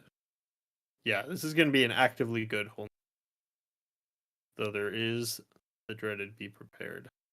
And a Broom. And Broom's going to put something back. Summon old BLT. I think Be Prepared would be a better choice, but perhaps just wants to be threat dense for the later turns. Maybe thinks Bivens is out of gas. We know that's not the case. He's about to draw 7 more.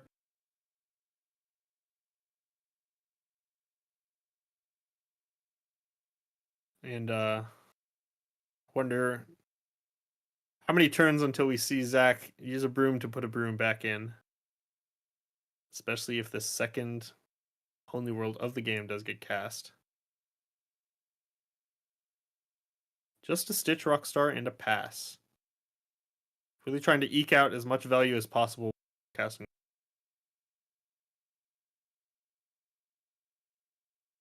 I mean, it's always scary to give your opponent 7 cards, right? So if you have something relevant to play, might as well do that instead of playing to draw 7, especially if you can't sing it, especially if you're behind on board.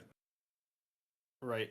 But you see, kind of getting that value out kind of backfires here.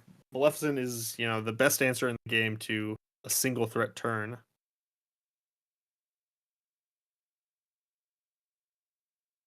Counting up our ink. And every server with nothing going on. Really committing to this line of, playing out every single card.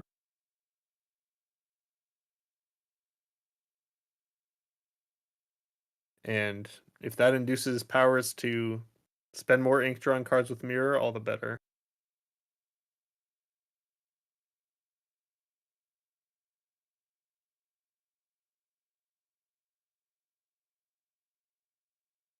All right, here's Maleficent. Gonna draw a card. We got Dragonfire gonna blow him out. All right, Bivens, you're out of time. It's time to wheel it and pray. It worked last game. We were about in the same spot as last game as well. Or you could just play this Tinkerbell. Tinkerbell killing nothing. Seems loose. Playing it as ink. All right, draw 7. Here we go. We're going to discard at least 1 Be Prepared as Zach Powers. Yeah, you love to see that, especially after the Broom a few turns ago did not shuffle Be Prepared. That's that many fewer that you have to worry about. Yeah, my man Frank Carson in chat is going to be playing in our Invitational next week as well. I get to see Frank in a few days. He's going to be flying into Roanoke, Virginia, and riding up to the tournament with me. Should be nice. I haven't seen Frank in quite some time. One of my good friends from back in the day. I was a big fan of Frank's well before I was friends with Frank. Nice. All right, and here's a value target for a Beast Hardheaded, taking out the Magic Mirror. Everyone says Beast Hardheaded is so good against Ruby Amethyst, and all I can think of is, really? Her? Yeah. Look, it says the words on it. You gotta trust the words. Elsa. All right. Freeze your thing. Do some questing. Crunch on in. So this is kind of a play pattern that we've seen time and time again from Powers. Not specifically these cards, but any opportunity to just trade cards off for his opponents as opposed to trying to push lore, Powers takes that opportunity. And it's served him well so far. Yeah, I mean, just hyper defensive play, always ahead on raw resources because of the nature of the deck, and generally Right. has the right answers. And even if it takes 2 cards to kill one of your opponents, if you've drawn 15 more cards than your opponent, it's like spraying and praying or whatever, right? It just doesn't matter. You're just so far ahead. Right. Close all the doors. Remove the outs. Last game, I think, was stolen simply because multiple draw 7s yielded no be prepared in a weird spot. But here, it looks like Powers has everything rolled up. Bivens' draw 7 was quite weak compared to the last time around. Right.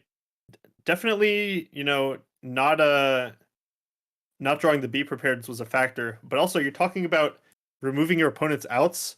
Bivens had an out that Powers wasn't accounting for. And that's what got him over the finish line last game. But that'll certainly at least be in the back of Powers' game. As this aerial, did the aerial hit anything? I didn't see it. Too busy hamming it up with chat. That's my apologies. All right, so we're going to play a couple characters here, an Ariel and a Cinderella. And these are not nearly as threatening to Zach Powers as something like Stitch Rockstar into a bunch of 1-drops. That is how Bivens was able to steal game number 2. But Zach Powers seems to be firmly in the lead here in game number 3. Whenever a turn starts with a cast, be our guest for ink, you know you're in bad shape. Hey People says last game was earned. Yeah, you're right. It was earned. That was a well-earned game. Bivens fought tooth and nail for about 40 straight minutes to win. That's true.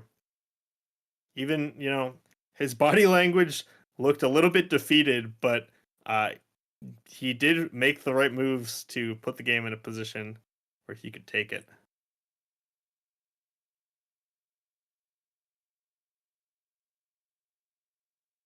All right, we are questing with this Maleficent. And the Elsa can also quest. The heavy hitters are really coming out for Powers now. And I'm wondering whether he's starting to think about ending the game. Even with this be prepared in hand. All right, the Mickey. Are we going to quest? Why would we not quest with... I don't understand. Why would Elsa not quest? That is a good question. Okay, Bivens, let's see what you can do. A lot of ink now. Something like Stitch Rockstar as a lead would be pretty strong.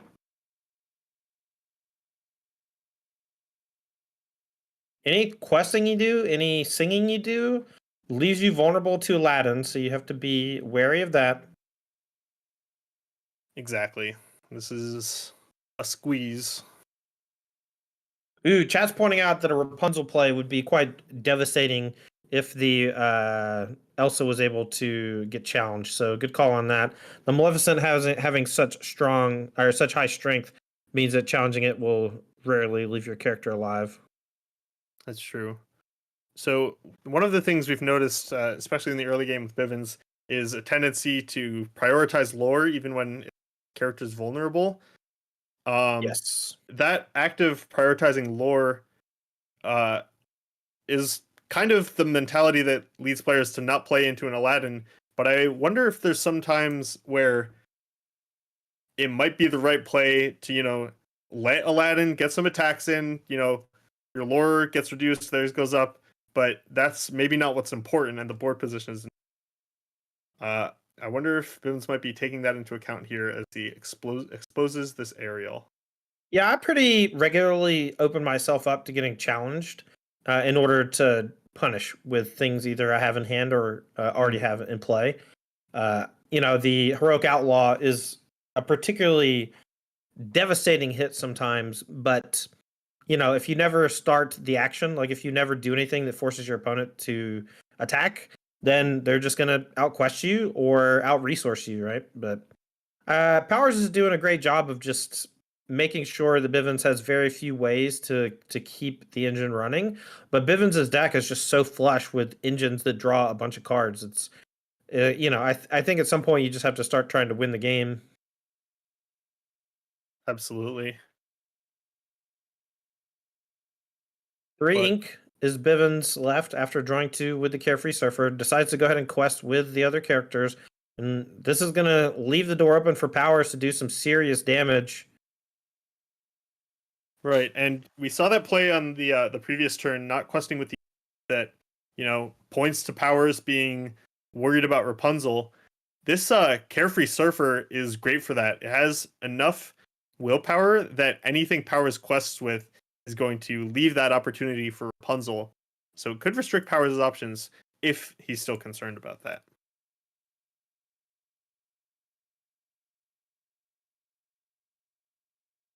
All right, 3/1 drops. Load him up. All in. Here you go. This would be a nice turn for Powers to go quest, Wrath.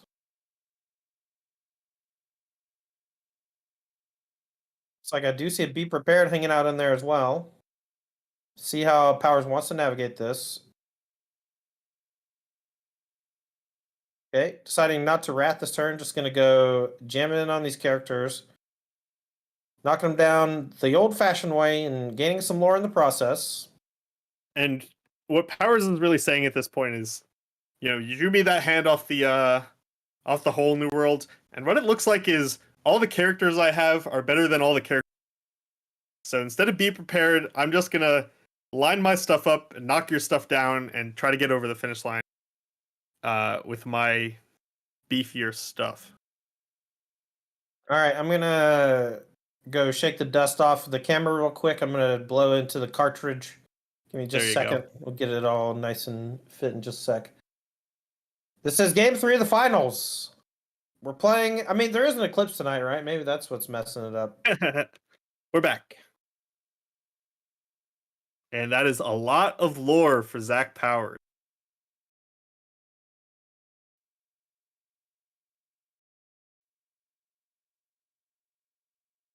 Okay, Gaston is an ink. We have quested a bunch. We have condensed the board. Okay, not going to play the Gaston as ink. We're just going to play the Queen. Bivens, you got Lethal staring you in the face. Let's see if we can do some tricky grab your sword stuff, some singing, some casting, some wheeling. What you got? Everything's on the line. Qualification, 500 bones, an interview with yours truly. I saw Grab Your Sword peeking out there. This is actually a great spot for that. It doesn't kill anything except the Rafiki on its own, but it enables almost all of your smaller characters to trade up into Powers' larger characters. There we go, right off the bat. All right, 2 to everything. Get the dice out.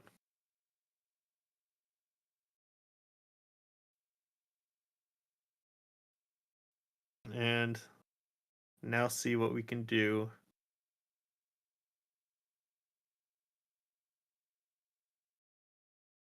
The Captain Hook Forceful Duelist, pretty important here, having 3 strength to be able to just trade for either of the largest characters.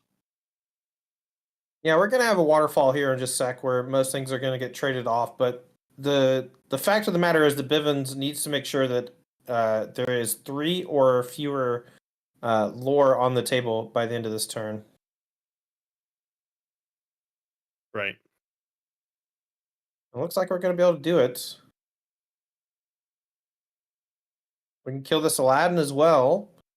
The question is, do you want to keep your 1/1 that quest for 2 around? The answer is yes. Quest for 2 up to 11, and now we still have some stuff to play. Here is a Cinderella and a Prince Eric using every bit of ink here. Back powers his way. What a turn. It's hard to really be too unhappy about this if your powers, because you have a be prepared in hand. And your opponent just No, cleaned quest. cleaned himself out. Yeah, you know there's a draw 7 waiting around on top. Maybe a Stitch Rockstar, you know. Wow. This is nearly impossible for Bivens to answer. This Yeah. Elsa wins the game all by itself. Okay, Bivens, what you got? Got to beat this Elsa when your opponent's at 17. One draw, one card for all the marbles. One Boom. shot, one opportunity. Game Zach over. Powers. Zach Powers is your champion here, taking down our second and final invitational qualifier for the TCG Player Lorcana Invitational next weekend. That $5,000 invite-only tournament is now one person deeper with Zach Powers in that Ruby Amethyst control deck. Well done, well played. Right. You know, all weekend I felt like of all the competitors in the event, he was one of the few that I felt had, you know, a great capacity for the archetype that he was playing. You know, it was very clear that he's play tested a bunch. He understands the matchups. He understands how to mulligan in different spots, sequencing, prioritization. You know, and while there's like a million decisions every turn, and of course there's going to be micro decisions that get punished, right? I feel like on average his clip rate of making the correct decision was significantly higher than most players. Exactly. I mentioned this during that third game there, but I was very impressed with Zach Powers' ability to not be too conservative, not to be too greedy with all of his answers, and just run them out every time he felt like it was a decent exchange. You know, be prepared against 2 or 3 characters, or Dragon Fires against Lilos, things like that. And I think the one game that we saw him, you know, take his foot off the gas a little bit and leave his opponent with a character, it punished him. And, you know, before and after that was very tight, deployed answers as soon as he was able to. Very impressive. All right, in just a moment, we're going to have Zachary Powers on camera, and we're going to ask him about his Ruby Amethyst control deck and ask him about his tournament. We'll have that up for you in just a moment. All right, and now next on our calendar, we've got some last chance qualifiers this coming Friday.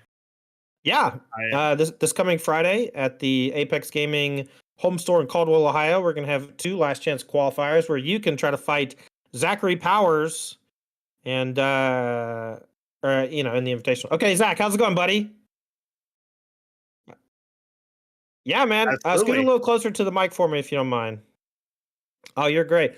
Both literally and figuratively. All right, so congratulations, first and foremost. Great job on taking down this tournament. Can you give us an insight into what your preparation for this event or just Lorcana in general has been like over the last 2 months?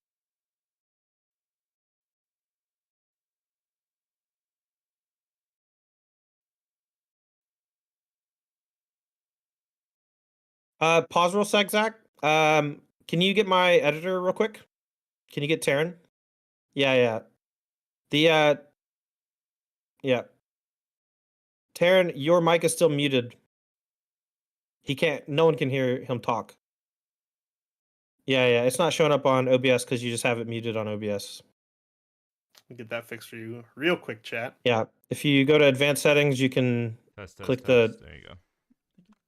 Cool. All right. Sorry about that. All right. Let's start over. Right. Zach, congratulations. You have won an invitation to our TCG Player Lorcana Invitational next weekend. How do you feel? Ecstatic. That's probably the best way to put it.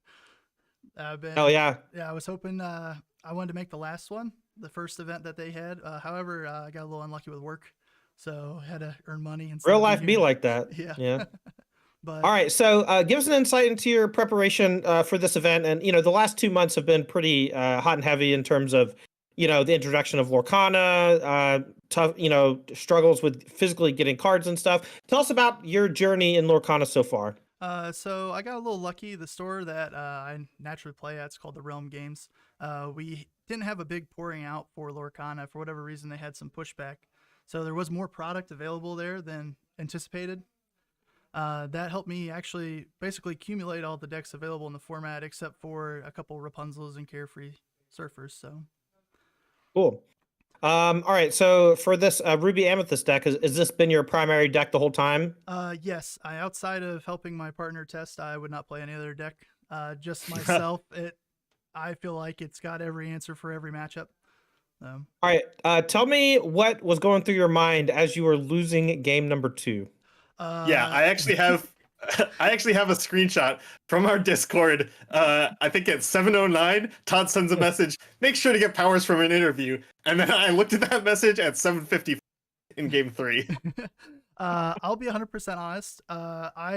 When I lost the 4th copy of Broom, I went, oh, that's right, I inked 2. That last card's not going to be a Broom. So I'm trying to out-tempo him. And it just didn't end up working out. Nice.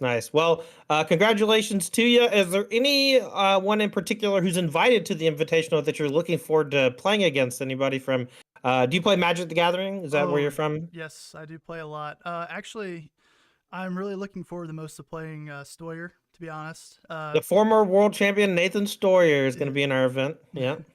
Awesome. He's definitely been the guy I've been looking to play with, whether it's Magic or any other card game. So.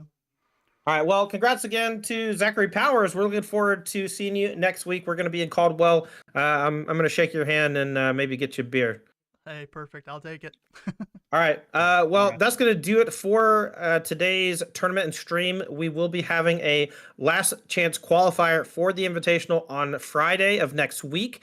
Make sure to head out to Caldwell, Ohio at the Apex Gaming home store, and you can try to punch your ticket. We got 2 slots left to give away as invites to our $5,000 Invitational, and that's sponsored by TCG Player. We're also going to have sponsors Ultimate Guard as well as Cards and Castles 2. So big shout out to our sponsors for that event. We thank you so much for helping us put it on. But Matt, it was great to have you for today's event, man. How was your day? Absolutely, it was a blast. We only had to experience one Ruby Amethyst mirror, and we got through it. We'll be better prepared for the next ones, but we had some, fun matchups. That was an incredible finals. I was very excited to watch that. Agreed. All right, well, that's going to do it. Thank you so much to Apex Gaming for hosting the event as well as hosting the Invitational next weekend. Thanks to all the players that came out as well as staff for making sure we had a clean, well-run event. And that's going to do it for me. Thanks so much for Matt for being my co-host today. For Apex Gaming, I'm Tandy.